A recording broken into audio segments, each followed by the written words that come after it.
Hey everyone, and welcome back. If you're anything like me, you love the idea of escaping into nature, the crisp air, the towering trees, the feeling of being completely disconnected. Camping and hiking can be an incredible experience, a chance to recharge and reconnect with the wild. Get ready to hear a tale that will make you think twice before venturing too far off the beaten path. This is true camping and hiking was a deadly mistake. Buckle up, because this one is not for the faint of heart. Subscribe and turn on notifications if you dare. My name is Dale Carpenter, and if you cut me, I reckon I'd bleed pine sap and mountain mud. I've been tramping these Appalachian trails since I was knee-high to a grasshopper, following in the oversized boot prints of my old man, Samuel. He taught me everything I know about the woods, how to track a deer, how to tell a poisonous berry from a sweet one, how to build a fire that'll burn even in a downpour, and most importantly, how to respect the mountain. She's a grand old lady, Dale. He'd say, his voice rough as a badger's backside, but she ain't to be trifled with. We lived in a little clapboard house just outside of Hemlock Hollow, North Carolina. Population, barely enough to keep the one pump gas station in business. It wasn't much, but it was ours, and the mountains were our backyard. Every weekend, rain or shine, we'd be out there hiking those winding trails, breathing in that crisp, clean air, listening to the wind whisper through the pines. It was a ritual, a bond between father and son, forged in the heart of the wilderness. The Appalachians, they're ancient. Older than the bones of dinosaurs, they say. They've seen empires rise and fall, witnessed the slow creep of glaciers and the fiery birth of volcanoes. They hold secrets, whispered on the wind and buried deep in the rocky soil. Most folks around here, they got stories. Ghost stories, mostly. Tales of haints and haunts, strange lights in the sky, and things that go bump in the night. My old man, he'd just chuckle at those. Superstition Dale, he'd say, shaking his head. Ain't nothing out there but what you can see, hear, and smell. And maybe a bear or two if you ain't careful. I took his words to heart. I grew up practical, grounded. I believed in what I could touch, what I could prove. I loved the woods, but I didn't romanticize them. They were beautiful, yes, but also dangerous. A twisted ankle, a sudden storm, a wrong turn, any of those could spell disaster if you weren't prepared. I learned to be prepared. I carried a compass, a map, a first aid kit, a hefty hunting knife, and enough jerky and trail mix to feed a small army. My old man drilled it into me. Be ready for anything, Dale. The mountain don't care if you're scared or lost. Over the years, I hiked just about every trail within a 50-mile radius of Hemlock Hollow. I knew them like the back of my hand, the steep climbs, the hidden waterfalls, the rocky outcrops, where you could get a view that stretched for miles. I saw my share of wildlife, black bears lumbering through the undergrowth, deer bounding across the path, the occasional bobcat slinking through the shadows. I even ran into a few of the weird hermits my old man warned me about. They were mostly harmless, just folks who preferred the company of trees to people. They'd usually just nod and keep to themselves, their eyes holding a strange, faraway look. There was one old fella, lived up near Devil's Tooth Ridge, who everyone called Whispering Walt. He had a long, tangled beard that reached his waist and wore clothes that looked like they'd been salvaged from a scarecrow. He never spoke, just whispered to the trees. I saw him a few times, always from a distance. He gave me the creeps, I ain't gonna lie, but he never bothered me. My old man said he was just touched in the head, harmless as a newborn rabbit. The only time I ever felt truly uneasy in the woods was when the fog rolled in.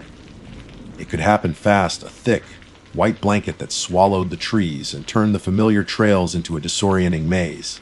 You couldn't see more than a few feet in front of you, and the silence was deafening, broken only by the drip of moisture from the leaves. Even with a compass, it was easy to get turned around. Those were the times I'd stick to the main trails, double-check my map, and keep my hand on my knife. But even the fog, even the hermits, even the occasional bear encounter, none of it ever truly scared me. I was comfortable in the woods. They were my home, my sanctuary, my escape from the world. I never believed in the ghost stories, the tales of strange creatures and unexplained phenomena. I figured it was all just folklore, campfire tales to spook the tourists. My old man passed away 5 years ago. Heart attack. Took him quick, like a lightning strike. It broke me, losing him. He was my best friend, my mentor, my rock. But I kept hiking. It was the only thing that made me feel close to him. To feel his presence in the rustling leaves and the whispering wind. I'd often find myself talking to him, telling him about my day, sharing my thoughts and feelings. It sounds crazy, I know, but it helped. The weekend it all changed started like any other.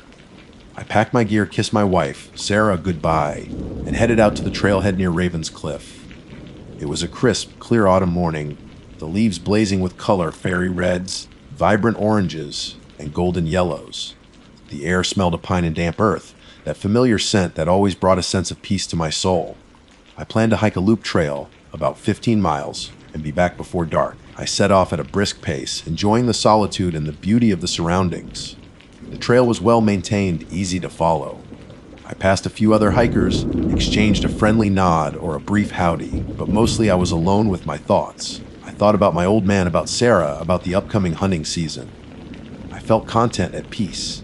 The mountain was my church, and I was in communion with nature.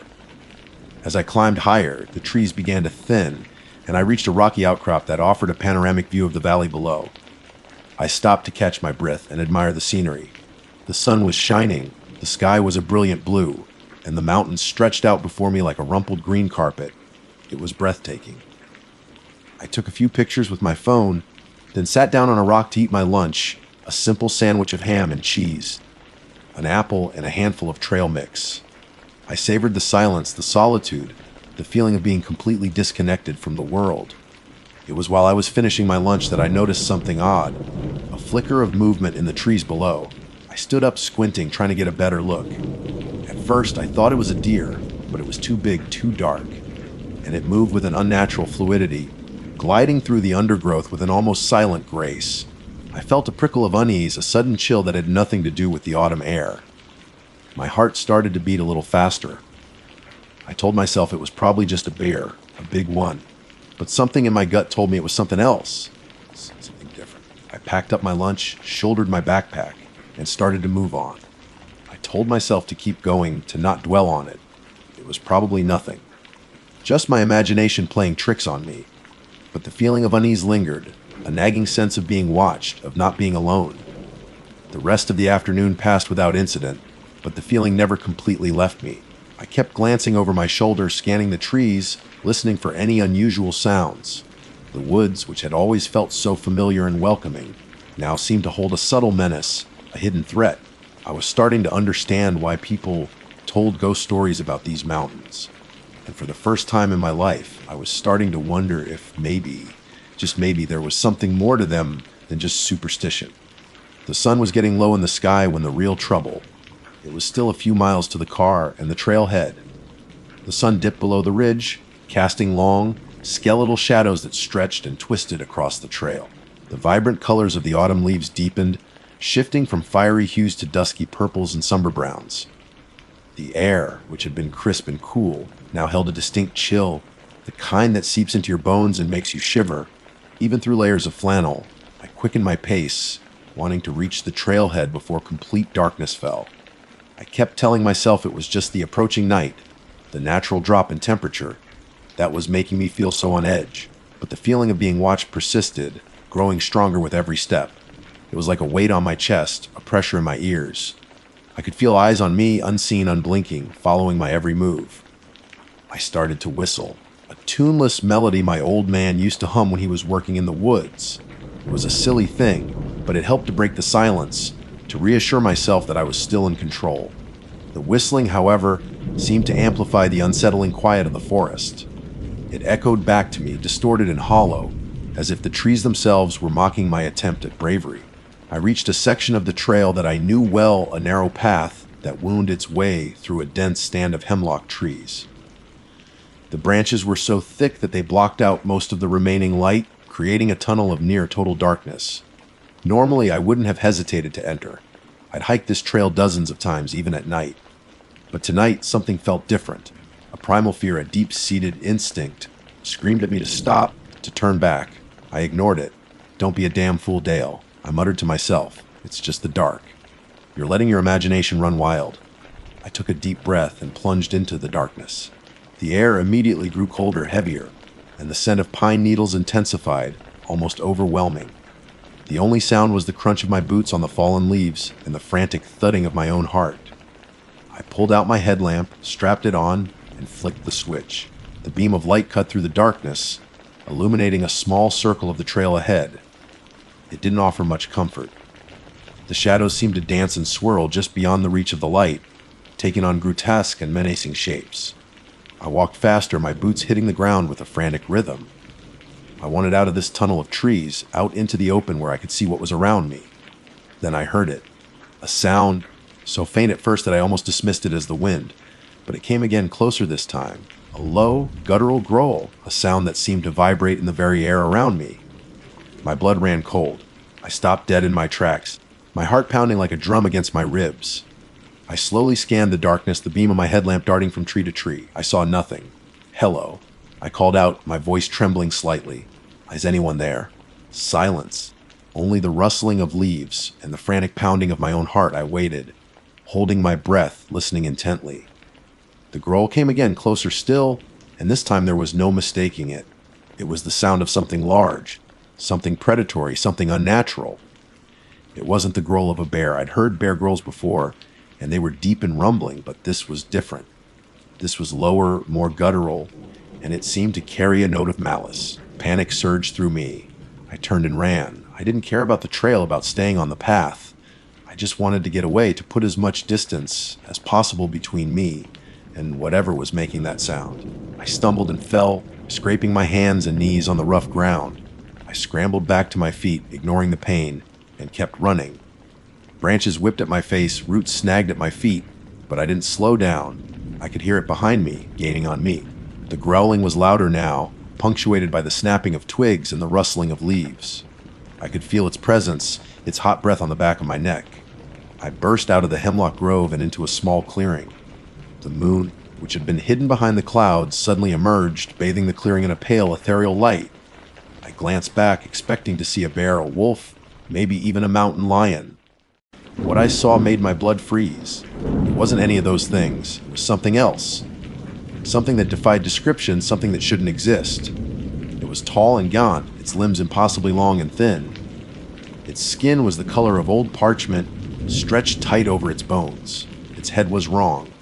Too small for its body, with eyes that glowed with an eerie, internal light. They weren't the eyes of an animal. They were intelligent, calculating, filled with a cold, ancient malice. It stood there, silhouetted against the moon, its long, skeletal fingers twitching. It didn't move, didn't growl. It just stared at me, its glowing eyes burning into my soul. I was paralyzed with fear. I couldn't move, couldn't breathe, couldn't even scream. My mind, which had always been so grounded in reality, struggled to comprehend what I was seeing. This couldn't be real. It had to be a hallucination, a nightmare brought on by exhaustion and fear. But it felt real. The cold air, the scent of pine and decay, the weight of those glowing eyes on me, it was all too real. The creature took a step forward, its movements slow and deliberate. It was like watching a puppet being manipulated by unseen strings, its joints moving in ways that seemed unnatural, impossible. I finally found my voice, a strangled whimper escaping my lips. What are you?" The creature didn't answer. It just kept coming, its eyes fixed on me, its long, skeletal fingers reaching out. I knew with a certainty that chilled me to the core that if it touched me, I was dead. Not just physically dead, but something more, something worse. My soul would be consumed, devoured by this thing. I stumbled backward, desperate to escape, to put some distance between us. My foot caught on a root, and I fell, sprawling on the ground. I scrambled to get up, but it was too late. The creature was upon me. It loomed over me, its shadow engulfing me, its glowing eyes burning down at me. I could smell its breath, a foul, putrid odor that made me gag. I closed my eyes, waiting for the end. I braced myself for the pain, for the darkness, for the oblivion that awaited me. But it didn't come. Instead, I heard a sound, a high-pitched, keening wail that echoed through the clearing. It was a sound of pure terror, of unimaginable pain. I opened my eyes cautiously and saw the creature recoiling, its skeletal hands clutching at its head. The glowing eyes, which had been so intense, so focused, were now flickering, dimming. The wailing continued, growing louder, more insistent. It seemed to be coming from everywhere and nowhere at once. The creature let out a guttural shriek, a sound of pure agony, and turned and fled, disappearing back into the darkness of the hemlock grove. The wailing stopped. Silence descended once more, broken only by my ragged breathing and the pounding of my heart. I lay there on the ground, trembling, unable to move. I didn't know what had happened, what had saved me, but I knew one thing: I had to get out of these woods now. I slowly got to my feet, my legs shaky and weak. I looked around the clearing, but there was nothing there. Just the trees, the moon, and the lingering scent of decay. I started to run, not caring where I was going, just putting as much distance as possible between myself and that clearing, that creature, that thing. I ran until I couldn't run anymore, until my lungs burned and my legs ached. I finally collapsed at the edge of a small stream, gasping for breath. I splashed water on my face, trying to clear my head to make sense of what had happened, but it was no use. My mind was a jumble of fear, confusion, and disbelief. I knew I had to get back to the trailhead, to my car, to Sarah. But the thought of going back into those woods, of facing that creature again, filled me with dread. I looked at my watch, and it said 3:37 a.m. I had to get back. Part 3. The escape and the aftermath, the cold water of the stream helped to revive me, jolting me out of the stunned stupor I'd fallen into. My watch read 3:37 a.m. The moon was still high, casting long, eerie shadows that danced and shifted with the breeze. I had to get back. I had to get to Sarah. The thought of her warm smile and comforting presence, gave me the strength I needed to push on. I forced myself to stand, my legs still shaky, my muscles screaming in protest. Every instinct told me to stay put, to hide until daylight, but I knew I couldn't. The memory of that creature, its glowing eyes and skeletal form, was burned into my mind. I couldn't risk it finding me again. I started walking, following the stream downhill. I knew it would eventually lead me to a larger creek, and that creek would, in turn, lead me to the main trail. It was a longer route, but it felt safer than going back the way I'd come, through that terrifying hemlock grove. The woods were still unsettlingly quiet. Every rustle of leaves, every snap of a twig, sent a jolt of fear through me. I kept my headlamp on, its beam cutting through the darkness, but it offered little comfort. The shadows seemed to press in on me, to whisper secrets I didn't want to hear. I walked for what felt like hours, my body fueled by adrenaline and fear. My mind raced, replaying the events of the night, trying to make sense of what I'd seen. Was it real? Was it a hallucination? Or was it something else? Something that defied logic and reason. Something that belonged in the realm of folklore and nightmares. As I walked, I started to notice things. Small, subtle details that I'd missed before. Scratches on the trees too high to have been made by a bear. Patches of disturbed earth where the leaves had been swept aside, revealing the dark soil beneath, and a faint, lingering odor, the same putrid smell that had emanated from the creature. These weren't the signs of a normal animal. These were the signs of something unnatural, something that didn't belong in these woods or in this world. The stream widened, becoming a creek, and I knew I was getting closer to the main trail.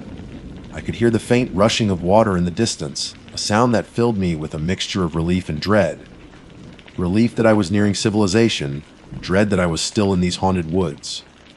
I finally reached the main trail, a wide, well-trodden path that led back to the trailhead. I felt a surge of hope, a glimmer of light in the overwhelming darkness. I started to run, my pace quickening with each step. The sky began to lighten, the darkness giving way to a pale, gray dawn. The trees, which had seemed so menacing in the night, now looked almost ordinary, their branches silhouetted against the brightening sky. I reached the trailhead just as the sun was rising, its golden rays painting the mountain peaks with a warm, inviting glow. My car was there, parked exactly where I'd left it. I fumbled with the keys, my hands shaking, and unlocked the door. I slumped into the driver's seat, breathing a sigh of relief. I was safe. I was out of the woods. I started the engine and drove, driving faster than I should have, desperate to get home, to see Sarah, to feel the warmth of her embrace. I arrived home to find Sarah frantic with worry. She'd called the park rangers, the police, everyone she could think of. When she saw me, she rushed out of the house, her face a mixture of relief and fear. "Dale!" "Oh my God, Dale, where have you been?" "I've been so worried." I pulled her into a tight hug, burying my face in her hair, breathing in her familiar scent. I didn't want to let go. I had a rough night. I stammered, my voice trembling. I got lost. I couldn't tell her the truth. Not yet. I couldn't tell her about the creature, about the glowing eyes and the skeletal form. She wouldn't believe me. She'd think I was crazy. We went inside, and I took a long, hot shower, trying to wash away the dirt, the sweat, and the lingering fear. But it was no use. The image of the creature was etched into my mind, a permanent scar on my psyche. Over the next few days, I tried to return to normal. I went back to work. I spent time with Sarah. I tried to pretend that nothing had happened, but it was impossible. The woods, which had always been my sanctuary, now felt like a place of terror. I couldn't look at a tree, couldn't hear the wind rustling through the leaves, without remembering that night. I started having nightmares, vivid, terrifying dreams in which the creature chased me through the darkness, its glowing eyes burning into my soul. I'd wake up in a cold sweat, my heart pounding, my body trembling. Sarah noticed the change in me. She saw the fear in my eyes, the way I jumped at every unexpected sound. She tried to talk to me to get me to open up, but I couldn't. I was afraid of what she'd think, afraid of being judged, afraid of being labeled as crazy. One evening, a week after my ordeal, I finally broke down. Sarah found me sitting on the porch, staring out at the woods, my face pale and drawn. "Dale," she said softly, sitting down beside me, "you have to tell me what happened. I can't help you if I don't know." I hesitated for a moment, then I told her. I told her everything, about the feeling of being watched, about the growl, about the creature, about the wailing that had saved me. To my surprise, she didn't laugh. She didn't dismiss me as crazy. She just listened, her eyes filled with concern and something else, something that looked like understanding. When I finished, she took my hand, her grip firm and reassuring. "I believe you, Dale," she said. "I don't know what you saw, but I believe you." She then told me something that made my blood run cold. She told me about her grandmother, who had lived in Hemlock Hollow all her life. Her grandmother had told her stories about the old days, about the creatures that lived in the mountains, about the things that the white settlers had tried to forget. Stories about the night walkers, ancient beings that guarded the sacred places of the mountain, beings that were neither human nor animal, beings that could take on many forms. My grandmother said they were protectors of the mountain, Sarah said. But they could also be dangerous, especially to those who disrespected the land or disturbed their sacred places.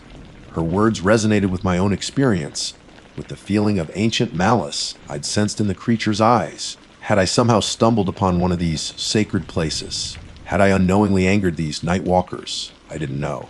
But I knew one thing: I would never go back to those woods. Not alone, not ever. The Appalachians, which had once been my refuge, were now a place of fear, a place of nightmares. The experience changed me. It shattered my sense of reality, my belief in the mundane, the practical. It opened my eyes to a world beyond my understanding, a world of ancient secrets and hidden dangers. I still hike sometimes, but I stick to well-worn trails, close to civilization, and I never ever go out after dark. The memory of that night, of the creature, of the glowing eyes, will haunt me forever. The mountains may be beautiful, but they also hold secrets, and some secrets are best left undisturbed. And some, it seems, have a way to make you see things that aren't there. Or are they? I am not quite sure yet. My name's Tess, but around these parts, folks just call me Trailblazer. Being sectioned hiking the Appalachian Trail for longer than I care to count, probably close to 15 years now, snatching a week here, a long weekend there, whenever life lets me off the leash. I reckon I've seen just about everything the AT has to throw my way. Trail magic from the kindest souls you'll ever meet. The kind who leave coolers full of cold drinks and snacks just where you need them most. I've weathered torrential downpours that turned the trail into a muddy slip and slide, and I've woken up to the breathtaking silence of a fresh snowfall, the whole world looking brand new and untouched. I've even had my fair share of close calls with wildlife, black bears rummaging through my food bag. Lesson learned: always hang it right. Deer leaping across my path, and once a grumpy-looking bobcat that gave me a wide berth after I let out a holler that probably scared half the county. Yeah, the AT is my happy place, my reset button. City life back home in Asheville can get suffocating sometimes. The constant noise and the endless to-do lists. Out here, it's just me, my pack, and the rhythm of my boots on the dirt. It's where I feel most alive, most connected to something bigger than myself. I know every twist and turn of the trail like the back of my hand, from the smoky haze of the Great Smokies to the rolling hills of Virginia. I've got stories for days, enough to fill a whole damn book. Maybe someday I'll even get around to writing it all down. But this one's different. This ain't about a particularly scenic vista or a funny encounter with a squirrel trying to steal my granola bar. This is about something that happened near Fontana Dam, something that still gives me the chills when I think about it, even after all this time. It wasn't natural, not by a long shot. I've tried to rationalize it, to tell myself it was just the exhaustion playing tricks on my mind, or maybe I'd had one too many cups of lukewarm instant coffee that morning. But deep down, I know what I saw, what I felt, and it ain't something you can just shrug off. Fontana Dam, for those who haven't been, is a beast of a structure. It's the tallest dam east of the Mississippi, a concrete giant holding back a huge, sprawling lake. The trail actually crosses the top of the dam, and it's a pretty impressive sight, especially on a clear day when the sun glints off the water. Usually, it's a welcome break in the hiking, a chance to stretch your legs on a flat surface and take in the views. There's a shelter not too far from the Fontana Dam Visitor Center, and it's often a popular spot for hikers to spend the night, resupply if they need to, and maybe even grab a shower if the Fontana Village Marina is open. I rolled into the Fontana Dam area in late October a few years back. The leaves were just past their peak, but there were still splashes of vibrant color on the mountainsides, a fiery mix of reds, oranges, and yellows against the deep green of the evergreens. The air was crisp and cool, that perfect hiking weather where you can feel the sun on your face, but don't break a sweat climbing those steep Appalachian climbs. I'd been looking forward to this section for a while. I'd heard stories from other hikers about the stunning views from Shuckstack Tower, a decommissioned fire tower a few miles north of the dam, and I was eager to see it for myself. The day I arrived was fairly uneventful. I chatted with a few other hikers at the shelter, sharing trail stories and comparing notes on the latest weather forecast. We cooked our dinners, hanging our food bags as the last light faded from the sky, and then settled into our sleeping bags for the night. The usual sounds of the woods lulled me to sleep, the gentle rustling of leaves, the distant hoot of an owl, the soft snoring of my fellow hikers. Nothing out of the ordinary. It was the next morning when things started to feel off. I woke up before dawn as I usually do. I like to get an early start, especially when I've got a good climb ahead of me. The air was still and quiet, the kind of silence that feels heavier than usual. As I started packing up my gear, I noticed a strange smell in the air, something I couldn't quite place. It wasn't the usual earthy scent of the forest, or the dampness of the morning dew. It was sweet, almost cloying like overripe fruit, but with an undercurrent of something else, something vaguely metallic that made the hairs on the back of my neck prickle. I didn't think too much of it at the time, figuring maybe some animal had left a carcass nearby. I made my coffee and ate a quick breakfast, eager to get moving and shake off the lingering grogginess of sleep. The other hikers were still asleep, their forms bundled up in their sleeping bags. I didn't want to wake them, so I slipped out of the shelter quietly and headed towards the dam. As I walked along the path leading to the dam, the smell grew stronger, more intense. It was definitely coming from that direction. I scanned the woods on either side of the trail, trying to see if I could spot anything unusual, but everything looked normal. Just the trees, the undergrowth, the occasional fallen leaf. When I finally reached the top of the dam, the sun was just starting to peek over the horizon, casting long shadows across the concrete. The lake was still and glassy, reflecting the soft hues of the sunrise. It was a beautiful sight, the kind that usually fills me with a sense of peace and wonder. But this morning, the beauty felt tainted, overshadowed by that strange, unsettling smell. I paused in the middle of the dam, taking in the view, trying to ignore the nagging feeling of unease that was starting to creep in. The wind picked up slightly, carrying the scent even more strongly. It was almost sickeningly sweet now, and the metallic undertone was more pronounced, like the smell of old blood. That's when I saw it. At first, I thought it was just a trick of the light, a shadow playing on the surface of the water. But as I looked closer, I realized it was something else entirely. Something moving. Just below the surface of the lake, near the base of the dam, there was a shape. It was large, elongated, and it seemed to be wraithing. My heart started to pound in my chest. What was it? A log, some kind of large fish. But the way it moved, it wasn't like anything I'd ever seen before. It was too fluid, too sinuous, almost like a giant snake, but thicker, wider. And the color, it was a sickly pale white, almost translucent in the dim morning light. I stood there, frozen, my eyes fixed on the shape in the water. It moved slowly, deliberately, seeming to glide just beneath the surface. As it shifted, I caught glimpses of something else, something darker. Attached to the pale form, they looked like appendages. Long, thin, and disturbingly like fingers. A wave of nausea washed over me, and I instinctively backed away from the edge of the dam. My mind was racing, trying to make sense of what I was seeing. This couldn't be real. This had to be some kind of hallucination, brought on by exhaustion or lack of sleep. But the smell was real. I could taste it in the back of my throat. The shape in the water continued to move, slowly making its way towards the shoreline.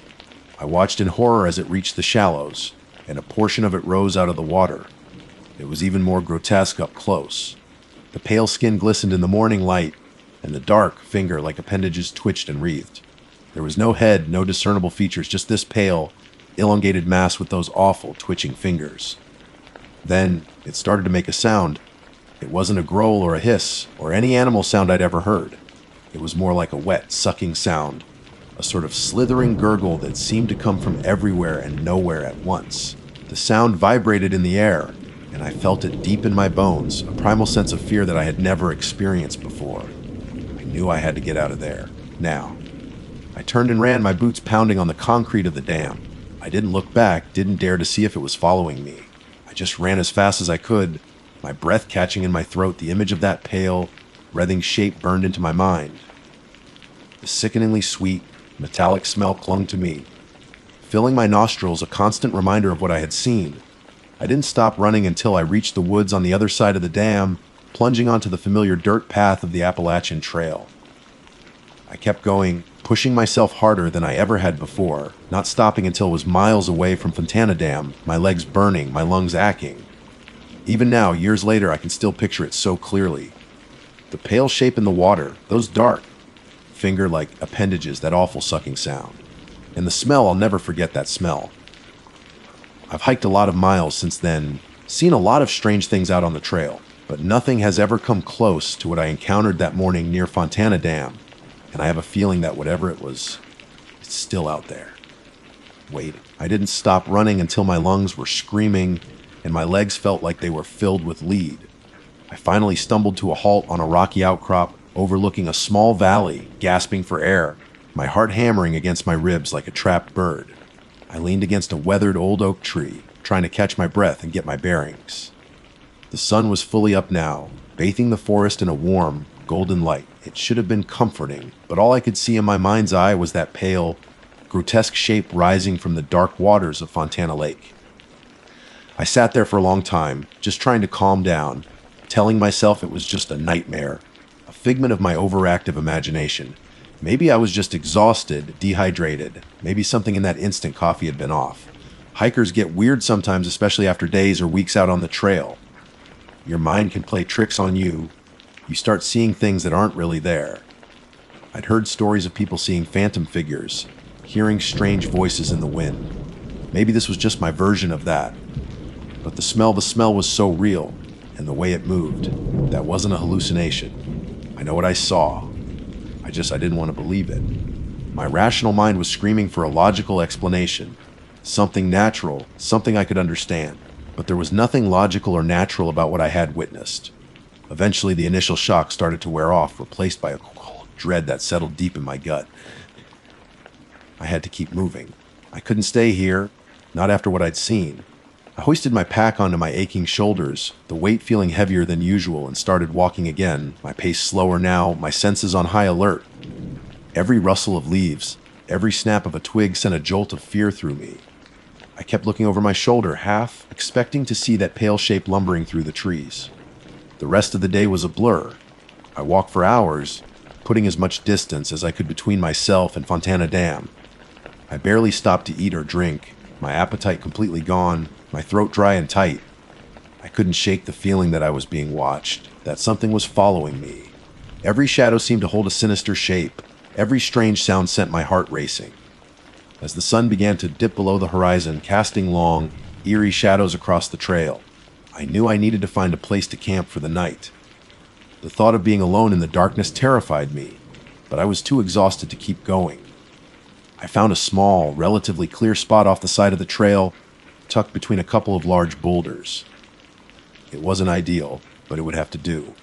Setting up camp that night was a chore. My hands were shaking as I fumbled with the tent poles, and every noise from the surrounding woods made me jump. I kept my headlamp on, the beam cutting through the growing darkness, trying to pierce the shadows that seemed to press in on me from all sides. I cooked a meager dinner of instant noodles, forcing myself to eat a few bites despite the knot of anxiety in my stomach. Once I was zipped up inside my tent, I felt a little safer, but the fear still lingered. I lay there in my sleeping bag, listening to the sounds of the night, every rustle and chirp amplified in the silence. The strange, sweet smell from the morning seemed to have faded, replaced by the normal scent of damp earth and pine needles. But even that familiar smell couldn't completely put me at ease. I tried to tell myself that I was safe now, that whatever I had seen was far behind me. But a nagging voice in the back of my mind kept whispering doubts. What if it could move faster than I thought? What if it wasn't bound to the water? What if it was still out there, somewhere in the darkness, hunting? Sleep didn't come easily that night. Every time I drifted off, I was jolted awake by a strange sound or a sudden feeling of unease. I kept having nightmares, fragmented images of pale, writhing shapes and twitching finger-like appendages. I'd wake up in a cold sweat, my heart pounding, convinced that I had heard something outside the tent. The next morning, I broke camp before sunrise, eager to get moving again. I didn't feel rested at all, but the thought of staying in that spot any longer was unbearable. As I packed up my tent, I noticed something on the ground near where I had slept. It was a patch of something pale and slimy, almost translucent in the dim morning light. It was about the size of my hand, and it had a faint, sickly sweet smell. My stomach churned. I didn't want to touch it, didn't even want to look at it. I quickly packed it away with my tent, trying to avoid any contact. As I walked away, I couldn't shake the feeling that this was some kind of sign, a calling card left behind by whatever I had encountered. The following days were a blur of hiking, fueled by a desperate need to put as much distance as possible between myself and Fontana Dam. I avoided shelters, opting to camp alone in more secluded spots, my senses constantly on edge. I kept looking for any sign that I was being followed, any trace of that pale, unsettling presence. One afternoon about a week after the incident at the dam, I stopped to refill my water bottles at a small spring. As I knelt down by the water, I noticed something odd. There were several small animal tracks in the mud around the spring: deer, raccoons, squirrels, the usual woodland creatures. But mixed in with them were other tracks I couldn't identify. They were larger than any paw print I'd ever seen, and they had a strange, almost hand-like shape to them, with long, slender indentations that looked disturbingly like fingers. My blood ran cold. I quickly filled my water bottles and scrambled away from the spring, my heart pounding in my chest. This was it. This was proof. It wasn't just my imagination. Something had followed me. Something unnatural. I started to hike faster, pushing myself harder than I thought I could. I didn't care about the pain in my legs, the burning in my lungs. All I could think about was getting away, getting back to civilization, to people, to safety. Days turned into nights, and the miles blurred together. I barely slept, barely ate. My mind was consumed by fear and paranoia. I started seeing things in the periphery of my vision, fleeting glimpses of pale shapes moving through the trees. I kept hearing faint, wet sounds in the distance, sounds that reminded me of that awful sucking noise I had heard at the dam. One evening, as I was making camp in a particularly dense section of forest, I heard it again. The sucking sound. It was faint at first, barely audible over the chirping of the crickets. But then it grew louder, closer. I froze, my headlamp fixed on the darkness surrounding my tent. The sound seemed to be coming from just beyond the trees. I held my breath, listening intently. The sucking sound came again, followed by a soft rustling in the undergrowth. It sounded like something large was moving through the woods, slowly, deliberately. Terror gripped me. I fumbled for my knife, my hand shaking so badly I could barely hold it. I huddled in the corner of my tent, my eyes wide, staring at the thin nylon walls, imagining what was lurking just outside. The rustling stopped just a few feet from my tent. The sucking sound came again, closer this time, and I could almost feel the vibration through the ground. I squeezed my eyes shut, my heart pounding in my ears, praying that whatever it was would just go away. Then I heard a different sound. A soft, almost whispered scraping against the side of my tent. It sounded like fingernails dragging across the fabric. Slow, deliberate, testing. My breath hitched in my throat. It knew I was here. It had found me. The scraping stopped, and for a moment there was silence. Then I heard a soft, wet thud against the tent wall, right next to my head. The fabric bulged inward slightly. I didn't move, didn't breathe. I was paralyzed with fear. I could feel something on the other side of the tent, something close, something listening. The silence stretched on, each second feeling like an eternity. Then slowly, agonizingly slowly, the scraping started again, moving down the side of the tent, closer to the zipper. My mind screamed. It was trying to get in. I had to do something. I couldn't just lie there and wait. With a surge of adrenaline, I grabbed my trekking pole and thrust it against the side of the tent where I had felt the thud. There was a startled yelp, a wet, guttural sound, followed by a thrashing in the undergrowth. I scrambled to unzip the tent and burst out into the darkness, my headlamp illuminating the surrounding trees. I caught a fleeting glimpse of something pale and elongated disappearing into the dense foliage, those dark, finger-like appendages flailing as it moved. Then it was gone. The woods were silent again, except for the frantic pounding of my own heart. I stood there for a long moment, my breath coming in ragged gasps, my body trembling. I had a feeling that this wasn't the end. Not by a long shot. It had found me once. It could find me again. And next time I might not be so lucky. I didn't stick around to analyze what had just happened. My adrenaline was pumping, fear overriding everything else. I grabbed my pack, which was thankfully mostly together, slung it onto my back, and started running again. I ran blindly through the darkness, my headlamp bouncing erratically, the beam catching on trees and bushes as I stumbled along the trail. I didn't know where I was going, didn't care. All I wanted was to put as much distance as possible between myself and that thing. I ran until my legs were screaming in protest, until my breath burned in my chest. Finally, I had to stop, collapsing against a tree, my body shaking uncontrollably. I listened intently, straining to hear any sound over the pounding of my heart. The woods were silent, eerily so. Had I lost it? Was it still out there? I had no way of knowing. Dawn eventually broke, painting the sky in hues of gray and pale pink. The forest looked different in the daylight, less menacing. But the fear still clung to me like a shroud. I knew I couldn't keep running on adrenaline alone. I needed to find my way back to civilization, to a place where I felt safe. I pulled out my map and compass, my hands still trembling. I tried to orient myself, to figure out how far I was from the nearest road or town. It looked like I still had a good distance to go, probably another day or two of hard hiking. The thought filled me with dread, but I knew I had no other choice. The hike that day was the longest and most agonizing of my life. Every shadow seemed to hold a threat. Every unfamiliar sound sent shivers down my spine. I kept looking over my shoulder, half expecting to see that pale, elongated form pursuing me. I ate sparingly, my stomach still in knots, and drank water whenever I could find a stream or spring. As the day wore on, my exhaustion grew, but my paranoia kept me going. I couldn't shake the feeling that I was being watched, that something was tracking me. I noticed more of those strange, hand-like tracks in the mud, sometimes closer together, as if it was gaining on me. And the smell, the faint, sickly sweet smell would occasionally waft through the air, a chilling reminder of my encounter. That night was even worse than the last. I barely slept, haunted by nightmares of pale figures and grasping hands. Every rustle of leaves outside my tent sent me bolt upright, my heart pounding. I kept my knife close, clutching it in my hand as I lay there, listening to the sounds of the forest. Just before dawn, I heard it again, the sucking sound. It was closer this time, much closer. It sounded like it was just outside my tent. Terror flooded through me.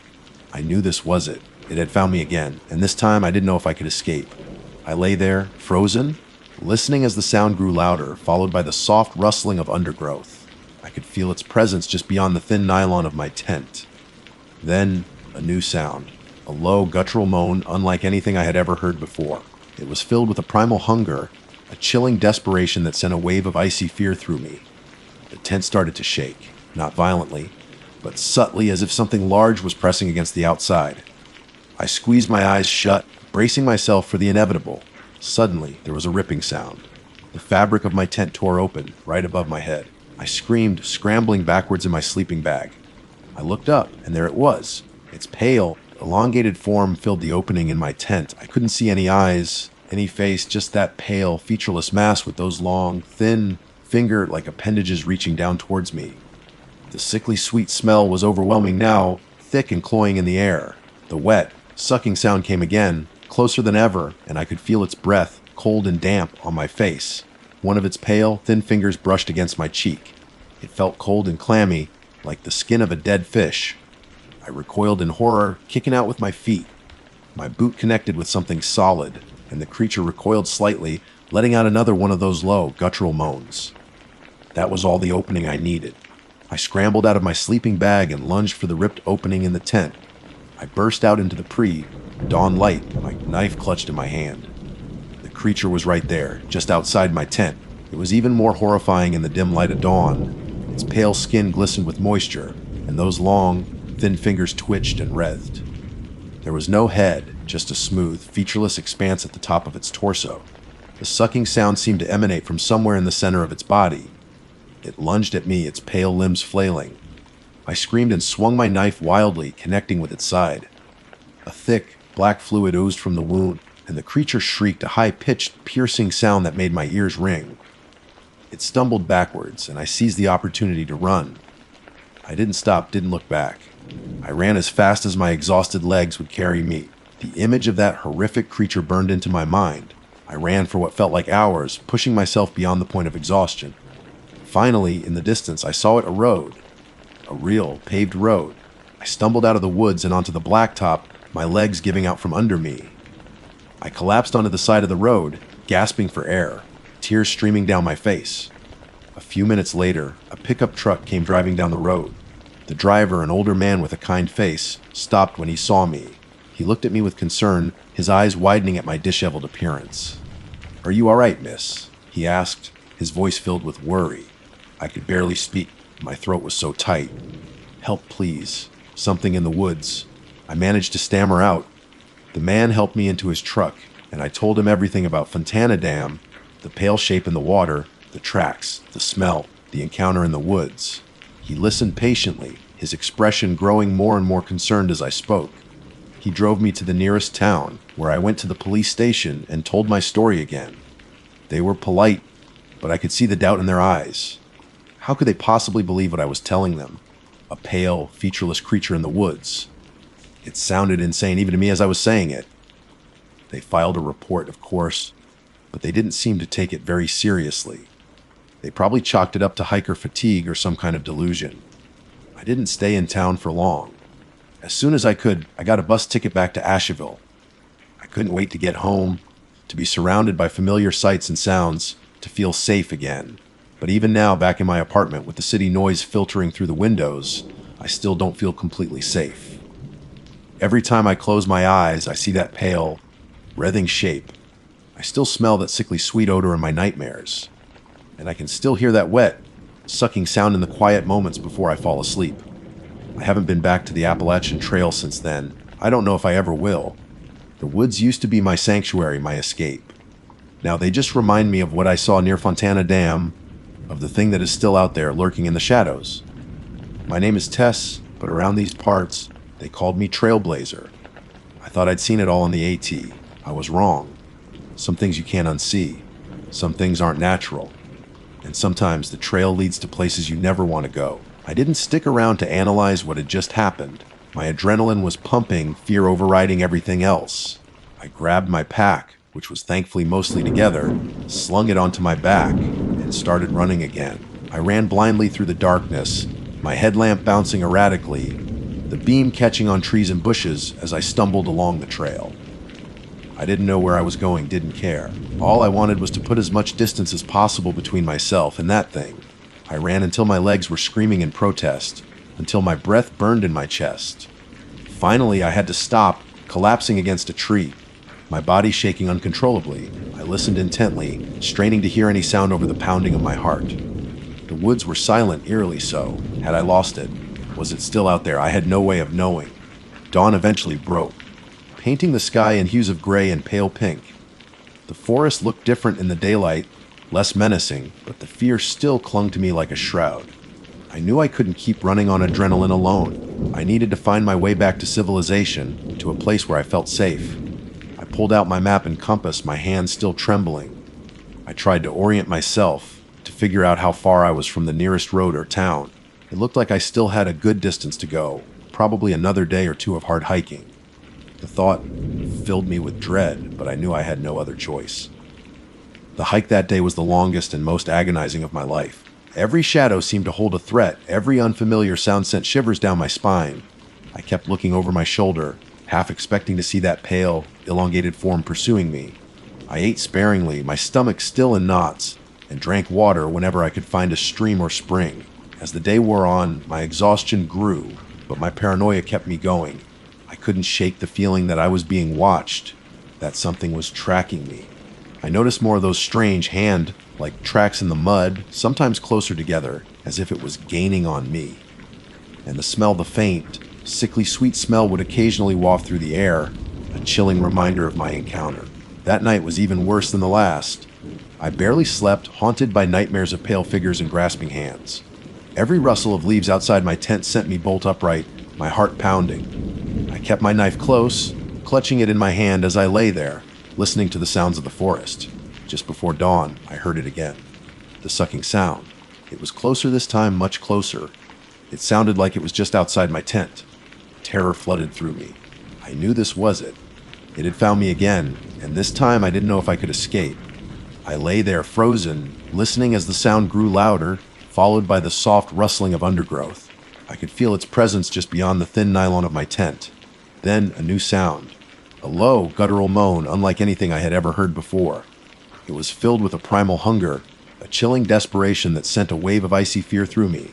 The tent started to shake, not violently, but subtly, as if something large was pressing against the outside. I squeezed my eyes shut, bracing myself for the inevitable. Suddenly, there was a ripping sound. The fabric of my tent tore open right above my head. I screamed, scrambling backwards in my sleeping bag. I looked up, and there it was. Its pale, elongated form filled the opening in my tent. I couldn't see any eyes, any face, just that pale, featureless mass with those long, thin finger-like appendages reaching down towards me. The sickly sweet smell was overwhelming now, thick and cloying in the air. The wet, sucking sound came again closer than ever, and I could feel its breath cold and damp on my face. One of its pale, thin fingers brushed against my cheek. It felt cold and clammy, like the skin of a dead fish. I recoiled in horror, kicking out with my feet. My boot connected with something solid, and the creature recoiled slightly, letting out another one of those low, guttural moans. That was all the opening I needed. I scrambled out of my sleeping bag and lunged for the ripped opening in the tent. I burst out into the pre-dawn light, my knife clutched in my hand. The creature was right there, just outside my tent. It was even more horrifying in the dim light of dawn. Its pale skin glistened with moisture, and those long, thin fingers twitched and writhed. There was no head, just a smooth, featureless expanse at the top of its torso. The sucking sound seemed to emanate from somewhere in the center of its body. It lunged at me, its pale limbs flailing. I screamed and swung my knife wildly, connecting with its side. A thick, black fluid oozed from the wound, and the creature shrieked a high-pitched, piercing sound that made my ears ring. It stumbled backwards, and I seized the opportunity to run. I didn't stop, didn't look back. I ran as fast as my exhausted legs would carry me. The image of that horrific creature burned into my mind. I ran for what felt like hours, pushing myself beyond the point of exhaustion. Finally, in the distance, I saw it, a road. A real, paved road. I stumbled out of the woods and onto the blacktop, my legs giving out from under me. I collapsed onto the side of the road, gasping for air, tears streaming down my face. A few minutes later, a pickup truck came driving down the road. The driver, an older man with a kind face, stopped when he saw me. He looked at me with concern, his eyes widening at my disheveled appearance. "Are you all right, miss?" he asked, his voice filled with worry. I could barely speak. My throat was so tight. "Help, please, is something in the woods." I managed to stammer out. The man helped me into his truck, and I told him everything about Fontana Dam, the pale shape in the water, the tracks, the smell, the encounter in the woods. He listened patiently, his expression growing more and more concerned as I spoke. He drove me to the nearest town, where I went to the police station and told my story again. They were polite, but I could see the doubt in their eyes. How could they possibly believe what I was telling them? A pale, featureless creature in the woods. It sounded insane even to me as I was saying it. They filed a report, of course, but they didn't seem to take it very seriously. They probably chalked it up to hiker fatigue or some kind of delusion. I didn't stay in town for long. As soon as I could, I got a bus ticket back to Asheville. I couldn't wait to get home, to be surrounded by familiar sights and sounds, to feel safe again. But even now, back in my apartment, with the city noise filtering through the windows, I I still don't feel completely safe. Every time I close my eyes, I see that pale, wreathing shape. I still smell that sickly sweet odor in my nightmares, and I can still hear that wet, sucking sound in the quiet moments before I fall asleep. I haven't been back to the Appalachian Trail since then. I don't know if I ever will. The woods used to be my sanctuary, my escape. Now, they just remind me of what I saw near Fontana Dam, of the thing that is still out there, lurking in the shadows. I'm just a college kid named Mike, trying to get some killer shots for my photography blog. Figured the fall colors in Shenandoah would be epic. Guess I got more than just pretty leaves on camera. That's how I envisioned the caption under my first viral post, the one that would finally push Mike Takes Pics from a little side project to something legit. You know, the kind of blog that gets you free gear and maybe even a sponsored trip or two down the line. Yet I was dreaming big, maybe a little too big. My beat-up Honda Civic, affectionately nicknamed the Wanderer, because it had seen better days and definitely smelled like old hiking boots and forgotten fast food, was packed to the brim. Camera bag overflowing with lenses, a tripod that had witnessed countless sunrises and sunsets, a couple of changes of clothes crammed into a dusty duffel bag, and enough snacks to survive a small apocalypse. My final exams were mercifully over, the pressure cooker of deadlines and all-nighters finally off the boil. What better way to de-stress and recharge than a few days immersed in the natural beauty of Shenandoah National Park? I'd spent weeks leading up to this trip meticulously planning my route, poring over maps, and scouting out potential locations online. Hawksbill Mountain for the panoramic vistas, Dark Hollow Falls for the cascading water shots, and of course, Skyline Drive itself, the legendary scenic byway snaking its way along the crest of the Blue Ridge Mountains. I even bought one of those flimsy paper maps from AAA, the kind that unfolds into a ridiculously large rectangle, just to feel like a proper explorer. Turns out Google Maps is still way more practical, but the paper map looked cool on my dashboard. The drive down was exactly what I needed. The air grew crisp and cooler as I headed west, the monotonous drone of the city giving way to the gentle hum of the highway and the occasional blast of wind through the slightly ajar window. Radio chatter faded in and out, so I mostly stuck to my carefully curated road trip playlist, a mix of indie folk, classic rock, and a surprising amount of 80s power ballads that I'd never admit to anyone I actually enjoyed. As I neared the park entrance, the trees started putting on their autumn show. Fiery reds, vibrant oranges, and sunny yellows painted the hillsides, a breathtaking spectacle that no photograph could truly capture. Still, I was going to damn well try. I paid the entrance fee, a cheerful ranger handing me a park map and a leaflet warning about black bears. They're more scared of you than you are of them, she'd said with a reassuring smile. Famous last words, I thought with a nervous chuckle. My first stop was a short hike to an overlook point near Skyland Resort. The view was stunning. A vast expanse of rolling mountains, carpeted in fall foliage, stretched out before me, disappearing into a hazy blue distance. I spent a good hour setting up shots, experimenting with different angles and lenses, trying to capture the sheer scale and beauty of it all. There were a few other tourists around, mostly older couples and families, all equally captivated by the scenery. We exchanged polite nods and smiles, sharing that unspoken appreciation for nature's grandeur. The sun began its slow descent, casting long shadows across the landscape. The air grew cooler, and the crowd started to thin out. I decided to move on to my next location, a secluded spot I'd found on a hiking trail off Skyline Drive, promising a perfect view of the sunset. The trail was less crowded, winding through a dense forest that still held on to some of its summer greenery beneath the vibrant fall colors. The only sounds were the crunch of my boots on the fallen leaves and the occasional rustle of unseen creatures in the undergrowth. It was peaceful, almost eerily so. As I ventured deeper, the sunlight filtering through the canopy became more and more fragmented, casting dancing patterns of light and shadow on the forest floor. I reached my chosen spot, a rocky outcrop that jutted out over a small valley. The view was even better than I had hoped.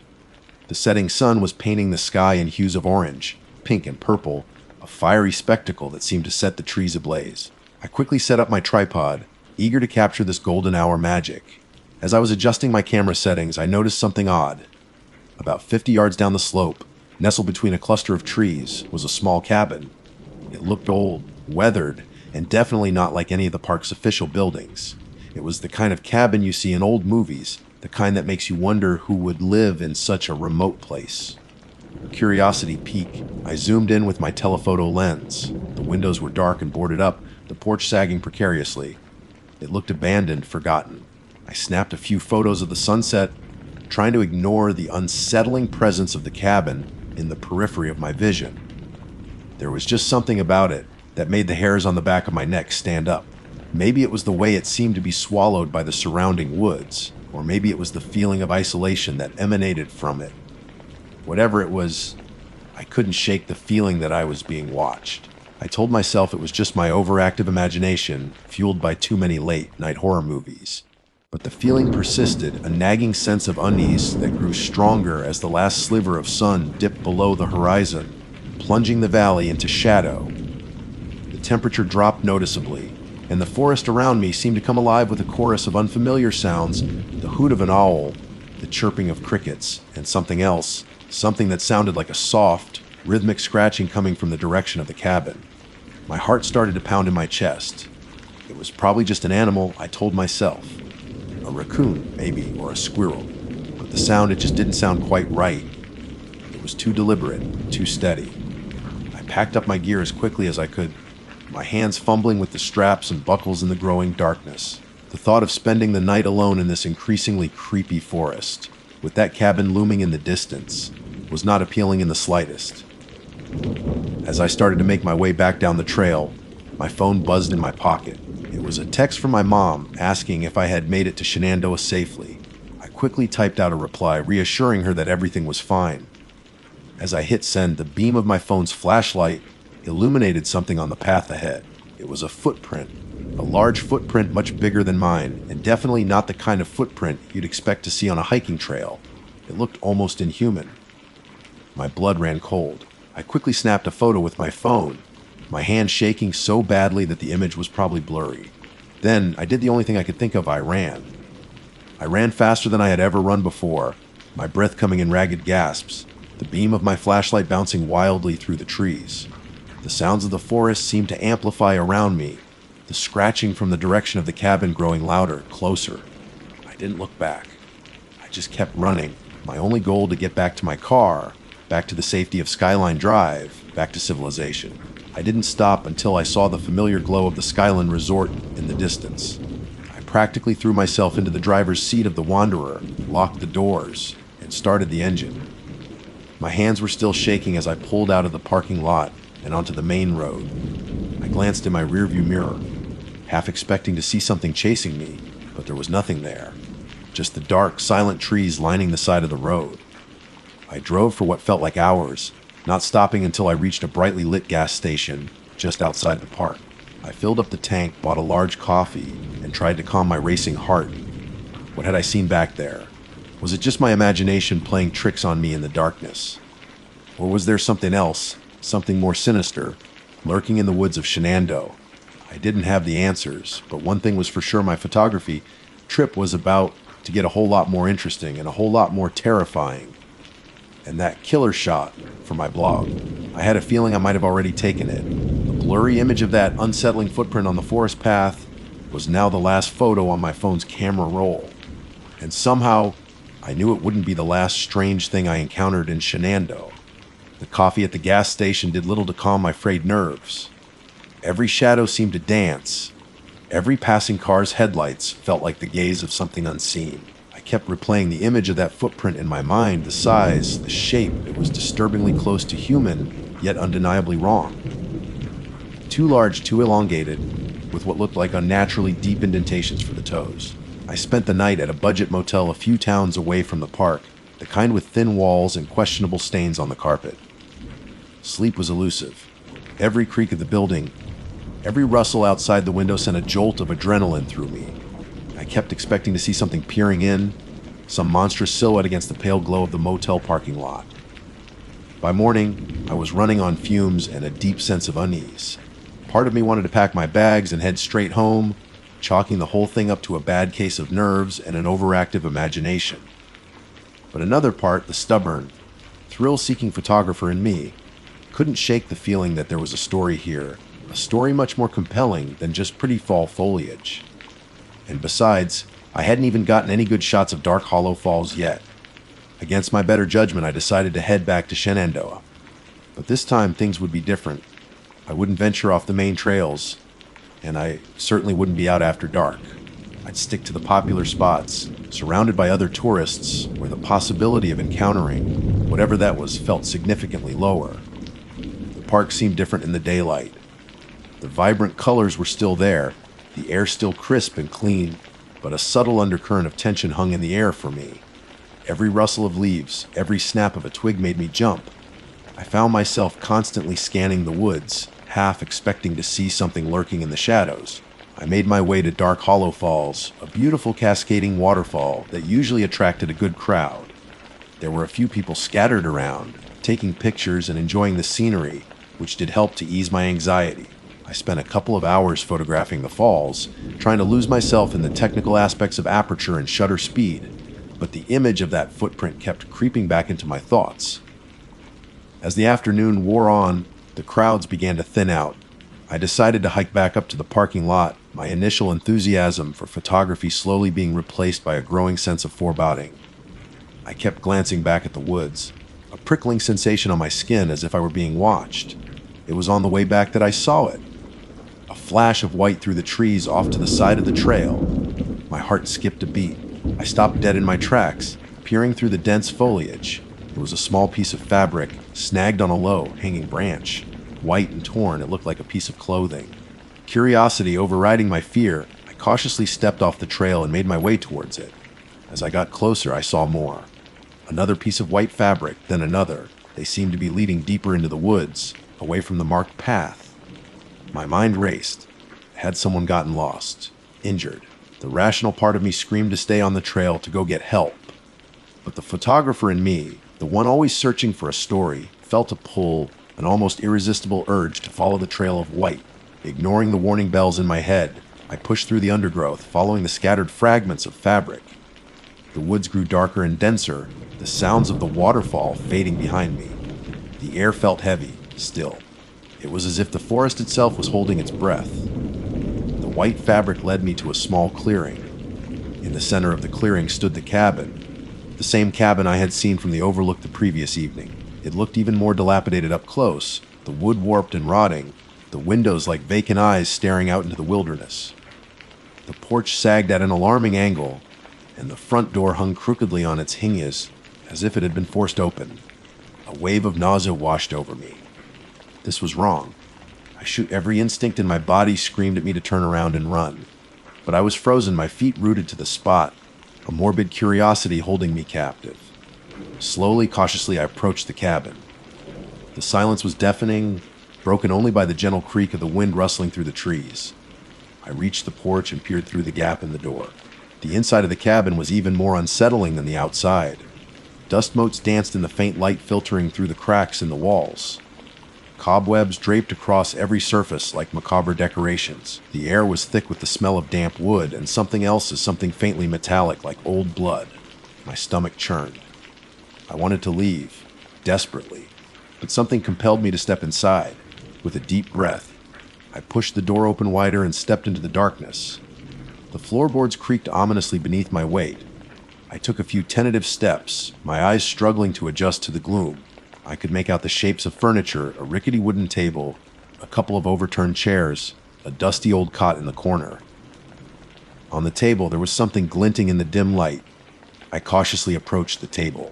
It was a photograph, an old, faded black and white photograph of a family, a man, a woman, and two young children, all smiling happily at the camera. They looked like they belonged to a different era, their clothing and hairstyles distinctly old-fashioned. I picked up the photograph, my fingers tracing the faded outlines of their faces. Who were these people? What had happened to them? Why was their picture left here, in this abandoned cabin in the middle of nowhere? As I turned the photograph over, I saw something scrawled on the back in faded ink. A name, the Miller family, and a date, October 19, 1978. A shiver ran down my spine. This cabin wasn't just abandoned. It felt like it had been left in a hurry. Like the people who lived here had suddenly vanished, leaving their belongings behind. I placed the photograph back on the table and continued to explore the cabin. In the corner, next to the cot, I found a small, leather-bound journal. Its pages were yellowed and brittle with age. Hesitantly, I opened it. The first few pages were filled with neat, cursive handwriting, describing daily life in the mountains, the changing seasons, the local wildlife, the joys and hardships of rural living. It seemed to belong to the mother in the photograph. But as I flipped through the pages, the handwriting began to change. It became more erratic, the words more disjointed, the tone increasingly paranoid. The entry started mentioning strange sounds in the woods, unexplained shadows, a feeling of being watched. One entry, dated just a few days before the date on the back of the photograph, sent a chill down my spine. It read, "He's getting closer. I can hear him at night scratching at the door. The children are scared. John says it's just animals, but I know it's more. Something is out there, something unnatural." The last entry was just a single, hastily scribbled sentence. "His inside." My blood ran cold. I slammed the journal shut, my heart pounding in my chest. I had to get out of here now. As I turned to leave, I heard it. A soft, rhythmic scratching coming from the other room. The same sound I had heard in the woods the previous night. My breath caught in my throat. I froze, listening intently. The scratching continued, closer now, more insistent. It sounded like something was dragging its claws against the wooden walls. Slowly, cautiously, I turned towards the sound. The other room was small and dark. As my eyes adjusted, I could make out a shape in the corner.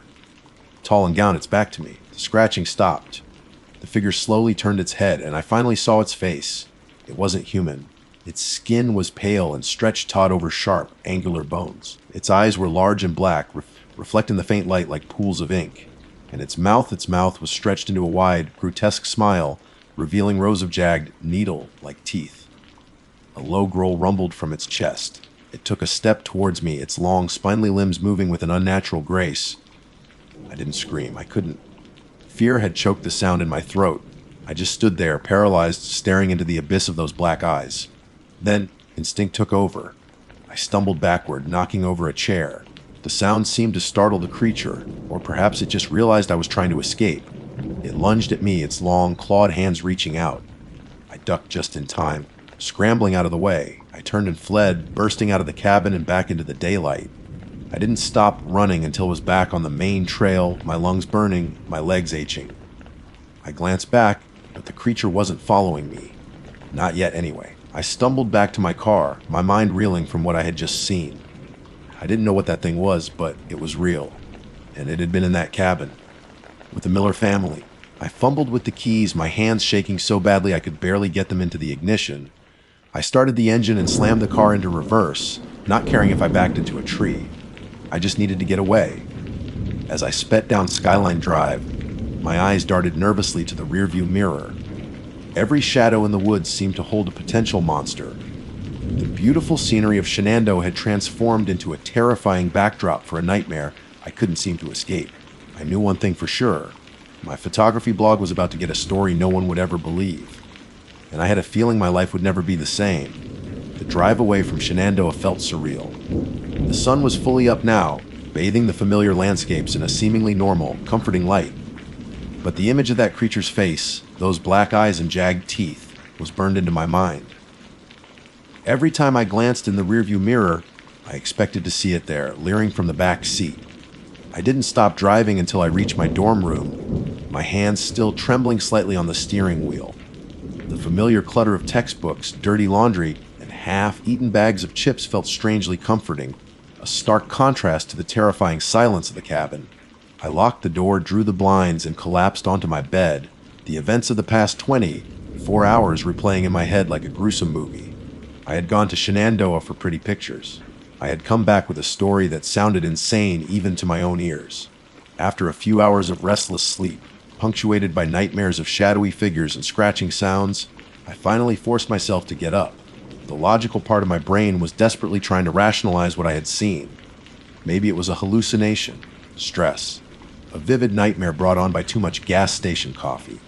But the memory of the footprint, the torn white fabric, the faded photograph, the journal, it all felt too real, too tangible to be just a figment of my imagination. I decided to look up the Miller family.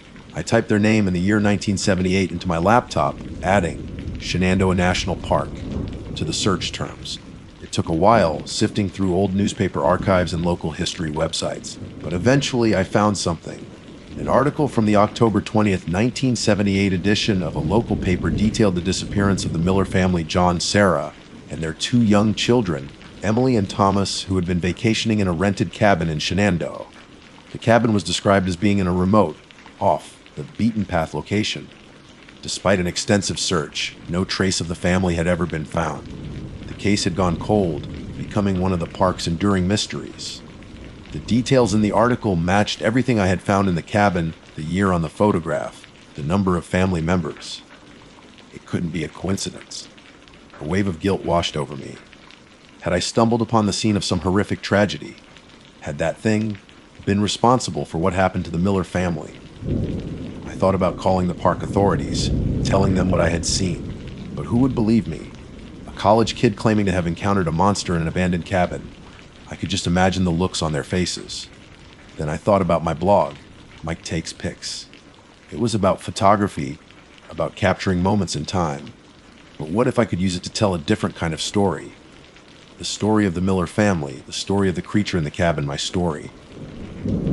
I spent the next few days poring over my photos from the trip. The vibrant landscapes now seemed tainted, overshadowed by the memory of what I had found. I even looked at the blurry photo of the footprint, trying to make out more detail. Then I remembered the white fabric. I hadn't taken any pictures of that, but I had taken a picture of the cabin from the overlook the previous evening. I scrolled through my photos until I found it. Zooming in, I could just make out the dark silhouette of the cabin nestled amongst the trees. And if I squinted, really focused, could that be something white hanging from the porch? It was too far away and the resolution wasn't great, but it looked suspiciously like the torn fabric. That was it. That was my proof. Not concrete, maybe, but enough to pique people's interest. I decided to write about my experience. I started with my initial excitement for the photography trip, the beauty of the fall colors, the peacefulness of the woods. Then I slowly introduced the unsettling feeling I had at the overlook, the discovery of the cabin, and finally, the terrifying encounter inside. I included the information I had found about the Miller family, linking their disappearance to the cabin. I even uploaded the blurry photo of the footprint and the picture of the cabin with the possible white fabric. I titled my post, "What I Found in Shenandoah Was Not Meant to Be Seen." I hesitated before hitting publish, a knot of anxiety tightening in my stomach. What if people thought I was crazy? What if I was putting myself in danger? But the need to share my story, to warn others, outweighed my fear. I clicked the button. The response was immediate and overwhelming.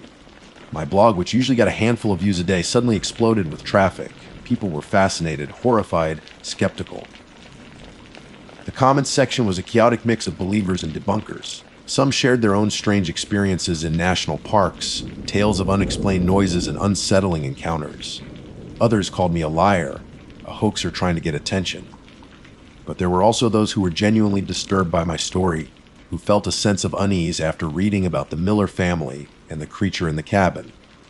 Some even started their own online investigations, digging deeper into the history of Shenandoah, searching for similar disappearances or local legends. Days turned into weeks. My blog gained a significant following.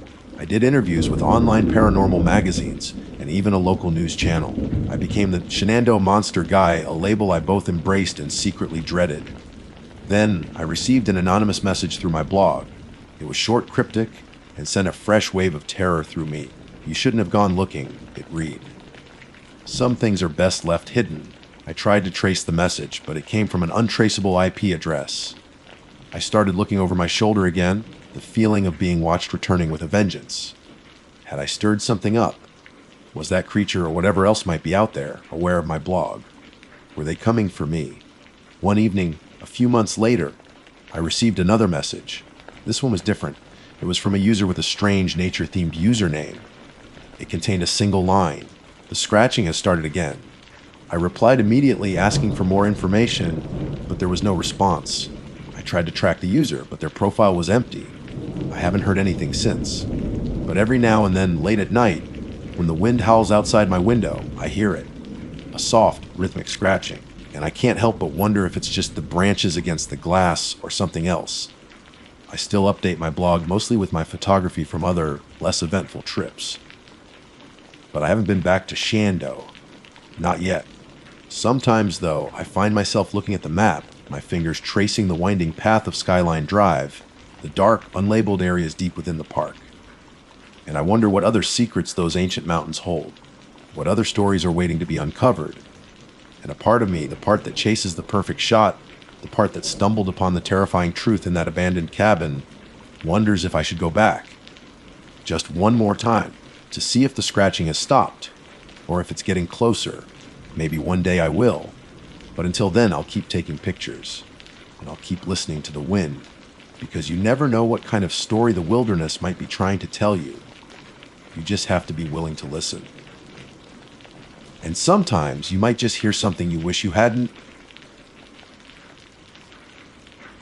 My name is Sarah, and if there's one thing you need to know about me and my friends, it's that we're not your average weekend warriors when it comes to camping. We don't pitch our tents in manicured campgrounds with Wi-Fi and potable water hookups.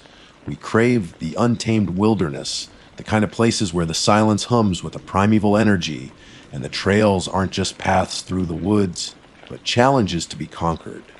Over the years, we've navigated winding mountain trails in the Rockies, braved the humid, gator-infested swamps of the South, and even endured the biting winds of the northern wilderness. We considered ourselves seasoned, maybe even a little cocky, in our ability to handle whatever Mother Nature threw our way. That's why when Liam first suggested the Black Balsam Knob Trail for our annual fall overnight trip, it immediately piqued our interest. Liam, ever the researcher of our group, had stumbled upon it while poring over online hiking forums. Apparently, it's part of the Art Loeb Trail. He'd explained, his eyes gleaming with excitement during our usual planning session at our favorite local brewery. High elevation panoramic views, exposed bald summits, and get this, some people say it's got this eerie, almost otherworldly atmosphere. Of course, the otherworldly atmosphere part was what truly sold it for him, and subsequently for the rest of us. Liam has always been drawn to the strange and unusual, the stories whispered in hushed tones around campfires. He's the one who recounts local legends, the unsolved mysteries, the tales of things that go bump in the night, always with a mischievous glint in his eye. Then there's Emily, our resident pragmatist, and the one who always makes sure we're prepared for every eventuality. She meticulously checks our gear, packs enough first, aids supplies to treat a small army, and always has a backup plan for the backup plan. Emily isn't easily spooked, but she has a healthy respect for the power of nature and the potential dangers of the wilderness. When Liam mentioned the eerie atmosphere, she raised a skeptical eyebrow but didn't dismiss it outright. As long as the weather holds, it sounds like a good challenge, she'd said, already pulling out her phone to check the forecast. And finally, there's Ben. Ben is the strong, silent type of our group, always ready with a helping hand and a reassuring presence. He's the one who carries the heaviest pack without complaint, who can build a roaring fire in minutes, and who always seems to know the right thing to say when someone is feeling uneasy.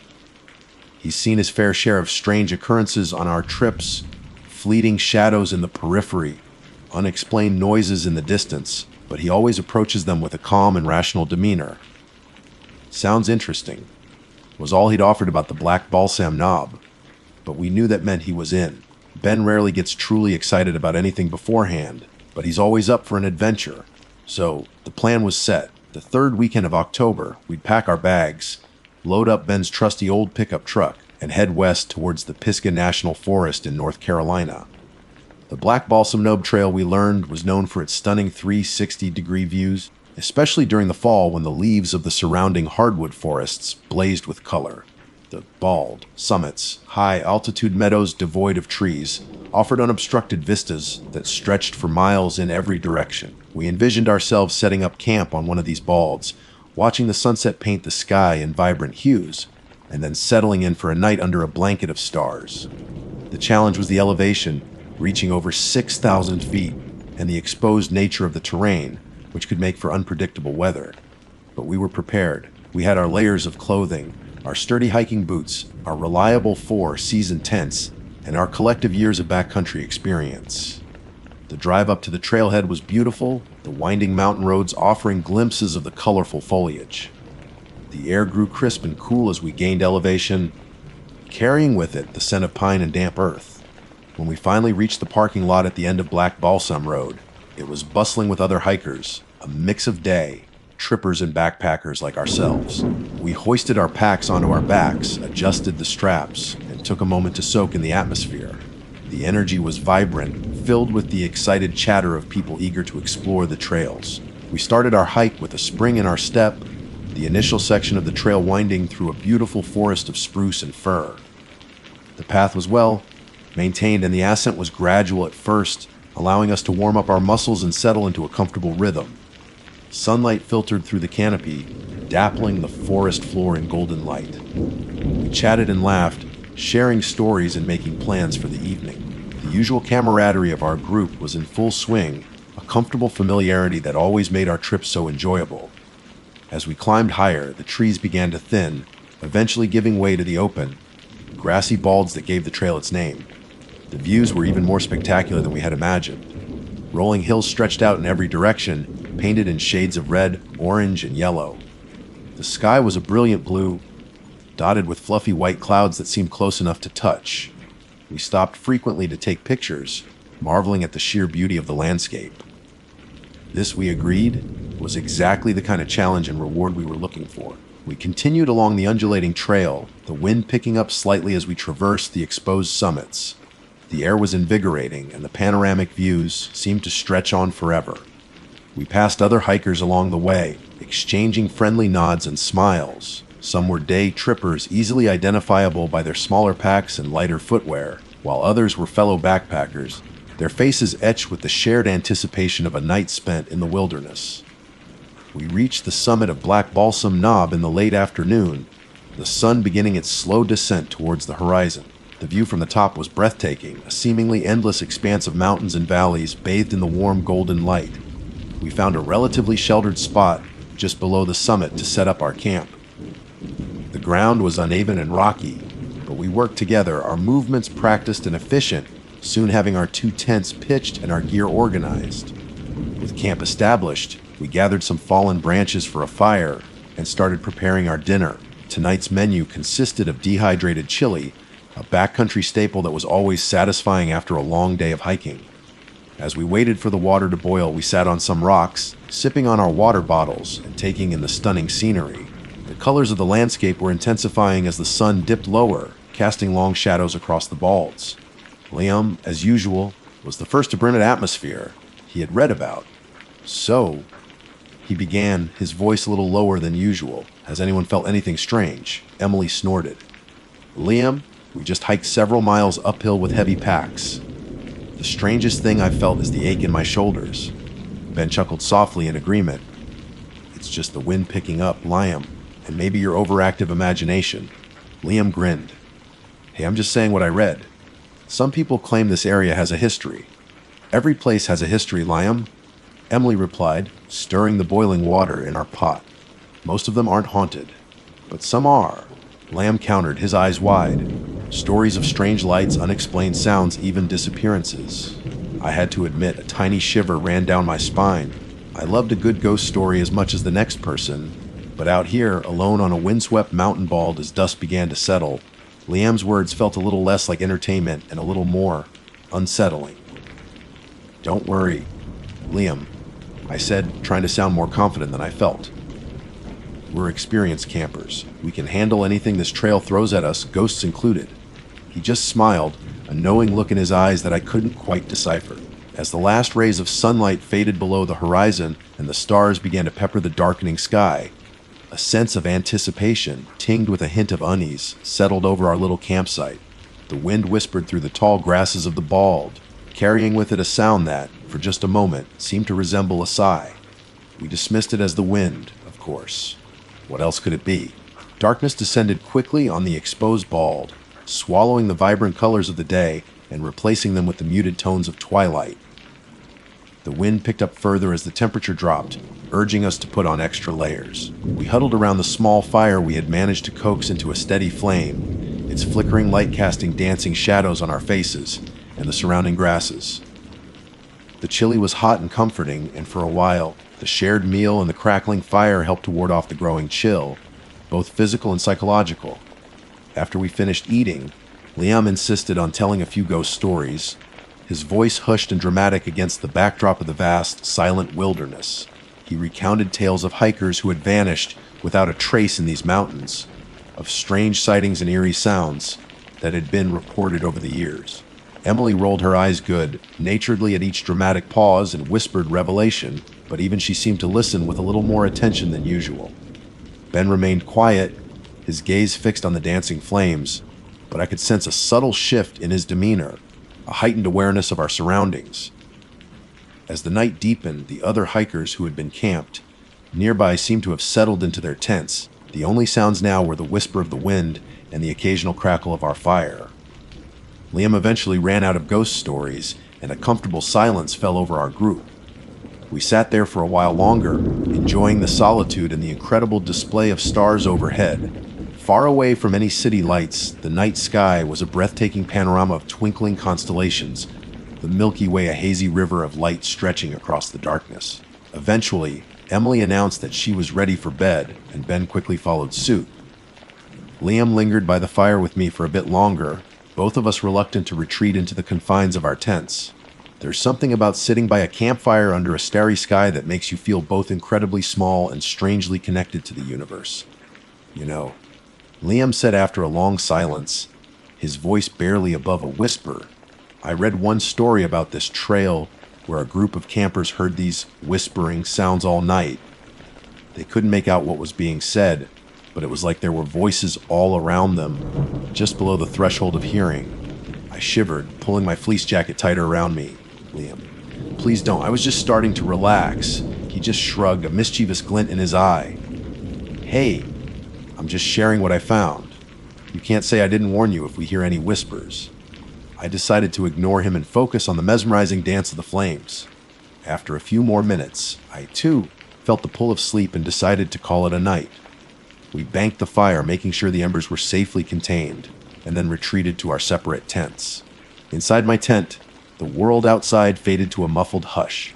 The wind still rustled against the nylon fabric, but it sounded less menacing from within. I lay in my sleeping bag, trying to clear my mind and drift off to sleep. But Liam's story about the whispers kept replaying in my head, a nagging seed of unease that I couldn't quite shake. Just as I was finally starting to feel drowsy, I heard it. A faint sound, barely audible above the wind, but definitely there. It was a soft, indistinct whispering, like multiple voices speaking at once, too quiet to make out any individual words. My heart pounded in my chest. Was it just the wind playing tricks on my ears, or was it something else? I held my breath, straining to listen. The whispering seemed to ebb and flow with the wind, sometimes fading almost completely, then returning as a faint, sibilant murmur. I told myself it was just the wind, that Liam's story had put the idea in my head, and now I was just imagining things. But the longer I listened, the more distinct the whispering seemed to become. It wasn't the sound of wind rustling through leaves or whistling through rocks. This was definitely the sound of voices, soft and low, just at the edge of hearing. I sat up in my sleeping bag, my senses on high alert. I could hear the steady breathing of Emily and Ben in their tent nearby. Had they heard it too, or was I the only one? I hesitated for a moment, wondering if I should wake them. But what would I say? Hey, I think I hear some faint whispering outside. Probably just the wind, but maybe it's ghosts. I didn't want to sound crazy. I decided to unzip the flap of my tent and peek outside. The moon was partially obscured by clouds, casting long, distorted shadows across the bald. The tall grasses swayed in the breeze, their movements adding to the unsettling atmosphere. I strained my ears, trying to pinpoint the source of the whispering. It seemed to be coming from all around me, a chorus of hushed voices that permeated the darkness. I couldn't see anything out of the ordinary. No strange lights, no shadowy figures lurking in the distance. Just the moonlit landscape and the swaying grass. I told myself again that it must be the wind, playing tricks on my ears in the dead of night. But the feeling of unease persisted, a prickling sensation on the back of my neck that refused to go away. I retreated back into my tent, zipping the flap shut and huddling deeper into my sleeping bag. The whispering continued, a constant, low murmur that seemed to seep through the fabric of the tent. I tried to block it out, focusing on my breathing, willing myself to relax and fall asleep. But the more I tried to ignore it, the more persistent it became, until it felt like the whispers were inside my own head. Hours seemed to pass, filled with this relentless, low murmur. I drifted in and out of a fitful sleep, haunted by the indistinct voices that seemed to surround me. Every time I woke up, the whispering was still there, a constant reminder that something wasn't right. Just before dawn, the whispering finally began to fade, gradually replaced by the sounds of the waking wilderness, the chirping of birds, the rustling of small animals in the undergrowth. As the first rays of sunlight peeked over the horizon, painting the sky in hues of orange and pink, I felt a wave of exhaustion wash over me.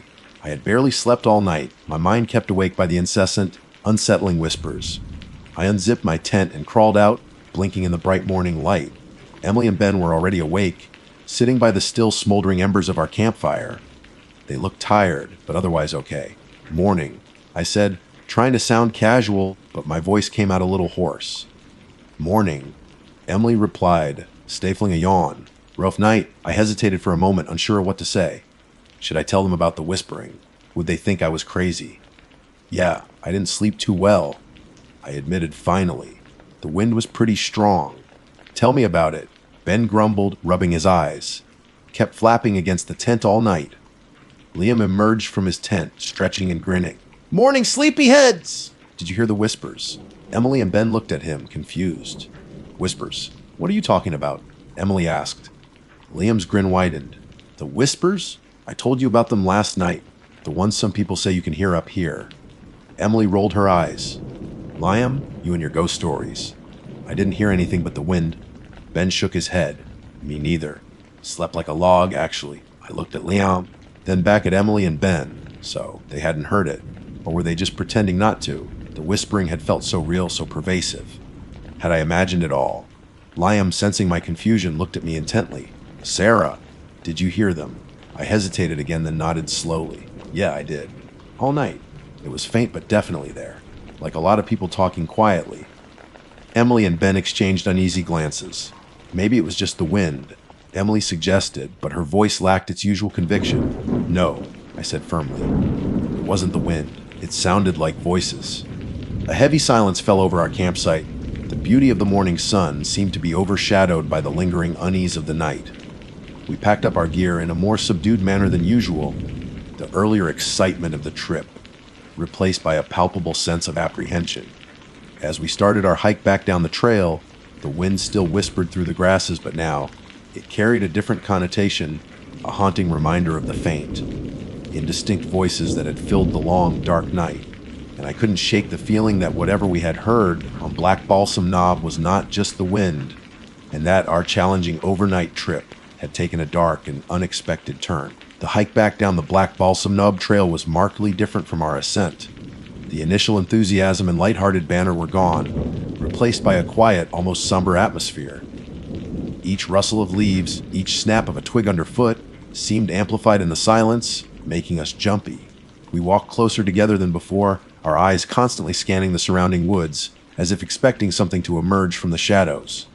Liam, surprisingly, was the quietest of us all.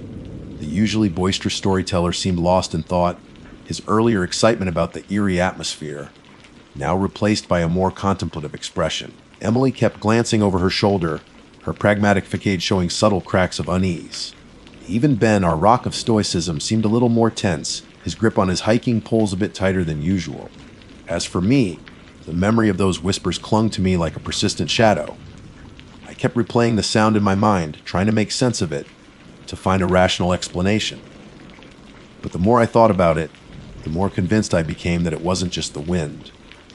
There was a deliberate quality to the sound, a sense of voices just beyond comprehension. We passed a few more hikers on their way up, their cheerful greetings feeling strangely out of place in our current state of mind. We offered polite nods in return, but didn't stop to chat, eager to put as much distance as possible between ourselves and the bald summit where the unsettling whispers had surrounded us. The higher we had climbed the previous day, the more exposed the terrain had become. Now, as we descended, the trees gradually grew taller and thicker, the canopy overhead offering a sense of enclosure, but also a feeling of being watched. The sunlight filtered through the leaves in dappled patterns, creating shifting shadows that played tricks on our eyes. Every unusual shape in the periphery, every unexpected sound, sent a jolt of adrenaline through me. At one point, as we were navigating a particularly rocky section of the trail, Liam suddenly stopped, his hand raised to signal us to halt. Did you hear that? He whispered, his eyes wide with a mixture of fear and morbid curiosity. We all stood still, listening intently. The only sound at first was the gentle murmur of the wind through the trees. Then, faint but distinct, we heard it, a soft, rhythmic tapping sound, like someone gently knocking on wood. It seemed to be coming from somewhere off the trail. "What is that?" Emily asked, her voice barely above a whisper. Ben frowned, his gaze fixed on the dense foliage. "I don't know. It could be an animal. But it sounds so regular," I said, the hair on the back of my neck prickling, like someone is actually knocking. Liam's eyes darted around nervously. "Maybe it's the people who disappeared," he began, but Emily quickly cut him off. "Liam, stop it. You're not helping." We stood there for a few more moments, listening to the tapping sound, which continued its steady, unsettling rhythm. It wasn't loud, but it was persistent, and its unnatural regularity in the heart of the wilderness sent a fresh wave of unease through our group. Finally, Ben made a decision. "Let's just keep moving," he said, his voice firm but with a hint of underlying tension. "Whatever it is, we're not going to find out by standing here." We reluctantly agreed and continued down the trail, the tapping sound eventually fading into the distance. But the encounter had further frayed our nerves, adding another layer of mystery to the strange events of the trip. As we descended even lower, the forest grew denser, the trees towering above us like silent sentinels. The air became heavier, the scent of damp earth and decaying leaves filling our nostrils. The cheerful birdsong that we had heard earlier in the morning seemed to have vanished, replaced by an unnerving silence. It was then that I noticed something else. A faint, sickly, sweet odor hung in the air, almost like rotting fruit, but with an underlying metallic tang that made my stomach churn. I glanced at Emily and Ben, and they both seemed to notice it too, their faces wrinkling in distaste. "What is that smell?" Emily asked, her voice low. Ben shook his head. "I don't know. Something dead, maybe." But the smell wasn't quite right for decaying animal matter. It was too sweet, too cloying, with that unsettling hint of metal that made me think of something else entirely, something I didn't want to put into words. The smell grew stronger as we continued our descent, becoming almost overwhelming in some sections of the trail. It was thick and heavy, making it difficult to breathe, and it seemed to cling to the back of my throat. I started to feel a wave of nausea, and I noticed that Emily and Ben looked equally uncomfortable. Liam, surprisingly, didn't seem as affected by the smell. He was walking slightly ahead of us, his gaze fixed on the trail, his earlier fear seemingly replaced by a strange kind of detached curiosity. Then he stopped abruptly again, this time pointing to something on the side of the trail. "Look at this," he said, his voice devoid of emotion. We approached him cautiously and saw what he was pointing at. Partially hidden beneath a layer of fallen leaves was a small, intricately woven doll. It was made of twigs and pieces of fabric, its face crudely fashioned from what looked like animal bones, and its eyes were two shiny black buttons. It was unlike anything we had ever seen on a hiking trail before. A wave of revulsion washed over me. There was something deeply unsettling about the doll, something ancient and malevolent. I instinctively took a step back, wanting to put as much distance as possible between myself and the strange object. Emily gasped, her hand flying to her mouth. "What is that thing?" she whispered, her eyes wide with fear. Ben stared at the doll in silence for a long moment, his usual calm demeanor finally breaking. "I don't like this," he said, his voice low and serious. "Not one bit." Liam reached down and picked up the doll, turning it over in his hands. "Interesting craftsmanship," he murmured, a disturbing fascination in his voice. "Liam, put that down," I exclaimed, my voice filled with urgency. "Don't touch it." He ignored me, continuing to examine the doll with a strange intensity. The sickly, sweet smell seemed to emanate from it, growing stronger as he held it. Suddenly, he looked up at us, and his eyes were different. They were wider than usual, pupils dilated, and they held a vacant, almost glazed over expression that I had never seen before. His smile stretched too wide, his lips pulling back to reveal his teeth in a disturbing, unnatural grin. "We should stay here," he said, his voice flat and toneless. "We're not supposed to leave." A cold dread washed over me. This wasn't Liam. Something was wrong, terribly wrong. "Liam, that's not funny," I said, my voice trembling slightly. "Put the doll down, we need to go." He didn't respond, his vacant gaze fixed on something beyond us, something we couldn't see. He began to hum a low, tuneless melody, the sound sending shivers down my spine. Ben stepped forward, his face grim. Liam, snap out of it. Let's go. He reached out to take the doll from Liam's hand, but Liam recoiled violently, his eyes snapping to Ben with a sudden flash of anger. No, he hissed, his voice distorted and guttural, barely recognizable as Liam's. It's ours now. We have to stay. A struggle ensued, Ben trying to pry the doll from Liam's grasp, Liam resisting with surprising strength. Emily and I stood frozen for a moment, paralyzed by fear and disbelief. Then I snapped out of it. Ben, Emily, help me.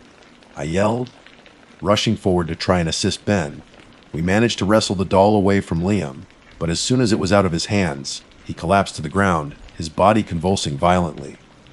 We quickly rolled him onto his side, fearing he was having some kind of seizure. His eyes were still wide and unfocused, and he was muttering incoherently under his breath. The sickly, sweet smell emanating from the doll was now almost unbearable. Without a word, Ben threw the doll as far as he could into the dense undergrowth. As soon as it was gone, Liam's convulsions stopped, and he lay still, breathing heavily. We stared at him for a long moment, our hearts pounding in our chests, trying to comprehend what had just happened. It felt like something out of a nightmare. Finally, Ben spoke, his voice low and shaken. We need to get out of here. Now, we didn't need any further convincing. We helped Liam to his feet, supporting him as we practically ran down the remaining section of the trail. He was still dazed and disoriented, but the vacant look in his eyes had faded, replaced by a confused and frightened expression. We didn't stop running until we reached the parking lot, the familiar sight of our truck a welcome beacon of safety. We quickly bundled Liam into the back seat and piled into the cab, Ben starting the engine with trembling hands. As we drove away from the Black Balsam Knob trailhead, I looked back at the seemingly innocent mountains in the rearview mirror. The vibrant colors of the fall foliage no longer seemed beautiful, but menacing, a deceptive mask hiding something ancient and evil. The whispers of the wind seemed to follow us, a haunting reminder of the terror we had experienced. We never spoke much about what happened on that trip. Liam remembers feeling unwell and disoriented, but nothing more. Emily and Ben prefer to pretend it never happened, chalking it up to exhaustion and overactive imaginations. But I know what I heard, I know what we smelled, and I will never forget the look in Liam's eyes when he held that doll. We never went back to Black Balsam Knob, and we never will. Some challenges are not worth facing, some mysteries are best left unsolved. Because sometimes, the wilderness holds secrets that are best left undisturbed, whispers that should never be heard, and dolls that should never be found. And sometimes, the most beautiful places can hide the darkest of nightmares. My name is Old Man Withers, and I've lived in these Blue Ridge Mountains my whole damn life. 82 years come next July. Sin things come and go, folks disappear. Always warn the youngsters to stick to the marked paths. They never listen. Think they know better than an old codger like me, who's watched the seasons turn more times than they've had birthdays. This ain't no place to be wandering off the beaten track, not if you value your hide. The Blue Ridge, they're beautiful, I'll grant you that. Green as emeralds in the summer, fiery with reds and oranges in the fall, stark and silent under a blanket of winter snow. But don't let that pretty face fool you. And these mountains got teeth, and they've chewed up more than their fair share of souls over the years. Folks come here for the hiking, the fresh air, the peace and quiet. They see the brochures, the glossy pictures of waterfalls and overlooks, and they think they're in paradise. They don't see the shadows that cling to the hollows, the way the wind whispers secrets through the trees, the ancient things that sleep beneath the soil. I was just a boy when I first learned about the dangers of these hills. My grandpappy, a man who smelled of pipe tobacco and wood smoke, told me stories. Stories about creatures that roam these woods long before any of us set foot here. Stories about strange lights flickering in the distance and voices carried on the wind that weren't human. He told me about folks who went into the woods and never came out, their disappearances chalked up to accidents or getting lost. But Grandpappy knew better. He saw the fear in the eyes of the families left behind, the unspoken dread that settled over the community like a shroud. He taught me how to read the signs. The way the birds would suddenly fall silent, the frantic chattering of squirrels, the unnatural stillness in the air. He showed me tracks in the mud that were too big, too wrong to belong to any animal I knew. He warned me about certain places deep in the woods where the trees grew twisted and gnarled, and an oppressive silence hung heavy. Places where the ground felt cold even in the summer, and a sense of unease would prickle the back of your neck. He called them touch. Places tainted by something old and malevolent. My own daddy, he was a practical man. Didn't hold much stock in Grandpappy's stories.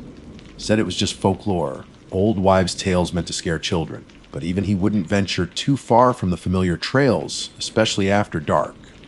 There was a respect, maybe even a fear, that ran deep in the veins of everyone who lived here, passed down through generations. They might not talk about it openly, but they knew. The mountains demanded a certain reverence, a caution that went beyond just respecting nature. Over the years, I've seen things that made Grandpappy stories seem tame. I've heard sounds that I can't explain, seen shadows move when there was no light to cast them. I've known good, sensible people who wandered off for just a few minutes, a little curiosity leading them astray, and they were never seen again. Their families searched, the sheriff organized posses, but the mountains kept their secrets. Eventually, people moved on. The missing became just another sad story whispered in hushed tones around the dinner table. But I remember them. Their faces, their laughter, the way they waved goodbye, never knowing it would be the last time. There was the Carter boy, Billy, a bright spark, always chasing after butterflies and exploring the woods behind his daddy's farm. One sunny afternoon, he went in after a blue jay he'd spotted, and that was the last anyone ever saw of him. They searched for days, every able-bodied man and woman in the county combing the woods. Found his little red hat near Widow's Creek, snagged on a thorny bush. But Billy gone. Vanished into thin air like a puff of smoke. His mama never got over it. Then there was Sarah Milligan, a young woman who came here from the city with her fiancé. They were on their honeymoon, staying in one of those fancy cabins they built up near Black Bear Ridge. One morning, she went for a walk. Just a short one, she told her husband. Wanted to see the sunrise from the overlook. She never made it back. They found her camera on the trail, the last picture a blurry shot of the woods, taken just as the sun peaked over the horizon. The police called it an accident, said she must have slipped and fallen. But her fiancé, he knew better. He saw the look in the eyes of the locals, that familiar mix of pity and something else, something that hinted they knew more than they were letting on. And then there are too many to name. Too many faces etched in my memory, too many stories that end with a question mark hanging in the air. Each one a reminder of the power these mountains hold, the secrets they keep locked tight within their rocky heart. Now I mostly stay put. My old bones ain't what they used to be, and the woods seem to have gotten thicker over the years, the shadows deeper. But the youngsters, they still come, full of piss and vinegar, thinking they're invincible. They ignore my warnings, laugh at my stories. They wander off the marked paths, chasing after a glimpse of a deer, a rare flower, or just the thrill of the unknown. And I watch them go, a knot of dread tightening in my chest, wondering if I'll ever see them again. Just last week, a couple of college kids, backpacks bigger than they were, stopped by my porch asking for directions to Hemlock Falls. I told them to stick to the main trail. It was clearly marked and would get them there safe and sound. They nodded, all smiles and youthful confidence. But I saw the way they looked at the unmarked paths branching off into the trees, the glint of adventure in their eyes. I knew they wouldn't listen. Sure enough, later that evening, just as the sun was dipping below the ridge, painting the sky in shades of blood orange and bruised purple, I heard the sirens. One lone ambulance, its wail echoing through the hollers. They found one of the kids, a boy, near Panic Creek. Said he was delirious, babbling about something he'd seen in the woods, something that scared him half to death. The girl, his friend, was still missing. They're out there searching now, flashlights cutting through the darkness, but their calls echoing through the trees.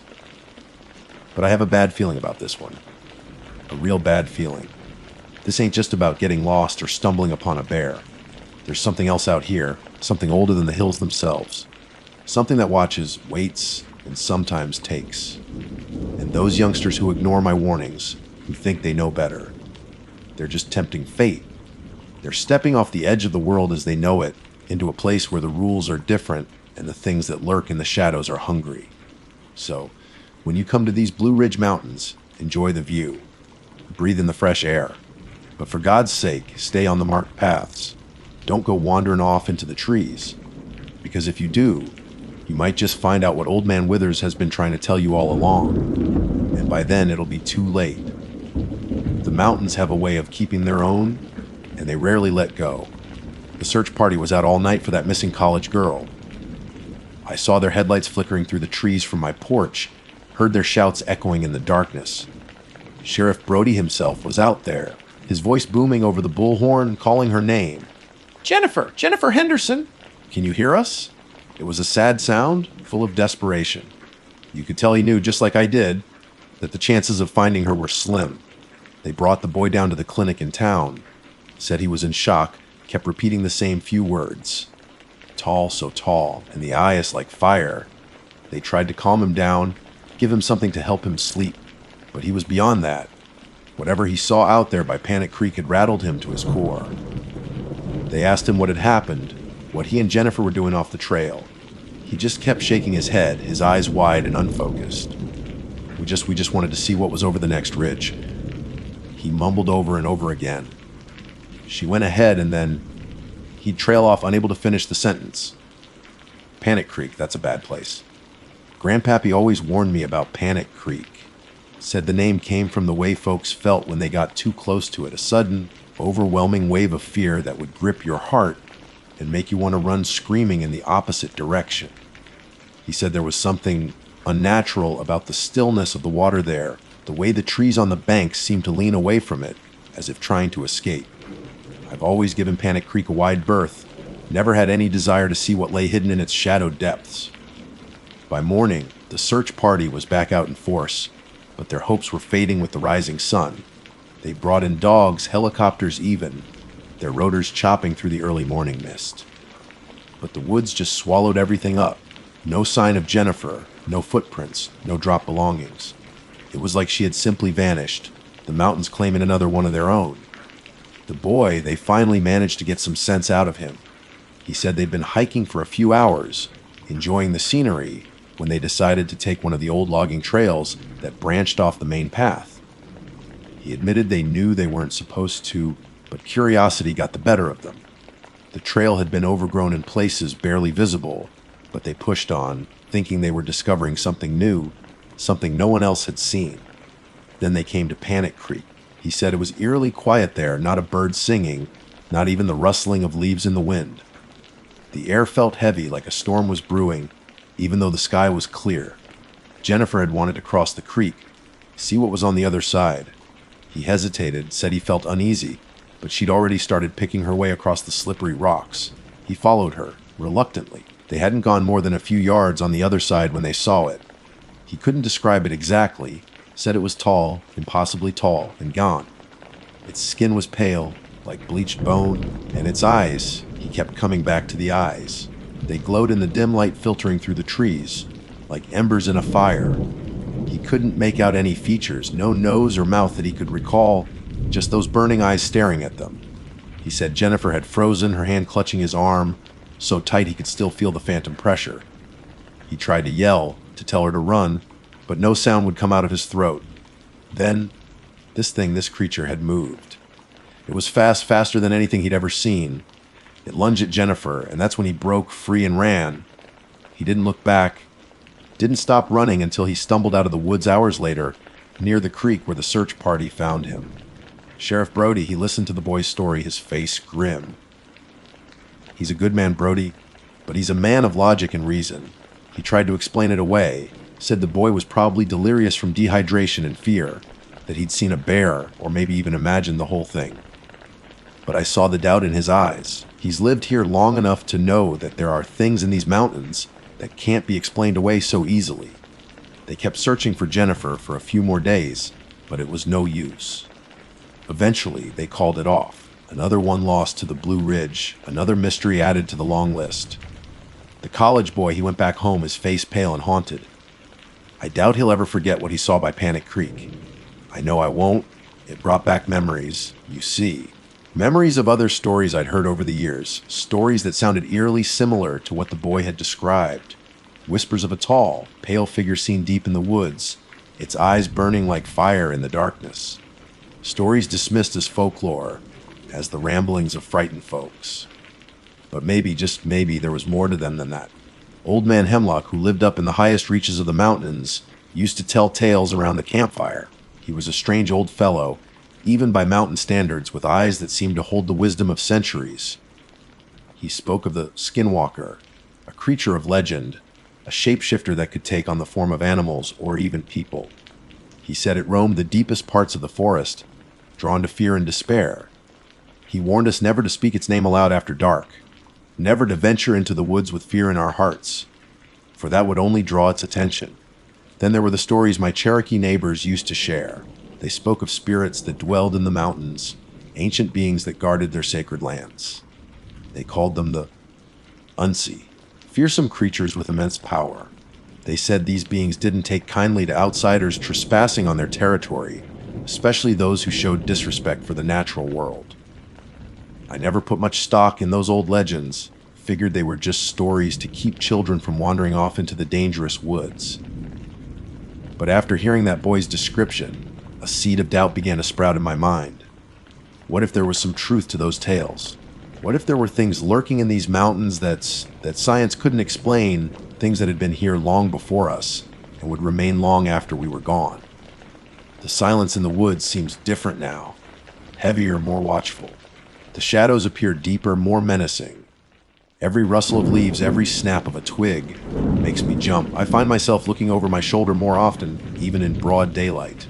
It's like that boy's fear has become contagious, spreading through the mountains, settling in the hearts of those who know the truth, that we are not always the top of the food chain out here. The tourists, they'll keep coming, of course. They'll read the news stories about the missing girl, maybe offer a moment of silence, but they won't truly understand. They'll still venture off the marked paths, still seek out the thrill of the unknown, convinced that nothing bad could ever happen to them. And Old Man Withers will just sit here on his porch, watching them go, a familiar sadness washing over him. Because I know the mountains don't give up their secrets easily, and sometimes they demand a terrible price for our curiosity, and I can't help but wonder who will be next to disappear into the silent, watchful embrace of the Blue Ridge. The thought keeps me up at night, the image of those burning eyes seared into my mind. This ain't over. Not by a long shot. Weeks turned into months. The leaves on the trees changed, the air grew colder, and the story of Jennifer Henderson faded from the headlines, becoming just another local legend whispered about in hushed tones. The college boy never came back, and Sheriff Brody eventually closed the case, marking it as a tragic hiking accident. But I knew better. The mountains had claimed her, just like they'd claimed so many others before her. Winter settled in, covering the Blue Ridge in a thick blanket of snow. The woods became eerily silent, the only sound the crunch of my boots on the frozen ground when I ventured out to gather firewood. Most folks stayed indoors, huddled by their fires, waiting for the thaw. But I still went out. Couldn't help it. The mountains called to me, even in their frozen slumber, and I felt a strange obligation to keep watching, to keep listening. One particularly cold afternoon, as the sun was beginning its slow descent behind the western peaks, I decided to take a walk up to Widow's Creek. It was a place I hadn't visited since they found Billy Carter's hat there all those years ago. There was a stillness about the place in the winter, a quiet dignity that seemed to hold the echoes of all the lost souls. The snow was deep and the going was slow. The air bit at my exposed skin, but I bundled up tight in my old wool coat and kept going. As I got closer to the creek, I noticed something odd. There were tracks in the snow, big ones. Too big for a deer, too wide for a bear. They were vaguely humanoid in shape, but elongated, almost distorted. And they were fresh, made since the last snowfall. A shiver ran down my spine despite the cold. These weren't ordinary tracks. These were the kind of tracks Grandpappy used to warn me about, the kind that belonged to something else. I followed them cautiously, my heart pounding in my chest. The tracks led away from the creek, deeper into the woods, towards Panic Creek. That's when I saw it. In the distance, through the bare branches of the trees, a flicker of light. It wasn't the steady glow of a lantern or a flashlight. It was a pale, ethereal light, like moonlight trapped in a jar. It moved slowly, erratically, weaving through the trees. My blood ran cold. I knew deep down in my bones that this was it. This was the source of the stories, the thing that the boy had seen, the thing that had taken Jennifer. I should have turned back, should have gone home and locked my doors. But Curiosity, that old devil, had its hooks in me. I had to know, I had to see. I crept forward, moving as silently as I could through the snow. The tracks led me closer to the light, and as I got nearer, I began to hear a sound. It was faint at first, a low, mournful hum, but as I drew closer, it grew louder, resolving into a sort of chant ancient and unsettling. It sounded like no language I'd ever heard, yet somehow I understood the feeling behind it, a deep, primal sorrow. Finally, I reached a small clearing, and there it was. The light emanated from a tall, gaunt figure standing in the center of the clearing. It was even taller and more emaciated than the boy had described. Its skin was indeed pale as bone, stretched tight over what looked like a skeletal frame, and its eyes, they glowed with that same eerie light I had seen from a distance, burning with an ancient intensity. But it wasn't the creature's appearance that truly terrified me. It was what it held in its long, spindly arms. It was Jennifer. Her body was limp and lifeless, but the creature held her as gently as a mother cradles a sleeping child. And as it chanted, that pale light seemed to pulse, flowing from the creature into Jennifer's still form. I stood there, frozen in fear and disbelief, watching this unholy scene unfold before my eyes. I wanted to run, to scream, but I couldn't move. My feet felt rooted to the ground. It was like I was caught in a nightmare, unable to wake up. Then, the creature turned its head, its glowing eyes fixing on me. There was no malice in its gaze, only a profound sadness. It was as if it knew I was there, had known all along. The chanting stopped, and a strange silence fell over the clearing. For a long moment, we just stood there, staring at each other. Me, a frightened old man, and this thing holding the body of a lost girl. Then, slowly, deliberately, the creature laid Jennifer down in the snow. It knelt beside her for a moment, its head bowed, as if in mourning. When it rose, it looked at me again, and then it turned and walked away, disappearing silently into the trees, the pale light fading with it. The chanting started up again, fainter this time, carried away on the cold winter wind. I don't know how long I stood there in that clearing. The cold seeped into my bones, but I couldn't bring myself to move. Eventually, I found my legs and stumbled back towards my cabin, my mind reeling from what I had witnessed. I never told anyone what I saw. Who would believe me? They'd say I was just an old man whose mind was starting to go. But I know what I saw. I know what's out there in the Blue Ridge Mountains. It's not just about getting lost or encountering a wild animal. There's something else, something ancient and unknowable that dwells in these woods. I don't know what it is or what it wants. Maybe it's the skinwalker old man Hemlock used to talk about. Maybe it's one of the Cherokee's Unsi. Or maybe it's something else entirely, something that has been here since the beginning, a part of the mountains themselves. All I know is that it's out there. And sometimes, when the moon is full and the wind whispers through the trees just right, I can still hear that faint, mournful chant echoing through the hollows. And I remember the pale light, the glowing eyes, and the gentle way that creature held the lost girl. So, when you come to these Blue Ridge Mountains, enjoy the beauty, hike the trails. But remember Old Man Wither's warning. Stick to the marked paths. Don't go wandering off into the trees. Because you never know what you might find waiting for you in the shadows. And some things, once seen, can never be unseen. Some secrets are best left undisturbed. Because the mountains, they're always watching. And they never forget. My name is Alex. Just Alex. No fancy last name, no complicated backstory, at least not yet. Right now, all you need to know is that I'm a solo hiker. Always have been, probably always will be. There's a certain kind of peace you find out in the woods, a silence that speaks volumes louder than any city noise. It's just you, the rustling leaves, the crunch of your boots on the trail, and maybe the occasional chirping of birds. That's my kind of symphony. I live for those moments when the sunlight filters through the canopy, painting dappled patterns on the forest floor. I crave the scent of pine needles and damp earth after a rain shower. The woods aren't just a hobby for me, they're a part of me. They're where I feel most at home, most connected to something bigger than myself. Usually, my best buddy Buster comes with me on these adventures. Buster's a scruffy mutt I rescued from a shelter a few years back. He's got this goofy grin and an endless supply of energy. A loyal companion, always trotting a few steps ahead, his tail wagging like a metronome gone wild. He's good company out there, and honestly, having him around makes me feel a little safer. You never know what you might encounter in the deep woods. But my last trip was different. It was a few weeks ago, late October. The air was crisp, carrying the scent of decaying leaves, and the colors of the foliage were breathtaking vibrant reds, oranges, and yellows splashed across the hillsides like a painter's masterpiece. I decided to hike a section of the Appalachian Trail near the Roan Highlands.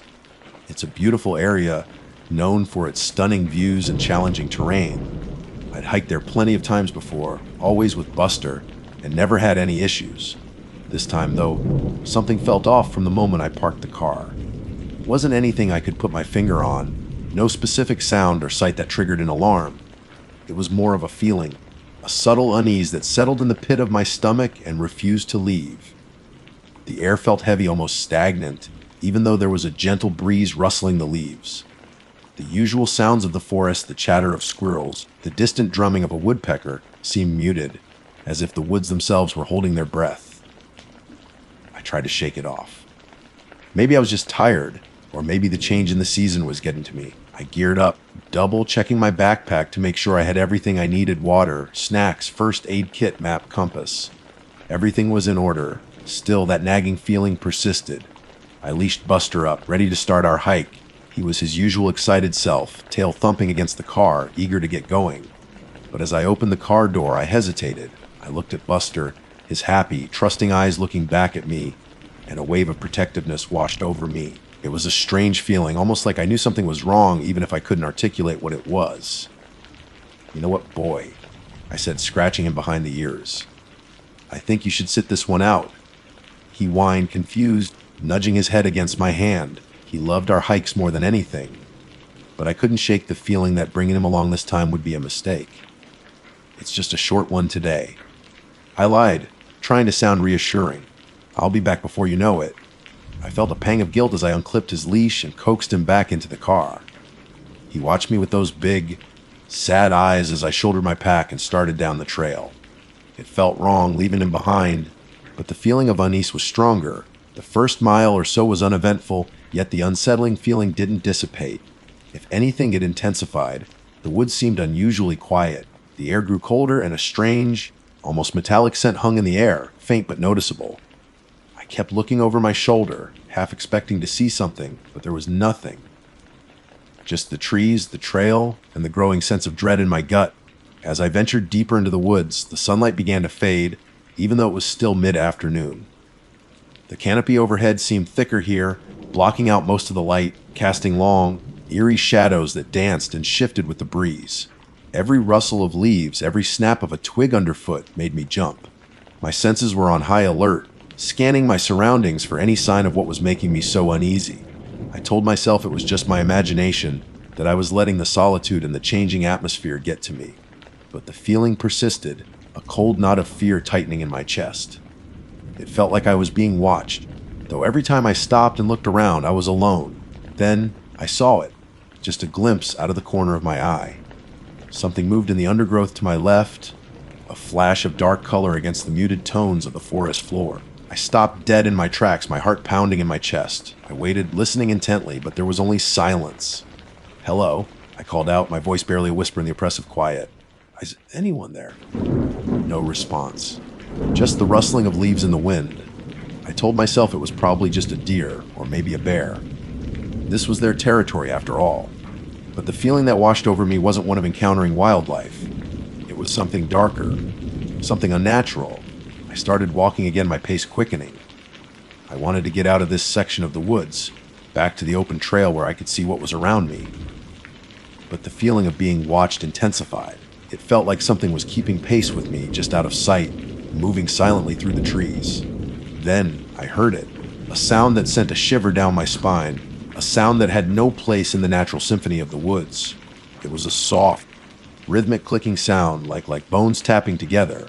It was faint at first, barely audible over the sound of my own breathing, but it grew louder as I continued to walk. I stopped again, my breath catching in my throat. The clicking sound seemed to be coming from the woods to my right, closer now. I strained my ears, trying to pinpoint the source. The sound was unsettling, disturbing, and it filled me with a primal fear that I had never experienced before. I slowly turned my head, peering into the dense undergrowth. The shadows seemed to deepen here, making it hard to see anything clearly.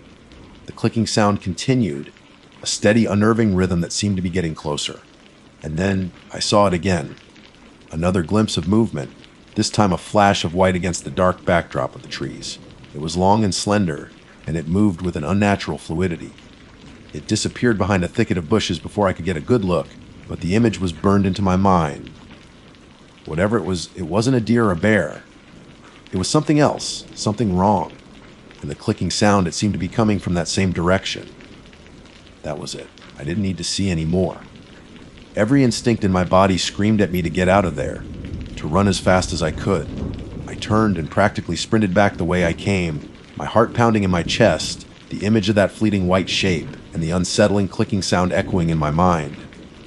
I didn't stop running until I reached my car, my lungs burning, my legs aching. I fumbled with the keys, unlocking the door and practically collapsing into the driver's seat. I sat there for a moment, catching my breath, my eyes darting around, expecting to see something emerge from the trees. But there was nothing, just the silent woods, deceptively peaceful under the fading light. I started the car, my hands shaking on the steering wheel, and drove away as fast as I could, not daring to look back. I didn't stop until I was miles away, the unsettling feeling slowly starting to recede, replaced by a cold, lingering fear. I never went back to the Roan Highlands after that, and Buster. He seemed different too for a few days. He would often sit by the window looking out towards the woods, a low growl rumbling in his chest. It was like he felt it too, whatever that off feeling was. So yeah, that's me. Alex, the solo hiker who usually brings his dog. But after that day, I'm not so sure about going back into the woods alone. And I definitely won't be leaving Buster behind again. Because whatever was out there in the Roan Highlands, I have a feeling it's still there, waiting. And I don't want to find out what it is. Weeks turned into months, and the memory of that unsettling hike in the Roan Highlands started to fade around the edges, like a photograph left out in the sun. Life went back to normal. Work was the usual grind, the days blurring into a predictable routine. I still went hiking, of course. The woods were in my blood, and no single creepy experience was going to change that. But I stuck to familiar trails, places I'd been countless times where I felt safe. And Buster, he was back to being my trusty hiking companion, his happy panting and the jingle of his collar a comforting presence beside me. But even on those familiar trails, a part of me couldn't shake off the memory of that day. Sometimes when the woods grew particularly quiet, or when a gust of wind rustled the leaves in a way that sounded eerily like that clicking, a shiver would run down my spine. I'd find myself glancing around nervously, half expecting to see that fleeting white shape again. It was like a seed of unease had been planted that day, and it was slowly, stubbornly taking root. I tried to rationalize what had happened. Maybe it was just stress getting to me. Or maybe I just encountered some nocturnal animal I hadn't recognized, and the clicking was just the sound of it moving through the underbrush. My mind would offer up logical explanations, trying to soothe the lingering fear. But deep down, I knew it was more than that. The feeling that day had been too intense, too wrong. One particularly dreary Saturday, I was sitting at home, flipping through old photo albums, when I stumbled upon some pictures from my hikes in the Roan Highlands. There were shots of stunning vistas, vibrant fall foliage, and of course, plenty of goofy photos of Buster posing with his tongue hanging out. As I flipped through them, I paused on a photo I'd taken on that very last hike, just a little while before things started to feel strange. It was a shot of a particularly twisted and gnarled old tree, its branches reaching up towards the sky like skeletal fingers. I remembered being struck by its unique shape and how the light filtered through its leaves. I zoomed in on the photo, just out of curiosity, and that's when I saw it. At first, I thought it was just a trick of the light, a shadow playing across the bark, but the more I looked, the more certain I became. There, nestled in the crook of one of the branches, was a small white object. It was hard to make out the details, but it looked long and slender, almost like a bone. My blood ran cold. Could it be? Was this what I had seen? That flash of white in the undergrowth? And could the clicking sound have been coming from something like that, perhaps hanging and swaying in the breeze? The rational part of my brain tried to dismiss it. It could be anything, a piece of driftwood that had somehow gotten lodged in the tree, or maybe just a strangely shaped piece of bark. But the unease that had been simmering beneath the surface ever since that hike suddenly boiled over. I couldn't shake the feeling that this was connected to what I had experienced. I spent the rest of the day lost in thought. The image of that white object in the tree burned into my mind. I even tried to find the exact location on a map, thinking maybe I could go back and investigate. But the photo wasn't clear enough to pinpoint the exact spot, and the thought of returning to those woods filled me with a deep sense of dread. As the weeks passed, I found myself researching the Rhone Highlands. I read articles about its history, its flora and fauna, even local folklore. I was looking for something, anything, that might explain what I had seen and felt that day. I stumbled upon some old legends about strange creatures said to inhabit the more remote parts of the Appalachian Mountains, tales of shadowy figures and unsettling sounds in the deep woods. Most of it seemed like just that old wives' tales and campfire stories, but some of the descriptions, they resonated with the feeling of wrongness I had experienced. One legend, in particular, stuck with me. It spoke of a creature called the Bone Whisperer, a gaunt, pale entity said to roam the high ridges of the mountains. It was said to lure lost hikers deeper into the woods with a soft, rhythmic clicking sound, and those who followed the sound were never seen again. The description was vague, often contradictory, but the mention of the clicking sound sent a shiver down my spine every time I read it. I knew it was probably just my imagination running wild, fueled by a stressful experience and some old local legends. But the image of that white object in the tree, coupled with the unnerving clicking sound, kept drawing me back to these unsettling thoughts. Then, a few weeks ago, I had a strange encounter while hiking on one of my usual familiar trails. It was a sunny afternoon, and the woods felt peaceful and welcoming. Buster was happily sniffing around in the undergrowth, and I was enjoying the warmth of the sun on my face. We were about halfway through our usual loop when Buster suddenly stopped dead in his tracks, his ears perked up, a low growl rumbling in his chest. I looked around trying to see what had caught his attention. There was nothing out of the ordinary, just the usual trees and undergrowth. "What is it, boy?" I asked, gently pulling on his leash. He didn't respond, his gaze fixed on a point deep in the woods to our left. His growl intensified and the hair on his back bristled. I felt a prickle of unease. Buster was usually so friendly, so laid back. He only acted like this when he sensed something was truly wrong. I followed his gaze, scanning the trees. And then I heard it, faint at first, but unmistakable. The clicking sound. It was the same sound I had heard in the Rhone Highlands. That soft, rhythmic tapping, like bones gently knocking together. My heart leaped into my throat. It couldn't be. This was a completely different location, miles away from where I had that experience. Buster started to bark, a deep, frantic sound that echoed through the silent woods. He was pulling on his leash, clearly agitated, wanting to move away from the source of the sound. I didn't hesitate. I grabbed Buster's leash firmly and started to back away slowly, my eyes fixed on the spot where I thought the sound was coming from. The clicking continued, steady and unnerving. As we moved further down the trail, the sound began to fade.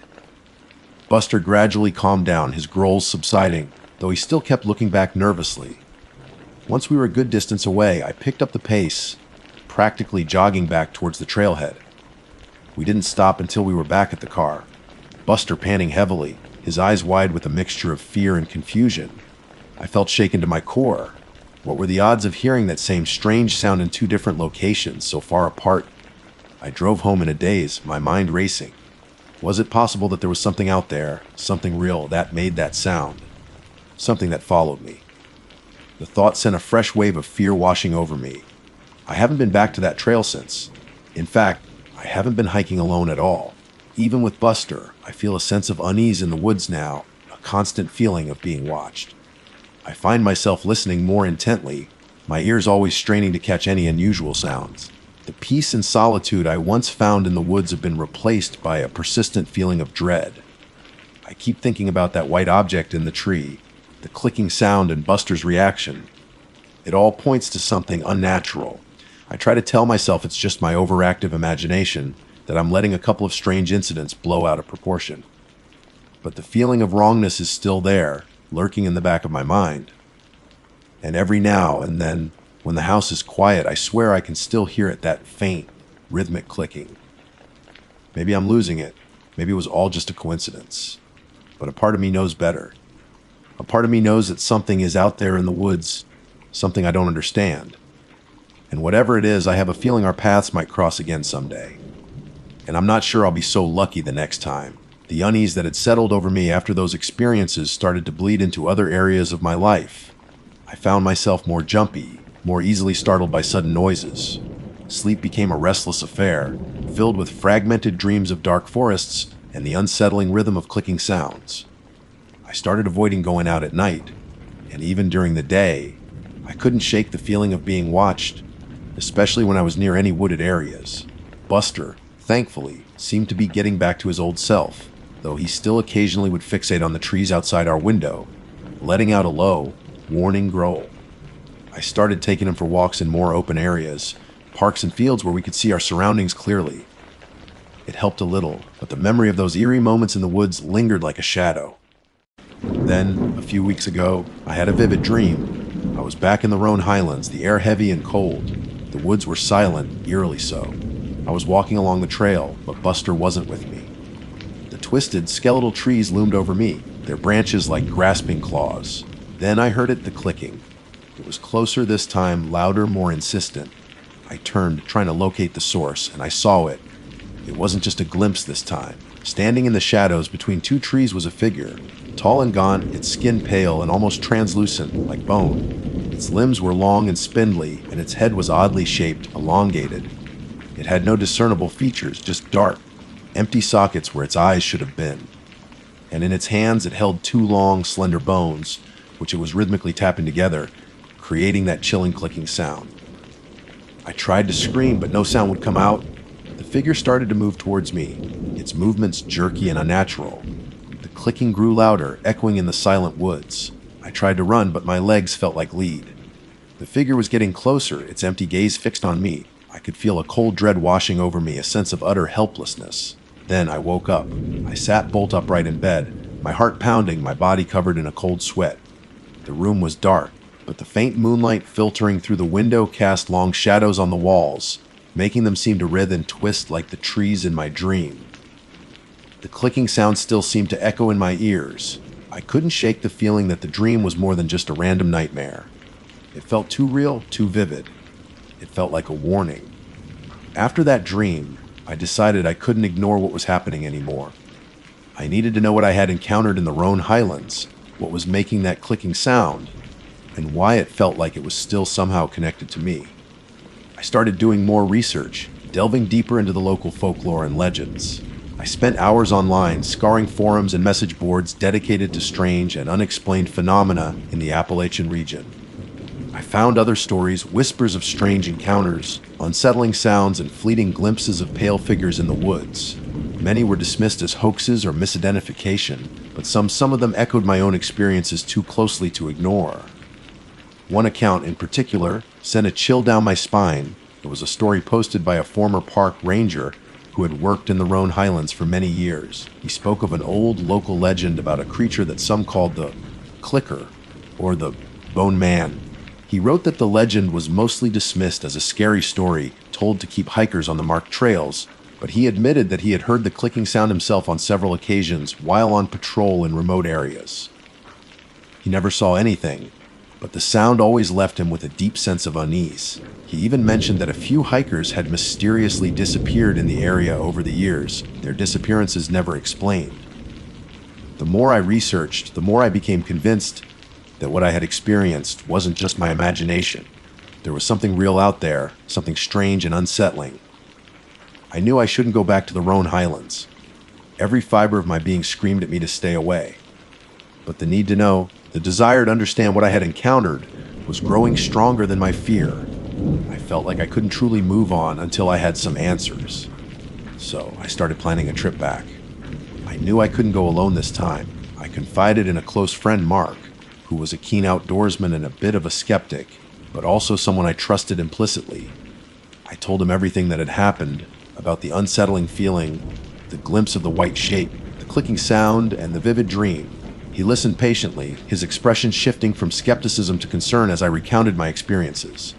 After I finished, he was quiet for a long moment. "LX," he said finally, "I don't know what to make of all this. It sounds disturbing, but I'm worried about you going back there alone. I'll go with you." His offer was a huge relief. Knowing I wouldn't be facing whatever was out there alone made the prospect of returning a little less terrifying.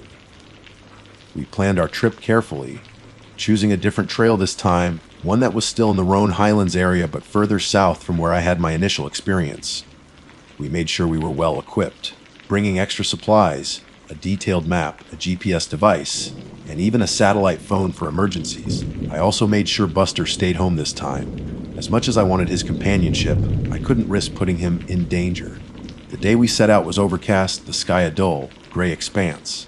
The air felt heavy and still, just like it had on that last hike. As we drove towards the Roan Highlands, a familiar knot of unease tightened in my stomach. The hike started uneventfully. The trail was well maintained, and we passed a few other hikers along the way. But as we ventured deeper into the woods, the crowds thinned, and the silence started to descend. It was the same eerie silence I remembered from before. We hiked for several hours, keeping a watchful eye on our surroundings. Mark, ever the pragmatist, kept pointing out possible explanations for what I had experienced: unusual bird calls, the sound of branches rubbing together in the wind, even optical illusions caused by the changing light. I wanted to believe him, but deep down I couldn't shake the feeling that something was still out there. As the afternoon wore on, the light began to fade. We reached a small clearing and decided to take a break. As we sat there, drinking water and eating our snacks, I heard it again. Faint but unmistakable, the clicking sound. My heart leaped into my throat. I looked at Mark, his expression now a mixture of surprise and apprehension. He had heard it too. We stood up slowly, scanning the trees. The clicking seemed to be coming from the woods to our right further in. It was closer this time, the rhythm more distinct. "What is that?" Mark whispered, his eyes wide. I shook my head, unable to speak. The sound was exactly the same as what I had heard before. We stood there for a few minutes, listening intently, but we couldn't see anything. The woods were dense, the shadows long and deep. Then the clicking stopped. The silence that followed was even more unsettling than the sound itself. We decided it was time to leave. We packed up our things quickly and started back down the trail, our pace much faster now. The feeling of being watched intensified. Every snap of a twig sounded like a footstep. Every shadow seemed to conceal something sinister. As we were nearing the edge of the woods, the clicking started again. It was behind us now, closer than ever. We turned, our hearts pounding in our chests, and then we saw it. Just a fleeting glimpse, but enough to confirm my deepest fears. A tall, pale figure standing in the shadows between the trees. It was holding something long and slender in its hands, and even from a distance, I could see the rhythmic movement as it tapped them together. We didn't wait to get a better look. We turned and ran, not stopping until we burst out of the woods and into the open field where we had parked the car. We didn't speak much on the drive home. Mark was clearly shaken, his skepticism replaced by a stunned silence. I knew he had seen something too, something that defied any logical explanation. I haven't been back to the woods since. I don't think I ever will. I still hear the clicking sometimes, especially when the house is quiet at night. It's faint, barely audible, but I know it's there. I don't know what that thing was in the Roan Highlands. I don't know what it wanted. And I don't want to find out. Some mysteries are best left unsolved. Some doors are best left unopened. And some sounds you just never forget, no matter how hard you try. The clicking, it's a sound that will forever haunt my nightmares. And sometimes, when the wind whispers through the trees outside my window, I can't help but wonder if it's not the wind at all. Hi, I'm Emily, just your quintessential city girl born and bred in the concrete jungle of Chicago. My idea of reconnecting with nature usually involved a picnic blanket in Millennium Park and maybe dodging a few rogue frisbees. So when my therapist, Dr. Evans, suggested a weekend retreat to the Great Smoky Mountains, I'll admit I raised a skeptical eyebrow. Emily. She'd said in that calm, knowing voice of hers, the one that always made me feel like she could see right through my carefully constructed walls of sarcasm and anxiety, you need to unplug, breathe some real air, find some peace. Peace. The word echoed in my mind, a foreign concept in my usual whirlwind of deadlines, crowded subway cars, and the incessant hum of urban life. But Dr. Evans had a point. The stress had been mounting lately. Work was demanding. My social life felt like a constant juggling act, and even my beloved cat, Mr. Whiskers, seemed to be giving me the side eye more than usual. So reluctantly I agreed. A weekend in the mountains. How bad could it be? Famous last words, right? I booked a small, secluded cabin nestled deep within the Tennessee side of the Great Smoky Mountains National Park. The pictures online looked idyllic, a cozy wooden structure with a stone fireplace, surrounded by towering trees and the promise of breathtaking views. I envisioned myself spending my days hiking scenic trails, reading by the crackling fire, and maybe even attempting some amateur nature photography. A digital detox, a chance to recharge. The drive down was surprisingly pleasant. The landscape transformed from the familiar flatlands of Illinois to rolling hills and finally, majestic peaks cloaked in a hazy blue mist, the very mist that gave the mountains their name, I remembered reading. There was a sense of anticipation building within me, a flicker of excitement for the quiet solitude that awaited. I stopped in a small mountain town just outside the park to stock up on groceries. The air was crisp and clean, carrying the scent of pine and damp earth. The locals were friendly, offering warm smiles and snippets of local lore as I picked out essentials. One old woman, her face etched with the wisdom of the mountains, gave me a knowing look as I paid for my groceries. "Going up to the Smokies, are you, dear?" she asked, her voice a low rumble. "Yes, Mom," I replied, a little surprised by her directness. "Beautiful place," she said, her eyes clouding over for a moment. "But you be careful now. Those mountains, they got their secrets." I chuckled nervously, attributing her words to small-town superstition. "I'll keep that in mind," I said, taking my bags. As I drove the winding road deeper into the park, the sunlight began to filter through the dense canopy of trees, casting long, dancing shadows on the asphalt. The air grew cooler, and the sounds of the city were replaced by the rustling of leaves and the chirping of unseen birds. It was peaceful, just as Dr. Evans had prescribed. The cabin was even more charming than the pictures had suggested. It was rustic but well maintained, with a porch overlooking a small clearing. As I stepped inside, the scent of wood smoke lingered in the air, a comforting reminder of past fires.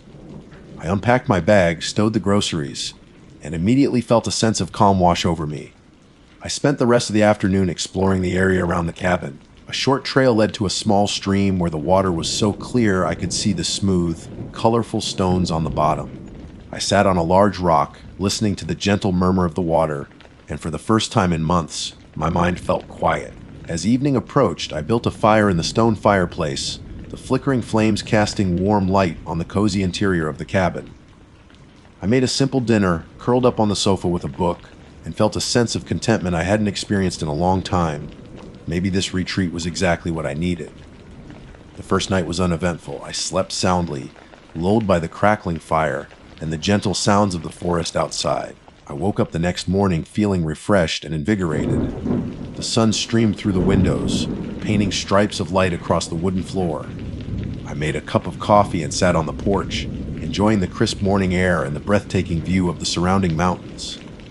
The fog hung low in the valleys, creating a sea of white below the emerald peaks. It was a scene of unparalleled beauty. I decided to spend the day exploring some of the hiking trails I had researched before my trip.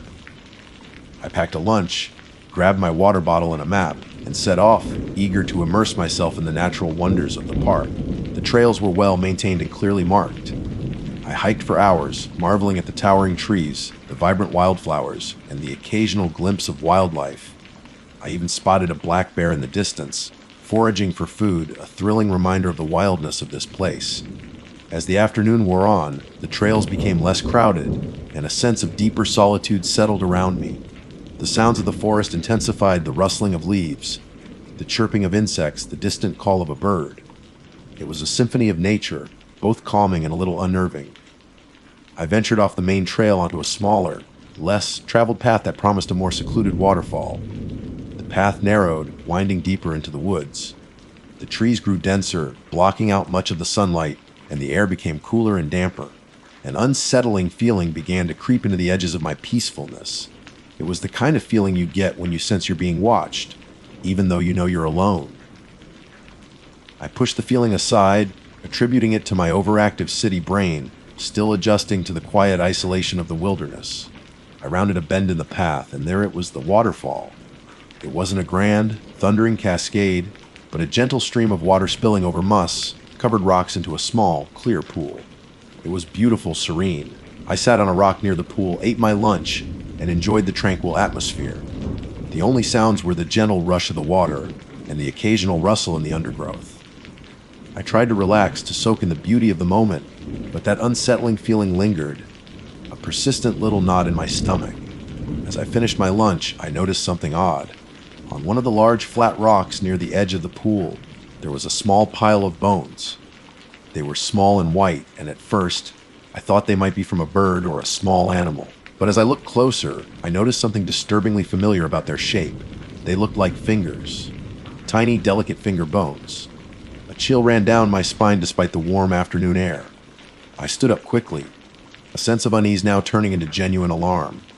I told myself it was probably just some animal remains, that my imagination was running wild. But the image of those tiny finger bones was seared into my mind. I decided it was time to head back to the cabin. The peaceful serenity of the woods had been replaced by a growing sense of dread. The shadows seemed darker now, the sounds of the forest more ominous. Every snap of a twig, every rustle in the leaves made me jump. I quickened my pace, my heart pounding in my chest. The path back seemed longer, the trees closing in around me like silent, watchful sentinels. I couldn't shake the feeling that I was no longer alone in these woods. As I finally emerged back onto the main trail, the relief was palpable. The familiar markers and the wider path felt like a return to safety. I hurried back towards the cabin, my earlier enjoyment of the hike completely forgotten. When I reached the cabin, I locked the door behind me, even though I knew it wouldn't offer much protection against anything truly determined to get in. I peered out the windows, scanning the surrounding woods, but saw nothing. I tried to rationalize what I had seen. Animal bones? That's all it was. My city girl nerves were just getting the better of me, but the image of those tiny finger bones kept flashing in my mind, and the unsettling feeling in my stomach refused to go away. I spent the rest of the day inside the cabin, trying to distract myself with a book and the warmth of the fire. But every creak of the floorboards, every rustle of leaves outside the window, sent a jolt of fear through me. The peace and tranquility I had felt just the day before had vanished, replaced by a gnawing anxiety. As dusk began to fall, casting long, eerie shadows across the clearing, I couldn't shake the feeling that something was wrong. Terribly wrong. The woods outside seemed to hold their breath, the usual sounds of nighttime creatures strangely absent. An unnatural silence had descended, a silence that felt heavy and pregnant with something unknown. I double-checked the locks on the doors and windows, even though I knew it was probably futile. I huddled by the fire, clutching a mug of tea, my eyes darting nervously towards the windows, watching the deepening darkness. This was no longer the relaxing escape I had envisioned. The Great Smoky Mountains, with their breathtaking beauty, now felt menacing, their silent depths hiding secrets far more sinister than I could have ever imagined. And as the night wore on, and the silence outside grew more profound, I began to wonder if I had stumbled upon one of those secrets. The old woman's words from the town echoed in my mind. Those mountains, they got their secrets. I had a terrible feeling I was about to discover one of them firsthand. And I had a sinking feeling I wasn't going to like what I found.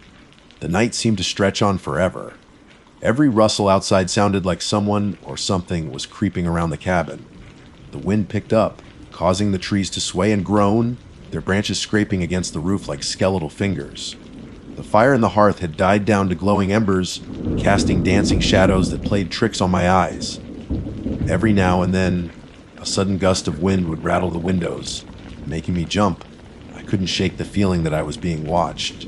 I tried to read, hoping to lose myself in the pages of my book, but my focus kept drifting. My ears were constantly straining for any unusual sound, my eyes darting nervously towards the darkened windows. The silence from the forest was still unsettling, a heavy blanket of quiet that felt unnatural. In the city, there was always some ambient noise, the distant hum of traffic, sirens in the distance, the muffled sounds of neighbors. But here, the silence was absolute, broken only by the occasional creak of the cabin settling or the mournful howl of what sounded like a distant coyote. Around midnight, I heard it, a faint scratching sound coming from the porch. My heart leaped into my throat. I held my breath, listening intently. The scratching continued, a slow, deliberate sound, like something with sharp claws dragging across the wooden planks. I crept silently to the window, peering out through a gap in the curtains. The darkness was thick, the only illumination coming from the faint moonlight filtering through the trees. I couldn't see anything. The scratching stopped for a moment, and I let out a shaky breath. thinking maybe it was just a raccoon or some other small animal. But then it started again, closer this time, right beneath the window. My blood ran cold. This didn't sound like a raccoon. The scraping was too deliberate, too insistent. It was as if something was trying to get in. I backed away from the window slowly, my mind racing. What could it be? The old woman's warning echoed in my head again. You be careful now. Those mountains, they got their secrets. Was this one of them? I grabbed the heaviest thing I could find, a sturdy iron poker from the fireplace, and held it in front of me like a weapon.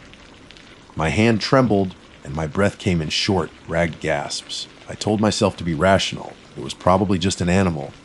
But the primal fear gripping me felt far beyond a simple encounter with wildlife. The scratching stopped again, replaced by a soft thumping sound against the cabin wall as if something was brushing against it. I squeezed my eyes shut, trying to block out the terrifying sounds. I wanted to scream, but my voice seemed to be trapped in my throat. Then the thumping stopped, and everything went silent again. A tense, suffocating silence that was almost worse than the scratching and thumping. I waited, every muscle in my body coiled tight for what felt like an eternity. But the silence held. Slowly, cautiously, I made my way back to the window and peeked out again. Still nothing. The moon had shifted in the sky, casting different shadows, making it hard to discern shapes in the darkness. I decided to try and get some sleep. I knew it was probably foolish, but the exhaustion was starting to set in, and I couldn't keep my guard up all night.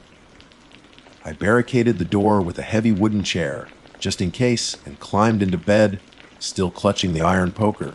Sleep didn't come easily. Every creak of the cabin, every rustle of leaves outside, jolted me awake. I kept imagining things lurking just outside the windows, their eyes glinting in the darkness. It was a long, restless night filled with fear and unease.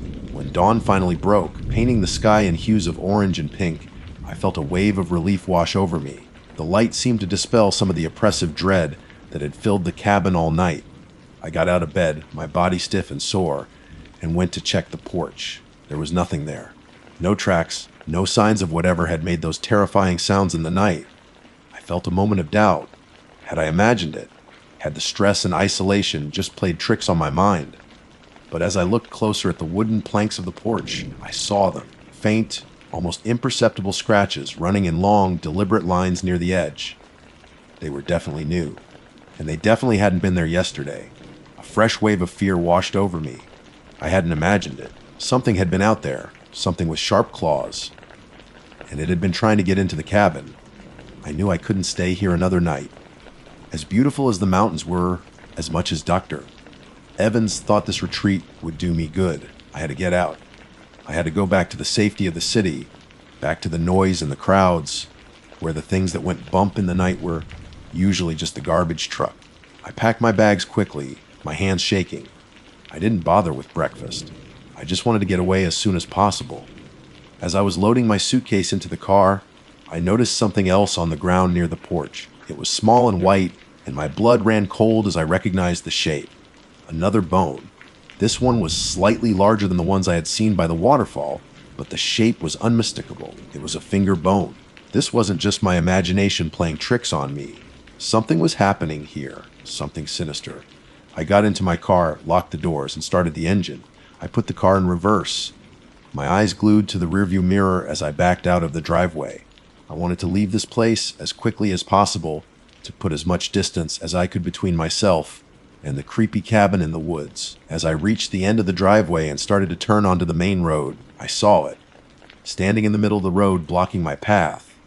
It was tall and gaunt, its body unnaturally thin and elongated.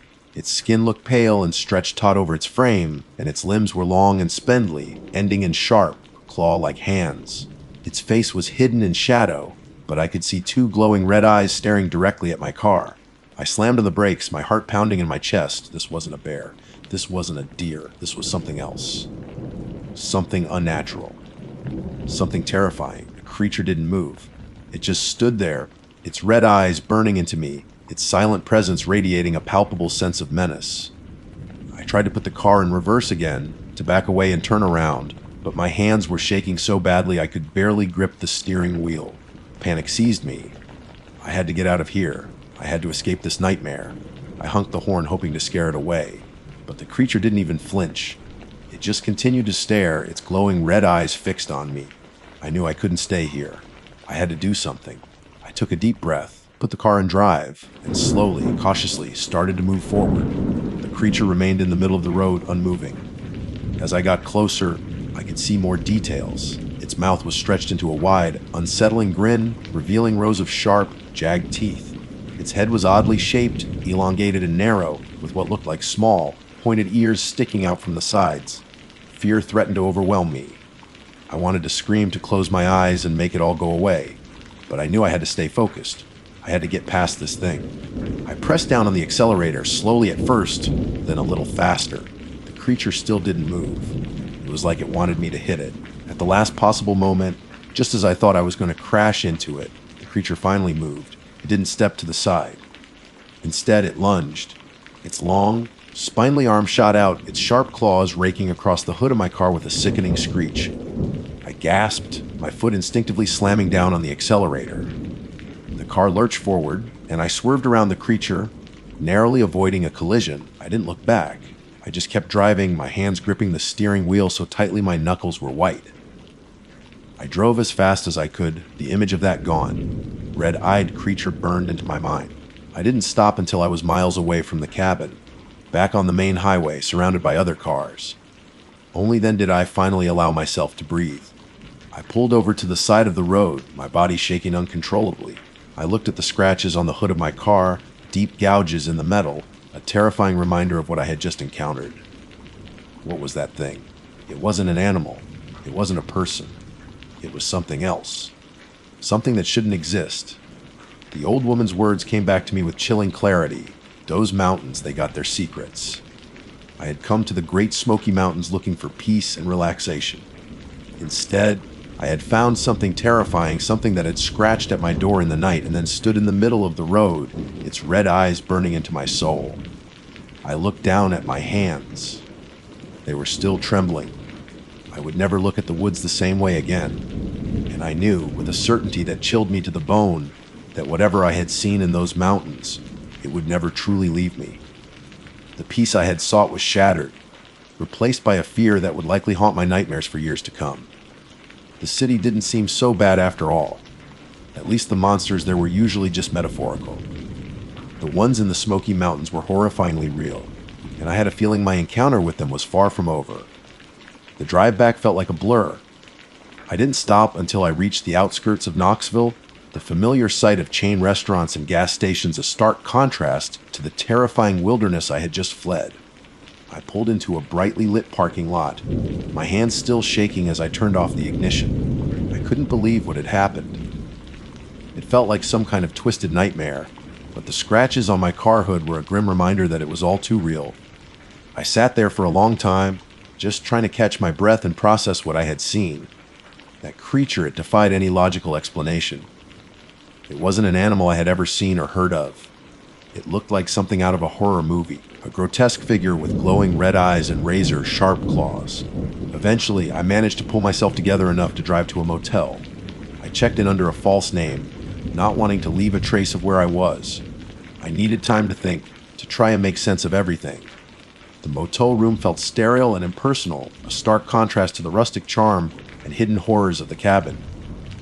I took a long, hot shower, trying to wash away the feeling of being watched, the lingering sense of dread that clung to me like a shroud.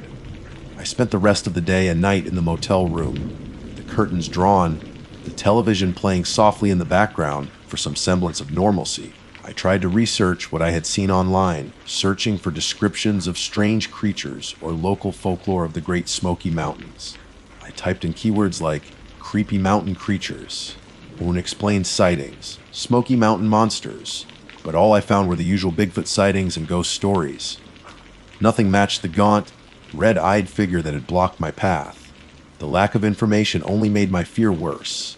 It was like my experience was so far outside the realm of normal that no one else had ever encountered it, or if they had, they hadn't lived to tell the tale. Sleep was fitful and plagued by nightmares. I kept seeing those glowing red eyes in the darkness, that wide, unsettling grin, those sharp claws raking across my car. I would wake up in a cold sweat, my heart pounding, convinced that the creature was somehow in the room with me. The next morning, I knew I couldn't stay in the motel forever. I had to go home. I called Dr. Evans, telling her I had cut my retreat short due to an unexpected issue. Didn't go into details. How could I possibly explain what had happened? She would think I was having a breakdown. The drive back to Chicago was long and uneventful. The familiar flatlands of Illinois were a welcome sight after the terrifying terrain of the mountains. As I drove, my mind kept replaying the events of the past few days. Had it all been real? Or had the stress and isolation finally pushed me to the brink of sanity? But then I would look at the scratches on my car, still visible even after a quick wash at a gas station, and I knew it had been real. Something terrifying lived in those mountains, something that preyed in the darkness. Back in my Chicago apartment, surrounded by the familiar sounds of the city, I tried to settle back into my old routine. I went back to work. I saw my friends. I even spent some quality time with Mr. Whiskers. But everything felt different now. A shadow had been cast over my life, a lingering fear that I couldn't shake. I started having nightmares more frequently, vivid and terrifying visions of the creature in the mountains. I would wake up screaming, convinced that it was standing in my bedroom, its red eyes glowing in the dark. I became obsessed with trying to understand what I had seen. I spent hours online, delving into the darker corners of the internet, searching for any mention of similar creatures or experiences. I stumbled upon forums dedicated to cryptids and paranormal phenomena, reading countless stories of strange encounters in the wilderness. One night I found a thread that sent a shiver down my spine. It was a discussion about Appalachian folklore, and someone mentioned a creature known as a night hag, or a raw head and bloody bones. The descriptions were vague and often contradictory, but some spoke of a tall, gaunt figure with pale skin and glowing eyes that roamed the forests at night. Some legends even mentioned sharp claws and an unsettling grin. Could this be what I had seen? The descriptions weren't a perfect match, but they were disturbingly close. The thought that there might be a name, a history, to the creature I had encountered was both terrifying and strangely comforting. As the weeks passed, the nightmares continued, and my anxiety grew. I felt like I was constantly looking over my shoulder, afraid that the creature might somehow find me here in the city. It was irrational, I knew, but the fear was real.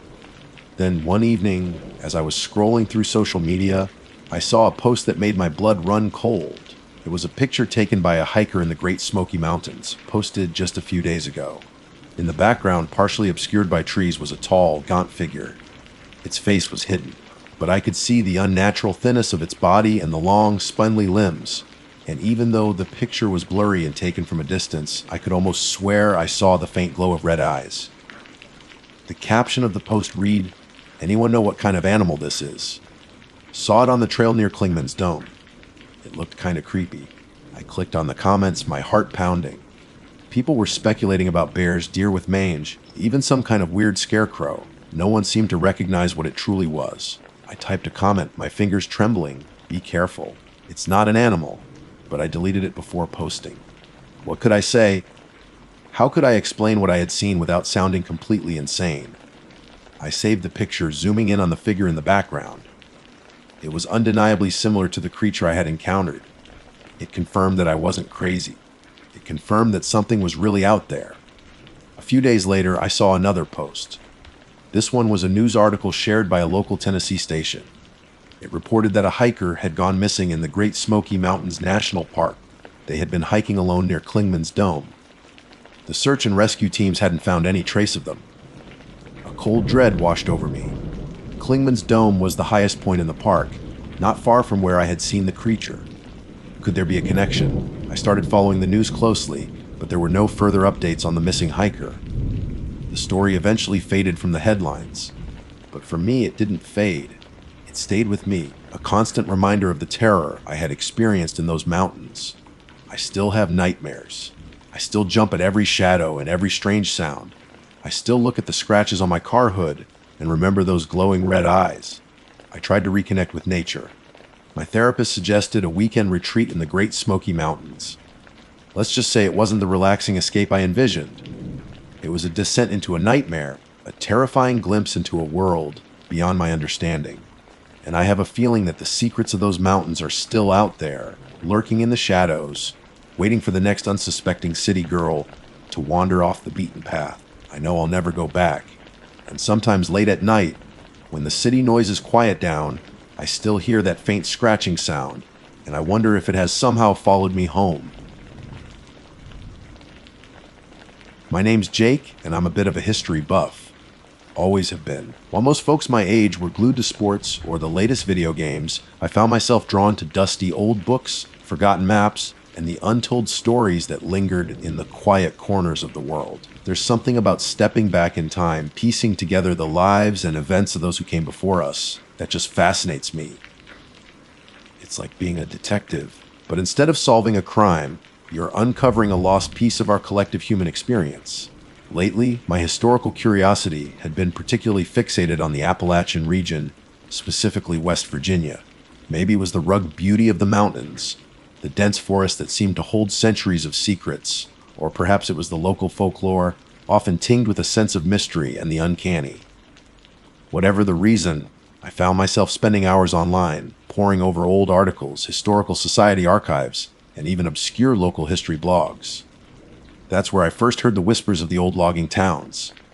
These weren't your typical ghost towns, the kind you see out in the deserts of the Southwest, where the buildings stand starkly against the horizon, monuments to a bygone era. No, these were different. These were logging settlements, communities that had sprung up quickly in the late 19th and early 20th centuries to exploit the seemingly endless timber resources of the West Virginian wilderness. They were rough and tumble places, filled with hard-working men and their families, living a hard life in isolation. But as the forests were cleared, and the economic needs shifted, these towns were simply abandoned, swallowed back by the very wilderness that had given them life.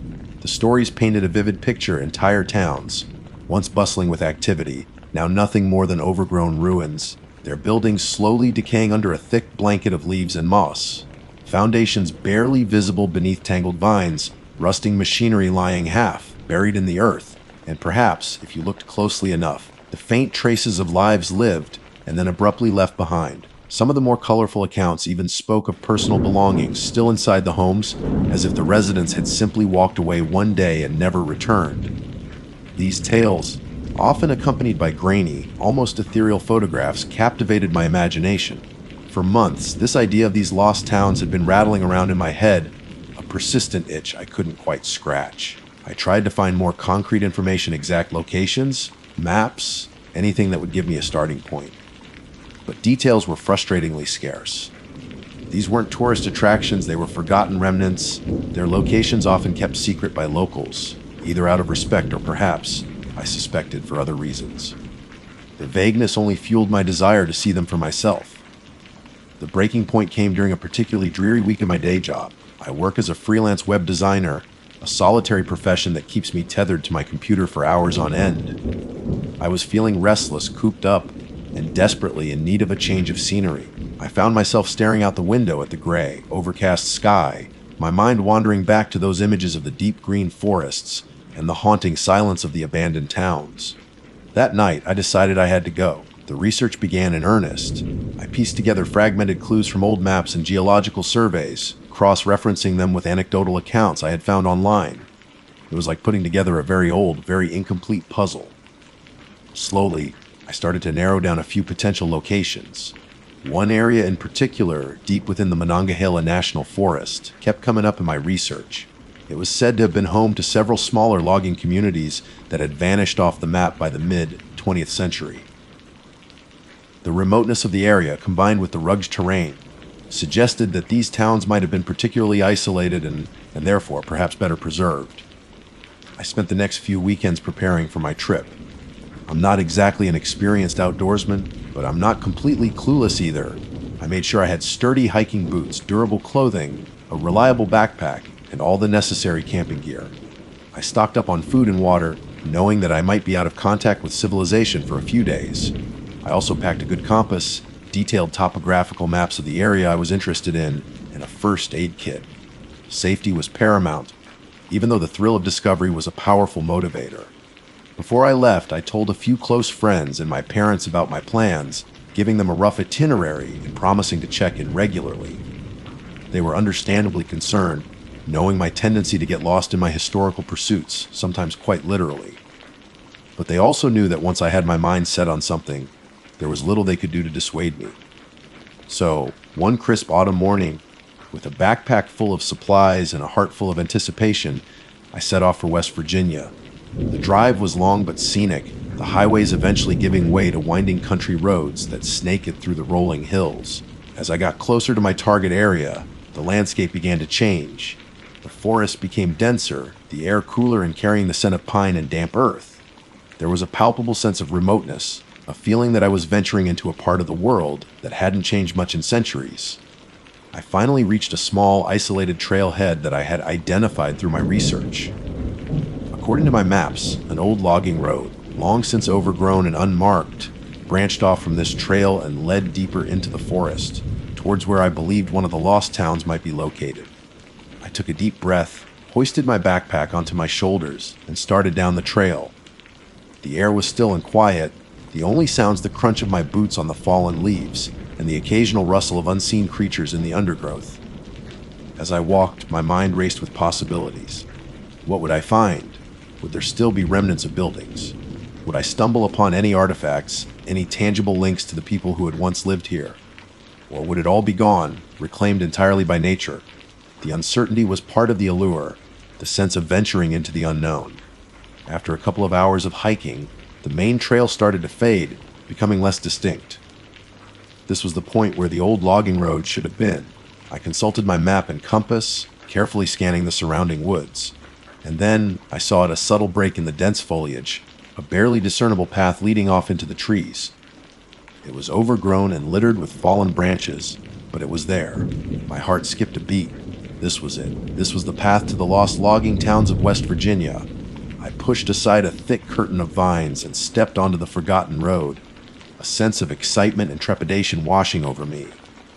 I had no idea what I was about to find, but I had a feeling that my little history excursion was about to become something far more significant. The old logging road was barely more than a deer trail in places, choked with fallen leaves and the occasional downed tree that I had to carefully navigate around or over. The air under the thick canopy of trees was dim and still, the sunlight filtering through in dappled patterns that danced on the forest floor. It was eerily quiet, the usual sounds of the forest, the chirping of birds, the rustling of small animals strangely absent. An unsettling silence hung in the air, amplifying the sound of my own breathing and the rhythmic crunch of my boots on the decaying leaves.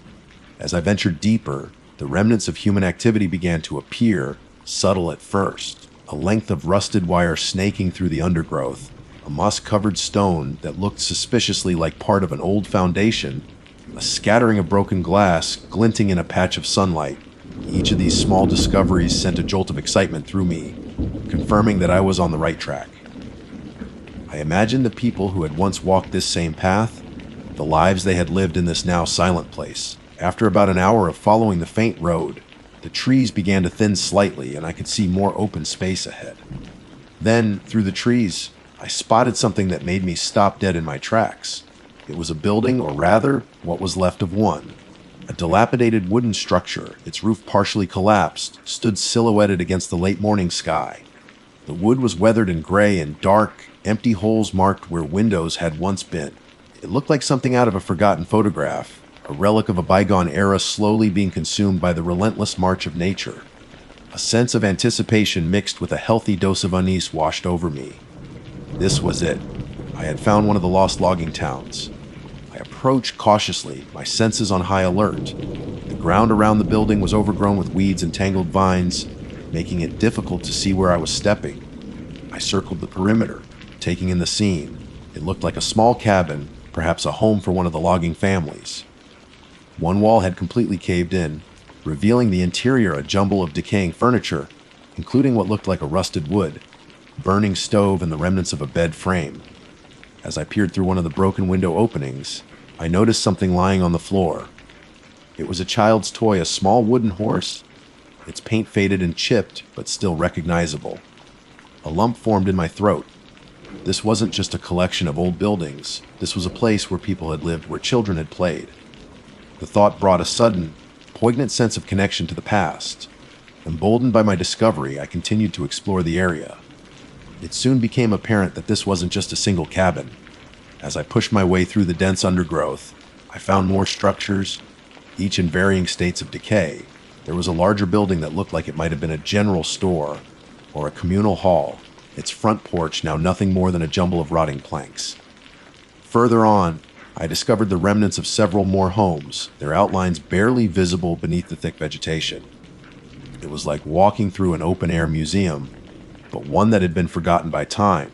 The silence here was even more profound than in the surrounding forest. It was a heavy, oppressive silence, the kind that seems to swallow sound. I couldn't shake the feeling that I was being watched, though there was no sign of any other living creature. The wind, which had been absent until now, suddenly picked up, rustling through the leaves and causing the branches of the trees to sway. The sound, which should have been comforting, instead sent a shiver down my spine. It sounded like whispers, faint and indistinct, carried on the breeze. I decided to venture inside the larger building, the one I suspected was the old store. The doorway was still somewhat intact, though the door itself was long gone. I stepped inside, careful of where I placed my feet. The interior was dark and damp, the air thick with the smell of decaying wood and mold. My eyes slowly adjusted to the gloom. The shelves that had once lined the walls were now empty, but I could still see the faint outlines where they had been attached. In one corner, a pile of rusted cans lay scattered on the floor. I picked one up carefully. The label had long since disintegrated, but I could make out the faint impression of the word, beans. A small, insignificant object, yet it spoke volumes about the everyday lives of the people who had lived here. As I moved further into the building, I noticed something carved into one of the wooden support beams. It was a name crudely etched into the wood, Elias 1917. Underneath the name was a simple drawing of a heart. It was a fleeting glimpse into the past, a small testament to a moment of human connection in this now desolate place. I traced the letters with my fingers, feeling a strange sense of melancholy. I spent the next few hours exploring the remnants of the town, meticulously documenting my findings with photographs and notes. I found broken tools, pieces of pottery, fragments of old newspapers, all slowly being reclaimed by the earth. Each discovery added another piece to the puzzle, helping me to build a picture of what life might have been like in this forgotten community. As the afternoon wore on, the shadows in the forest grew longer, and a sense of unease began to creep into my thoughts. The silence of the town, which had initially been intriguing, now felt heavy and oppressive. The whispers of the wind seemed to have grown louder, more insistent, though I still couldn't make out any discernible words. I decided to start heading back towards the logging road and my way out. I had seen a good portion of the town, and the fading light was a reminder that I needed to make my way back to the trailhead before nightfall. As I turned to leave the old store, I noticed something I hadn't seen before. Scrawled on the inside of the doorway, in what looked like faded charcoal, were a series of symbols. They weren't letters or numbers that I recognized. They were strange, almost geometric shapes, unlike anything I had ever seen before. I frowned, trying to make sense of them. They looked old, perhaps as old as the town itself. Could they be some kind of local folklore or superstition? Or something else entirely? I took several photographs of the symbols, intending to research them later. As I stepped back outside, the wind suddenly died down, and the forest was once again enveloped in an unnerving silence. The sun was beginning to dip below the trees, casting long, distorted shadows that seemed to writhe and twist in my peripheral vision. I quickened my pace, eager to get back to the familiar trail. But as I made my way through the overgrown streets of the abandoned town, I started to notice something else. Small, almost imperceptible at first, but growing more frequent as I continued. I would catch a glimpse of something out of the corner of my eye, a flicker of movement in the shadows, a brief flash of white behind a tree. Every time I turned to look directly, there was nothing there. I told myself it was just my imagination, the play of light and shadow in the fading daylight. But the feeling of being watched intensified. It felt like there were eyes on me, unseen but definitely present, following my every move. Then I heard it. A sound that made the blood run cold in my veins. It was a soft, shuffling sound coming from the woods just beyond the edge of the town. It sounded like something moving through the underbrush, slowly but deliberately. I stopped and listened, my heart pounding in my chest. The shuffling continued closer now. I strained my eyes, trying to see through the dense trees, but I couldn't make out anything. "Hello," I called out, my voice sounding weak and shaky in the oppressive silence. There was no response, only the continued shuffling sound, now accompanied by a faint snapping of twigs. My breath hitched in my throat. I didn't know what was out there, but every instinct in my body told me that it wasn't friendly. The history and mystery that had drawn me to this place suddenly felt insignificant in the face of this growing sense of dread. I turned and started to run, my boots pounding on the uneven ground, the sound echoing through the silent woods. The shuffling sound behind me seemed to quicken, as if whatever was out there was now pursuing me. I didn't dare to look back. I just ran, my lungs burning, my mind screaming for escape from this forgotten corner of the West Virginian wilderness. I didn't stop running until my lungs felt like they were on fire and my legs screamed in protest. Branches whipped at my face, and I stumbled over unseen roots and rocks, the darkness closing in around me as the last vestiges of daylight faded beneath the trees. The shuffling sound behind me persisted, relentless and unnervingly close. Whatever it was keeping pace with me, its movements strangely silent now, the snapping of twigs replaced by a soft, almost gliding sound. Panic clawed at my throat. My mind raced, trying to make sense of what was happening. Was it an animal? A bear? A mountain lion? The thought offered a small sliver of rationality, but it didn't quite fit. The way it moved, the persistence, it felt different wrong. I risked a quick glance over my shoulder, stumbling as I did. I couldn't see anything clearly in the deepening gloom, just the dark, indistinct shapes of the trees. But I felt it, a presence, something just beyond the edge of my vision. A prickling sensation on the back of my neck told me I was still being watched, still being followed. Desperation began to set in. I had no idea where I was going, just running blindly through the woods, hoping to outrun whatever was pursuing me. I needed to find the logging road, the faint path that had led me into this nightmare. But in the growing darkness, everything looked the same: endless trees, tangled undergrowth, and the oppressive silence that seemed to amplify my fear. Suddenly, I broke through a thicket of bushes and found myself in a small clearing. It was barely large enough to turn around in, but it offered a brief respite from the claustrophobic confines of the forest. I stopped, gasping for breath, trying to listen over the pounding of my own heart. The gliding sound had stopped too. Had I finally lost it? Just as a sliver of hope began to flicker, I heard it again. A soft, guttural sound like a low growl, but somehow more human. It seemed to come from all around me, echoing in the stillness of the clearing. I spun around, my eyes darting from shadow to shadow, trying to pinpoint the source. And then I saw it. Standing at the edge of the clearing, partially obscured by the trees, was a figure. It was tall and gaunt, its limbs unnaturally long and thin. Its form was indistinct in the fading light, but I could make out a hunched posture and a head that seemed too large for its body. It didn't move, just stood there watching me. A wave of primal terror washed over me. This wasn't an animal. This was something else, something wrong. Its presence radiated an aura of malevolence, a cold, predatory intent that chilled me to the bone. I tried to speak, to shout, but my voice caught in my throat. I could only stare in horrified fascination as the figure slowly began to move, stepping out of the shadows and into the dim light of the clearing. As it moved, I could see more details. Its skin was pale and stretched taut over what looked like bone. Its eyes were large and black, reflecting the faint light like pools of ink. And its mouth was stretched into a grotesque, fixed grin, revealing rows of sharp, pointed teeth. The sight of it sent my mind reeling. This wasn't something that belonged in this world, something out of a nightmare made flesh. The legends, the whispers I had dismissed as folklore, suddenly seemed terrifyingly real. Had I stumbled upon something ancient, something that had been lurking in these woods long before the logging towns were even built? The figure took another step closer, and a low, raspy sound escaped its throat, a sound that sent shivers down my spine. It wasn't a growl, not exactly. It sounded more like a dry, rattling whisper, as if its vocal cords were long and used. I knew I couldn't stay there. My instincts screamed at me to run, to get as far away from this thing as possible.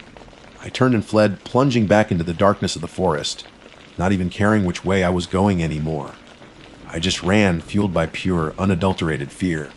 The gliding sound started again behind me, closer now. I could hear its ragged breathing, the soft thud of its feet on the forest floor. It was gaining on me. Just when I thought I couldn't run any further, I saw a faint glimmer of light through the trees. Hope surged through me. It had to be the logging road, or maybe even the main trail. I pushed myself harder, my muscles burning, my lungs aching for air. I burst out of the trees and onto the logging road, the familiar path a welcome sight in the darkness. I didn't stop, didn't dare to look back. I just kept running, following the faint outline of the road, praying that it would lead me back to the trailhead. The sounds of pursuit gradually faded behind me, replaced by the pounding of my own heart and the ragged gasps of my breath. But the feeling of being watched lingered, a cold dread that clung to me like a shroud. I ran for what felt like hours, stumbling and falling in the darkness, but always getting back up and pushing forward. Finally, through the trees, I saw the faint glow of my car, parked at the trailhead. I stumbled towards it, my legs barely able to carry me, and practically collapsed against the door. I fumbled with the keys, my hands shaking so badly I could barely grip them. Finally, I managed to unlock the door and practically fell into the driver's seat. I slammed the door shut, locked it, and started the engine, not even bothering to fasten my seatbelt. I put the car in drive and sped away, my headlights cutting through the darkness, illuminating the empty road ahead. I didn't slow down until I was miles away from the forest. The image of that gaunt figure burned into my mind. I didn't stop driving until I reached the nearest town, a small, brightly lit gas station where I could finally catch my breath and try to make sense of what had happened. But even under the fluorescent lights and surrounded by the mundane normalcy of the late night convenience store, the fear still lingered. I never went back to West Virginia. I never tried to find those lost logging towns again. The allure of history had been replaced by a chilling reminder that some stories are best left untold, some secrets best left buried in the silence of the wilderness. I still think about it sometimes, especially when the wind whispers through the trees at night. I see that gaunt figure in my nightmares, its black eyes, staring, its grotesque grin fixed in place. And I can't help but wonder what ancient horror still lurks in the forgotten corners of the Appalachian wilderness. I tried to research the symbols I had seen carved into the doorway, but I could never find anything that matched them.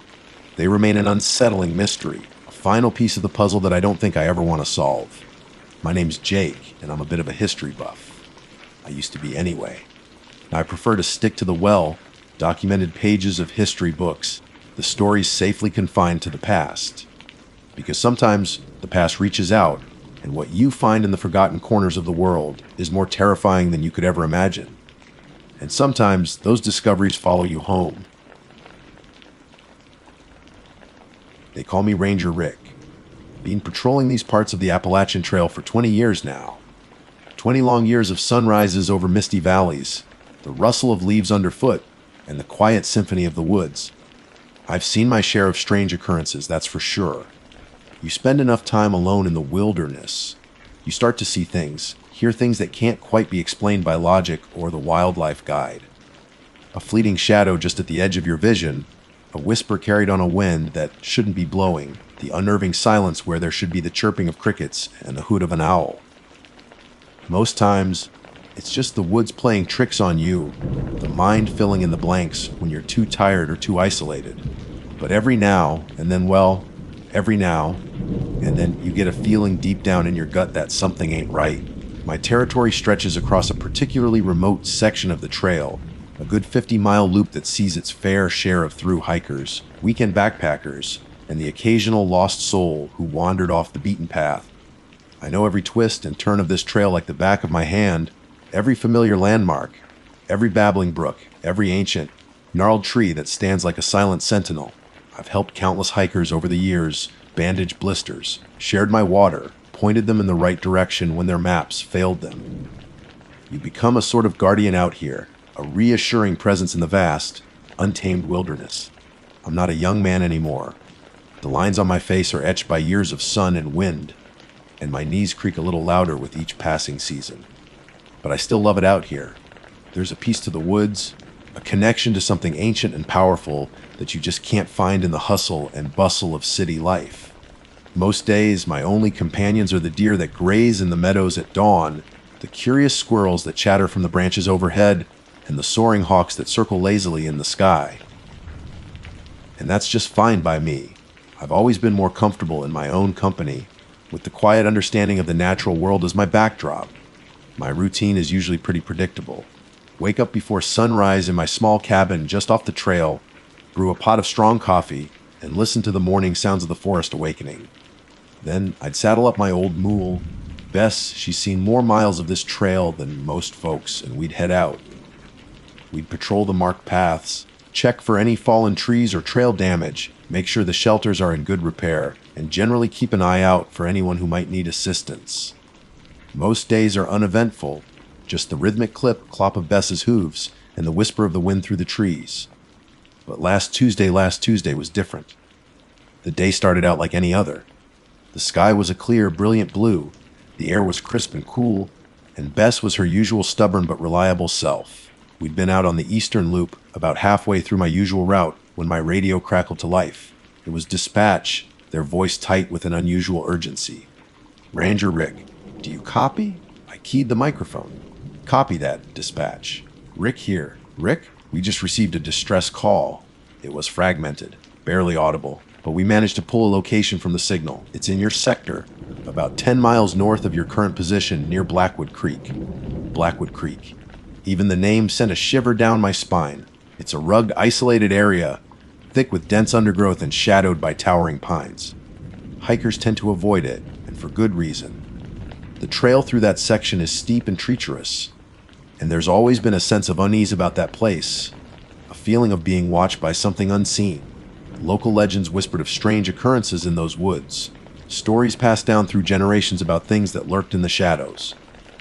I never paid them much mind, chalking it up to folklore and campfire tales. But hearing that location now in the context of a distress call made the hairs on the back of my neck stand on end. "What kind of distress call, dispatch?"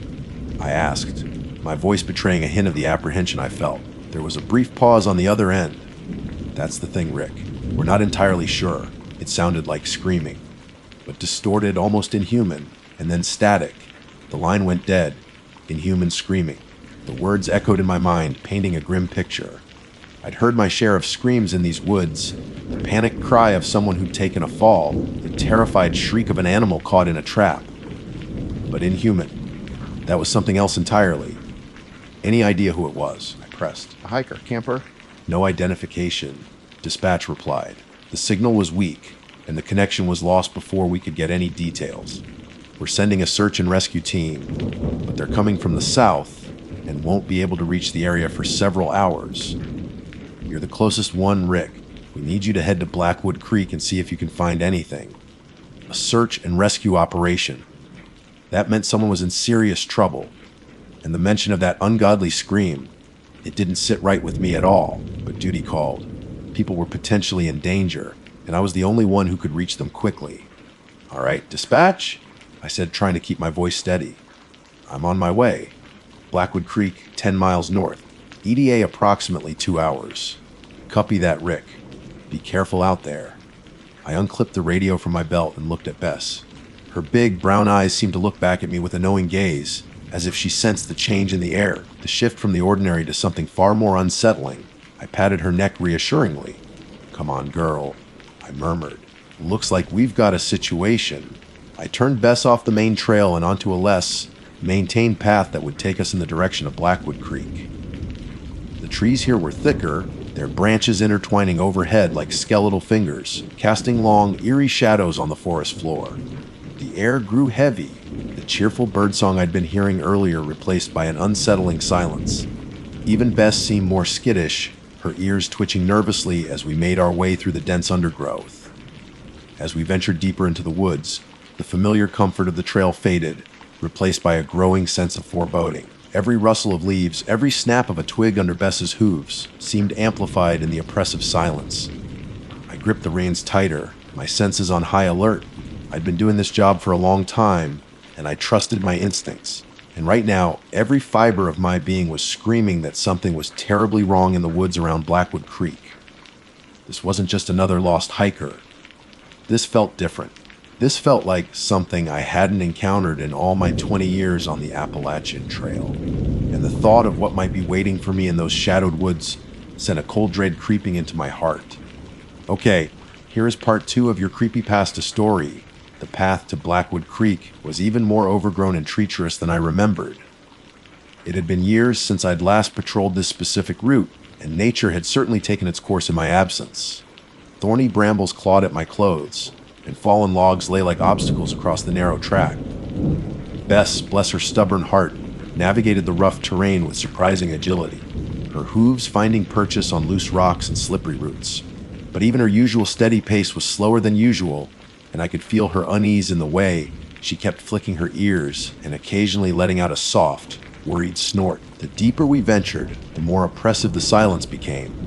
The usual sounds of the forest, the chirping of birds, the buzzing of insects, the gentle rustling of leaves in the breeze, were completely absent. It was a silence that felt heavy, expectant, like the calm before a storm, and it was far more unsettling than any cacophony of natural sounds.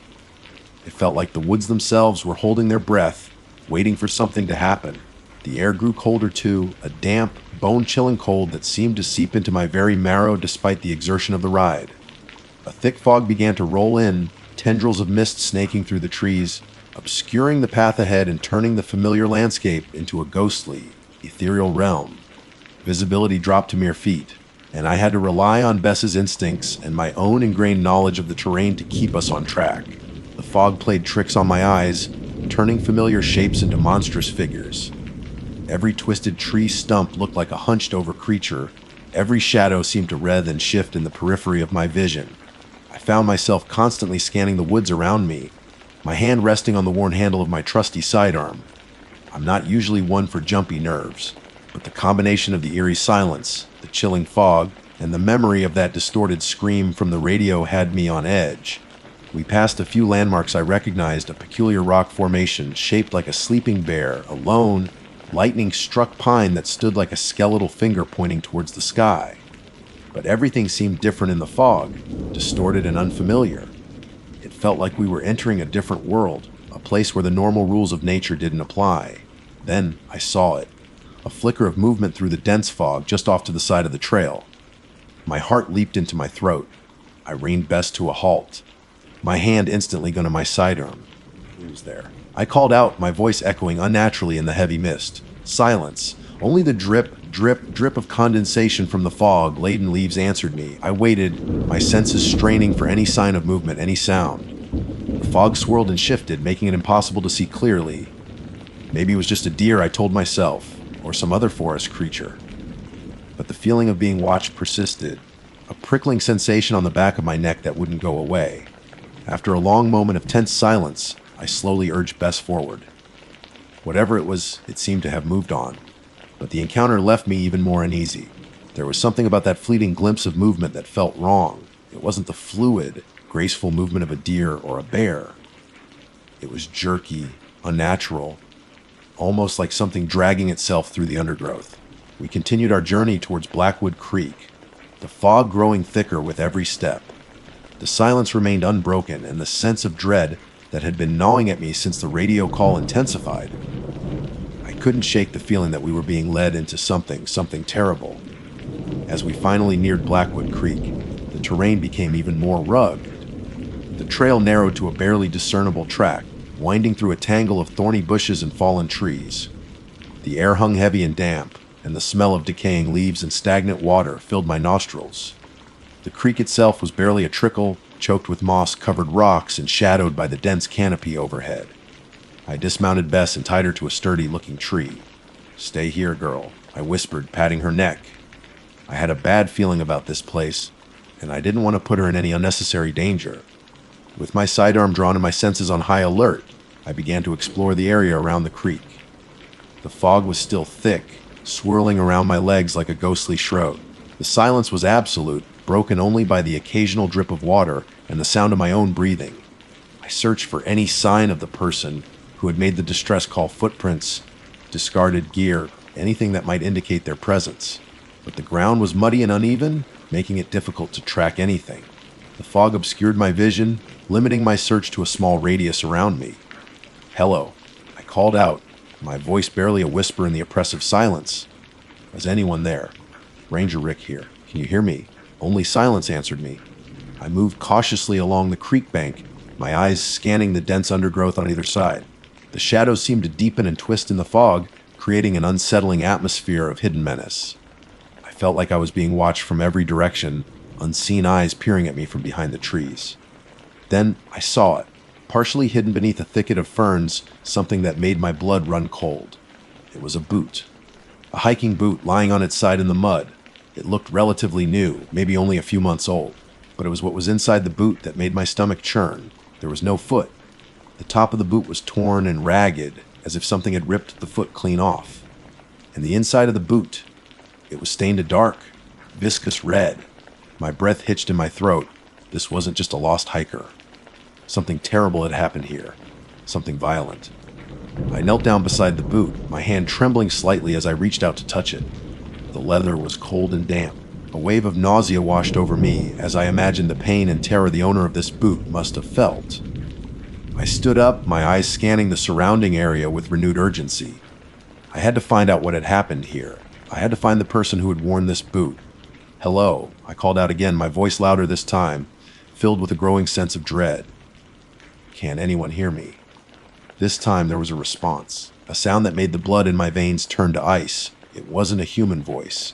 It wasn't the cry of an animal I recognized.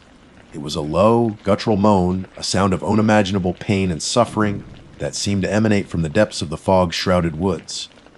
The sound sent a shiver down my spine, a primal fear that I hadn't felt in years. It was a sound that spoke of a horror far beyond anything I had ever encountered in my 20 years on the Appalachian Trail. And in that moment, I knew that my routine patrol had just turned into something far more sinister, something that would forever haunt the quiet solitude of these woods. The guttural moan echoed through the fog, closer now, sending a fresh wave of fear washing over me. It wasn't just the sound itself, but the sheer agony it conveyed, a raw, primal suffering that resonated deep within my bones. I clutched my sidearm tighter, my knuckles white against the cold steel. Whatever was out there was in immense pain, or maybe it was causing immense pain. I slowly moved forward, my boots sinking into the soft, muddy ground. The fog was so thick now that I could barely see a few feet in front of me. The moans grew louder, interspersed with what sounded like heavy, ragged breathing. The smell of decay was stronger here, mixed with a metallic tang that made my stomach churn. Then, through the swirling mist, I saw a shape. It was hunched over, partially obscured by the fog and the dense undergrowth. It was roughly humanoid in form, but impossibly thin and elongated, its limbs bent at unnatural angles. Its skin appeared pale and slick, glistening in the damp air, and it was making that sound, that unearthly moan that seemed to claw its way out of the depths of some unimaginable torment. As I cautiously approached, the creature slowly turned its head. Its face, it was a mangled mess, a grotesque parody of human features. Its eyes were wide and vacant, milky white orbs that seemed to stare right through me without seeing. Its mouth was stretched into a silent scream, revealing rows of sharp, jagged teeth that looked far too numerous and far too cruel to belong to any natural creature of these woods. In its hands, it clutched something that made the blood in my veins freeze solid. It was a human leg, severed just above the knee, and attached to the end of the leg, still wearing the matching hiking boot I had found earlier, was a mangled, bloodied foot. The creature seemed oblivious to my presence, lost in its own private torment, or perhaps its own gruesome feast. The sight was so horrific, so utterly unnatural, that for a moment I was paralyzed with disbelief and terror. This wasn't a bear or a mountain lion, or any other wild animal I ever encountered.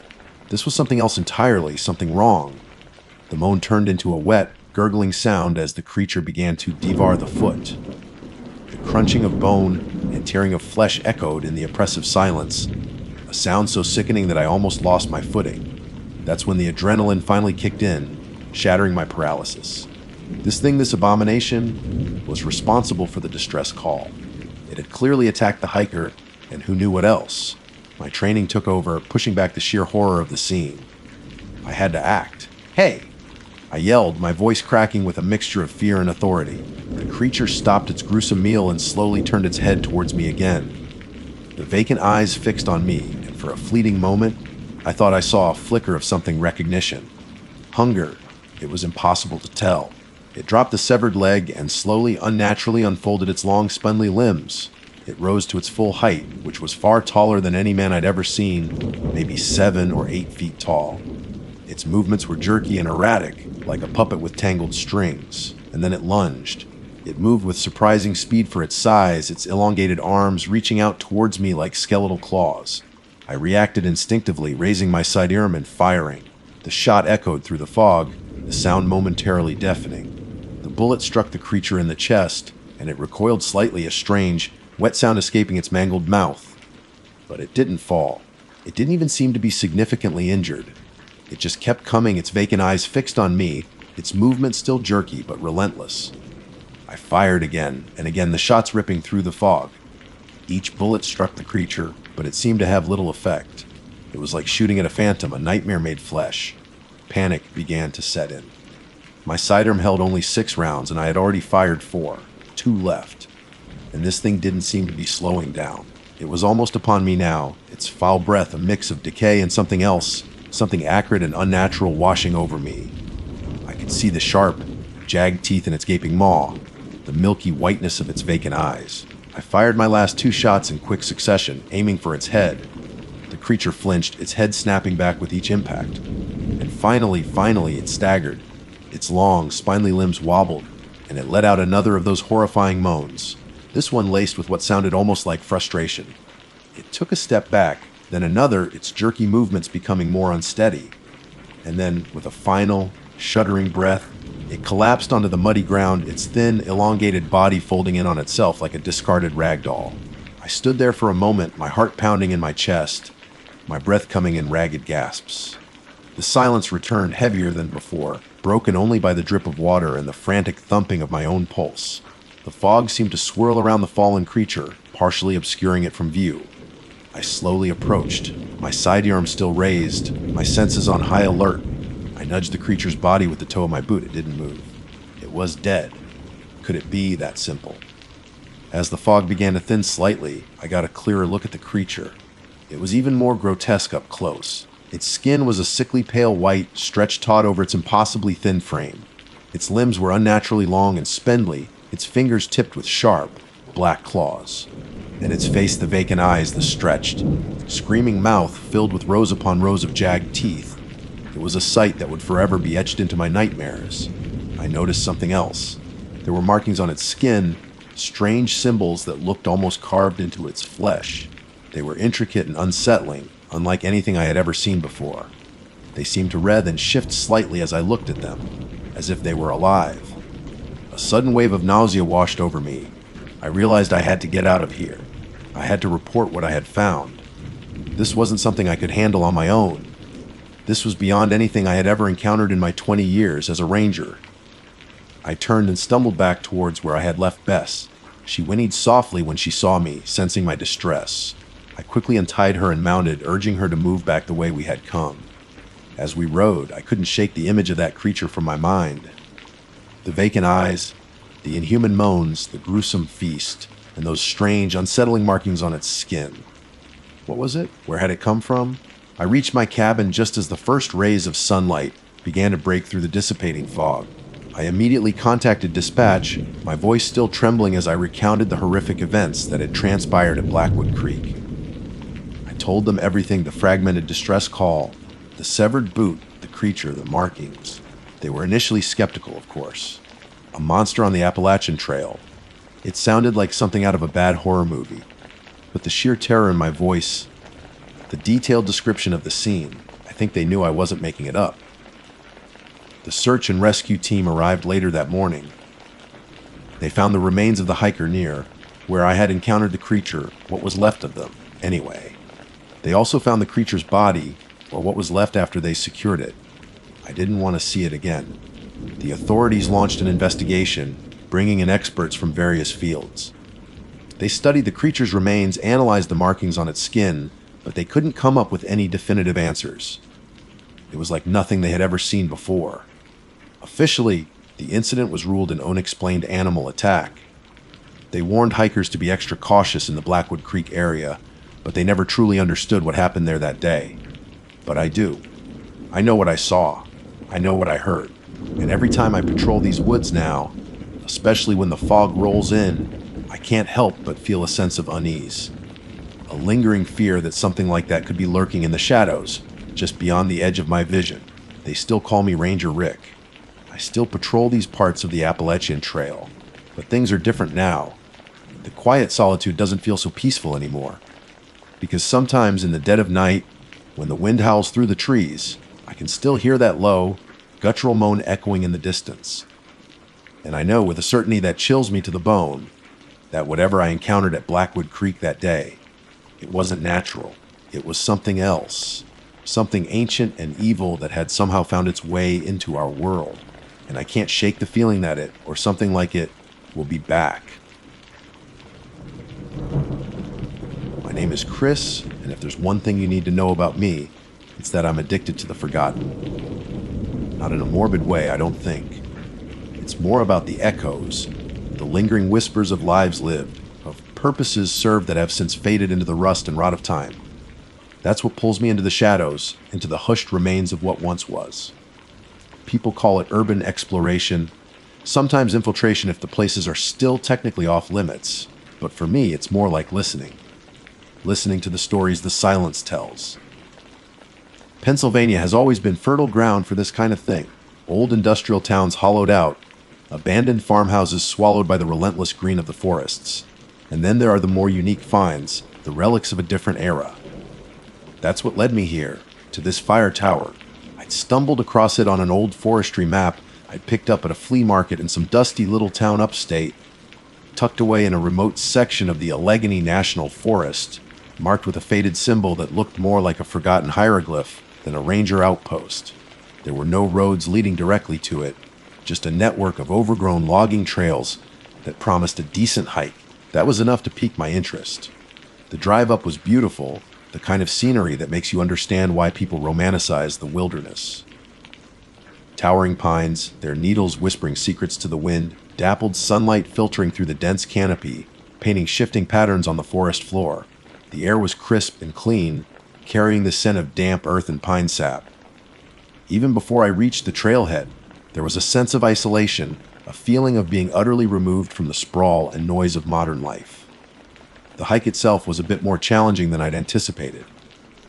The logging trails were barely discernible in places, choked with fallen leaves and the occasional downed tree. My boots sank into the soft earth, and I had to keep a close eye on my GPS to make sure I was heading in the right direction. The silence was profound, broken only by the rustling of leaves underfoot and the distant call of a bird I couldn't identify. It was the kind of silence that felt ancient, a silence that had witnessed centuries of growth and decay.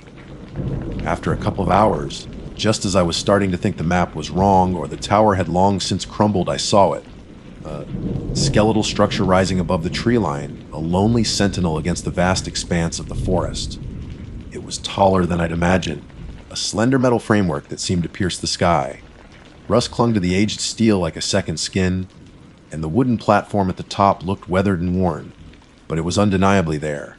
A surge of adrenaline, a familiar thrill of discovery, coursed through me. This was it, the forgotten story waiting to be heard. The base of the tower was surrounded by a thicket of ferns and thorny bushes, making it clear that nobody had ventured here in a long time. I had to push my way through, my jacket snagging on branches, until I reached the rusted metal legs of the structure. There was a small, dilapidated wooden shack nestled at the bottom, probably where the ranger used to store supplies or take shelter from the elements. The door hung precariously on its hinges, revealing a dark and musty interior. I made a mental note to check it out later, but the tower itself was the main attraction. The climb was interesting. The lower rungs of the ladder were coated in a thick layer of rust, and I had to test each one carefully before putting my full weight on it. The metal groaned under my boots, a sound that echoed in the stillness of the woods. As I ascended, the view gradually opened up, revealing the rolling hills and endless trees stretching out in every direction. It was breathtaking, the kind of vista that makes you feel both insignificant and connected to something immense and powerful. Higher and higher I climbed, the wind picking up, whistling through the metal framework. The platform at the top swayed slightly, adding a touch of vertigo to the experience. When I finally pulled myself onto the wooden planks, I was panting, but the view was more than worth it. The platform was surprisingly intact, considering its age and exposure to the elements. The wooden railing was sturdy enough to lean against, and the remnants of an old observation scope were still bolted to the floor, its lenses long gone. There was a small, rickety-looking chair in one corner, probably where the ranger would sit for hours, scanning the horizon for any sign of smoke. I took a slow walk around the platform, taking in the panoramic view. The sun was beginning its slow descent, painting the sky in hues of orange, pink, and purple. The shadows stretched long and distorted across the forest floor, and the air grew cooler, carrying the faint scent of wood smoke from some distant homestead. This was perfect. Utterly and completely perfect.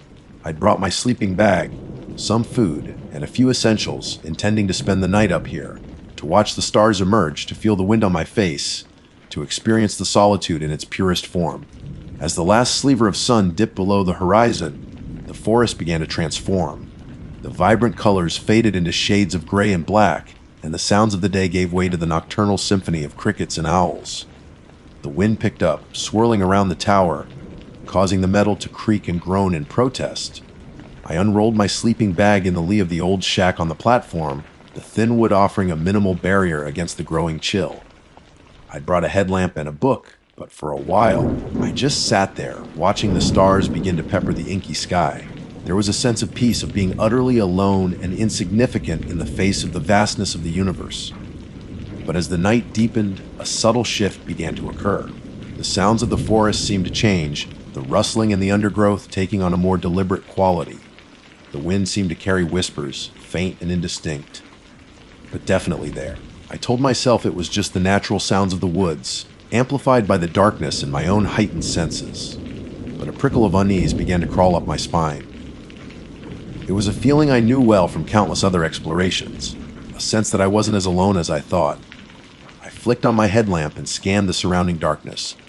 The beam cut through the night, illuminating the dense foliage below. Nothing, just trees and shadows. I settled back down into my sleeping bag, trying to ignore the growing sense of unease. Maybe it was just the isolation getting to me. Maybe I should try to get some sleep. But then I heard it. A faint sound, carried on the wind. It wasn't the hoot of an owl or the rustling of leaves. It was something else. Something softer, a footstep. Or at least, what sounded like a footstep. A faint crunch of leaves, somewhere in the darkness below.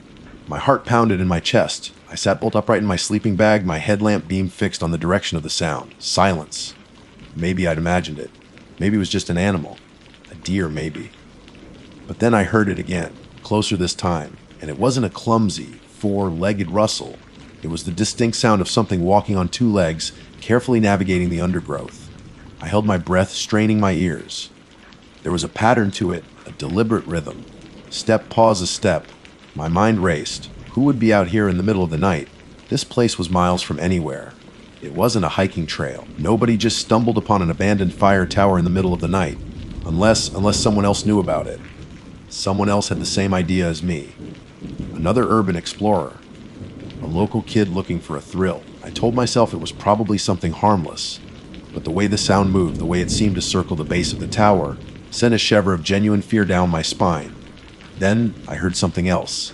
A new sound. Faint at first, but growing steadily louder. A humming. A low, guttural hum that seemed to vibrate through the very air. It wasn't mechanical. It sounded organic, wrong. I gripped the small knife I always carried for protection, my knuckles white in the beam of my headlamp. The humming grew louder, closer. It seemed to be coming from directly below the tower.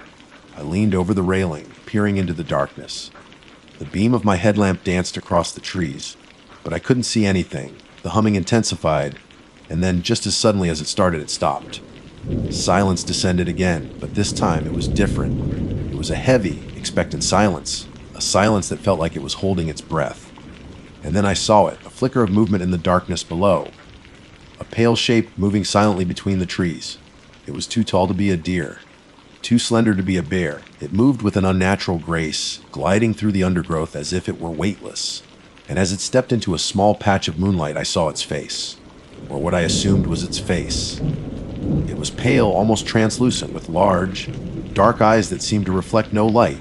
Its mouth was a thin black line, stretched into something that might have been a smile. But it wasn't smiling at the forest, it was looking up, directly at me. A jolt of pure terror shot through me. This wasn't another explorer. This wasn't a local kid, this was something else, something wrong.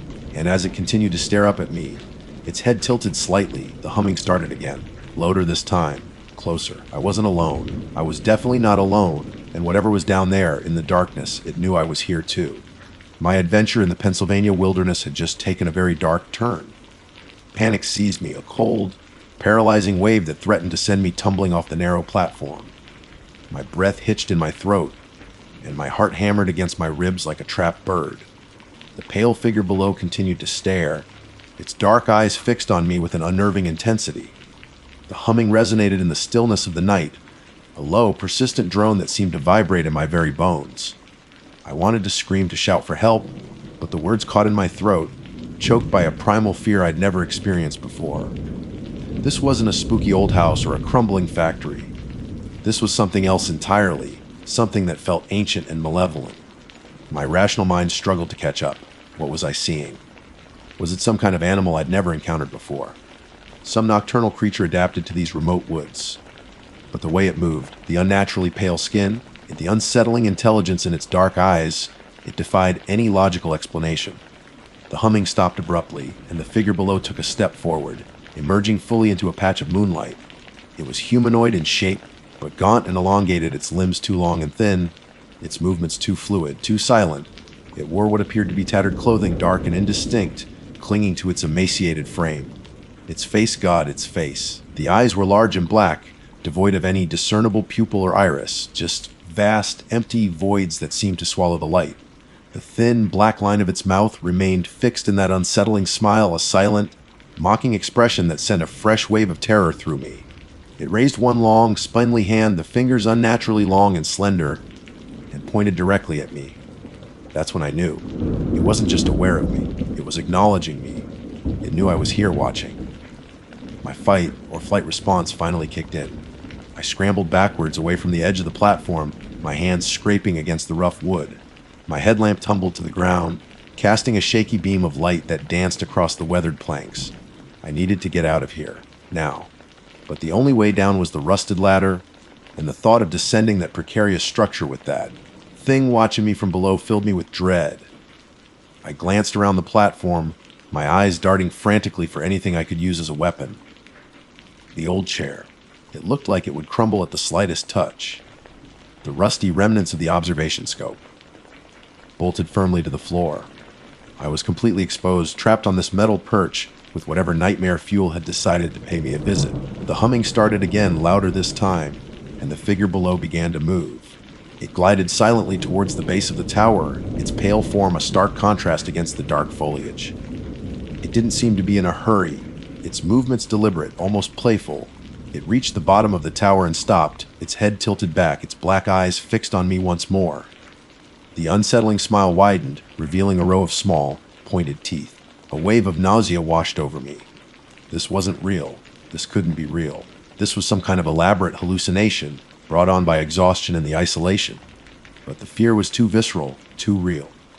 I could feel the hairs on the back of my neck standing on end, the cold sweat trickling down my spine. This was happening. I had to do something. I couldn't just sit here and wait for whatever that thing was to come up after me. With a surge of adrenaline, I lunged for the ladder. My hands gripped the cold, rusty rungs, and I started to descend, my movements clumsy and rushed. The metal groaned and swayed under my weight, and the wind seemed to mock my desperate attempt to escape. I didn't dare to look down, my eyes fixed on the next rung, my muscles screaming with the effort. The humming from below seemed to intensify, and I could hear faint rustling sounds as the figure moved around the base of the tower. Each step felt like an eternity. My fingers ached, my arms burned, and the fear of falling was almost as strong as the fear of what was waiting for me at the bottom. Finally, my feet touched the ground. I didn't hesitate. I scrambled away from the tower, pushing through the thick undergrowth, my breath coming in ragged gasps. I didn't look back. I just ran. I plunged into the darkness of the forest, branches whipping at my face, my feet stumbling over unseen roots and rocks. The humming followed me, a persistent drone that seemed to emanate from everywhere and nowhere at once. I ran until my lungs burned and my legs felt like lead. I ran until the trees started to blur in my vision and a stitch formed in my side. I ran until I couldn't run anymore. Collapsing against a thick tree trunk, I gasped for air, my body trembling uncontrollably. The humming had faded, replaced by the sounds of my own ragged breathing and the pounding of my heart. I was alone, or at least I couldn't see or hear anything else. But the feeling of being watched, the chilling memory of those black eyes, and that unsettling smile lingered in my mind. I didn't know what that thing was. I didn't know what it wanted. But I knew I couldn't stay here. I fumbled for my phone in my pocket, my hands shaking so badly I could barely grip it. No signal. Of course, there was no signal. I was miles from civilization, deep in the heart of the Pennsylvania wilderness. My headlamp was still up on the platform, lost in my panicked escape. I was alone, unarmed, and in the dark. Taking a deep breath, I tried to calm my racing thoughts. Panic wouldn't help me now. I needed to think, to come up with a plan. My car was a few hours' hike away. If I could just make it back to the trailhead, I could get out of here. Forget about spending the night. Forget about the urban exploration. This place was cursed. I started to walk, slowly at first, my senses on high alert. Every rustle of leaves, every snap of a twig, sent a jolt of fear through me. The darkness seemed to press in on all sides, filled with unseen threats. The woods that had seemed so beautiful just hours ago now felt menacing, the towering trees like silent, watchful sentinels. The sounds of the night, once soothing, now seemed filled with sinister whispers. I tried to stay on the logging trails, but in the darkness it was difficult to tell where they were. I stumbled frequently, my ankles twisting on uneven ground. After what felt like an eternity, I saw a faint glimmer of light through the trees. Hope surged through me. Was it a house? A road? As I got closer, the light grew stronger, revealing a small clearing. And in the center of the clearing was another fire tower. It was identical to the one I had just fled, its skeletal frame reaching up into the darkness, the same dilapidated shack at its base. But this one didn't feel abandoned.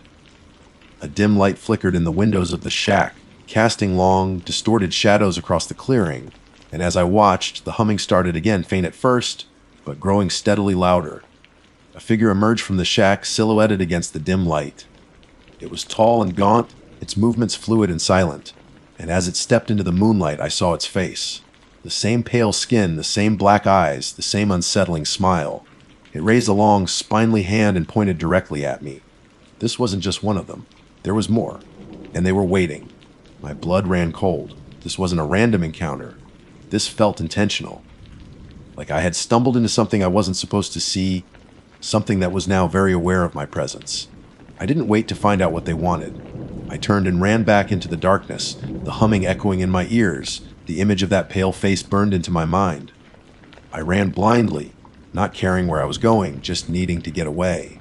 The forest seemed to twist and turn around me, the trees like grasping claws trying to pull me back. I could hear them moving behind me, their silent, gliding footsteps a terrifying counterpoint to my own frantic flight. The humming grew louder, closer, and I knew they were gaining on me. Just as I thought I couldn't run any further, I burst out of the trees and into another clearing. This one was different. It was smaller, and in the center stood a single ancient-looking oak tree, its branches gnarled and twisted like the limbs of some grotesque creature. And beneath the tree, bathed in the pale moonlight, was a circle of stones. They were rough and uneven, like they had been placed there a long time ago, by hands that understood things I couldn't even begin to imagine. As I stumbled into the clearing, the humming stopped. The silence that followed was even more terrifying than the sound.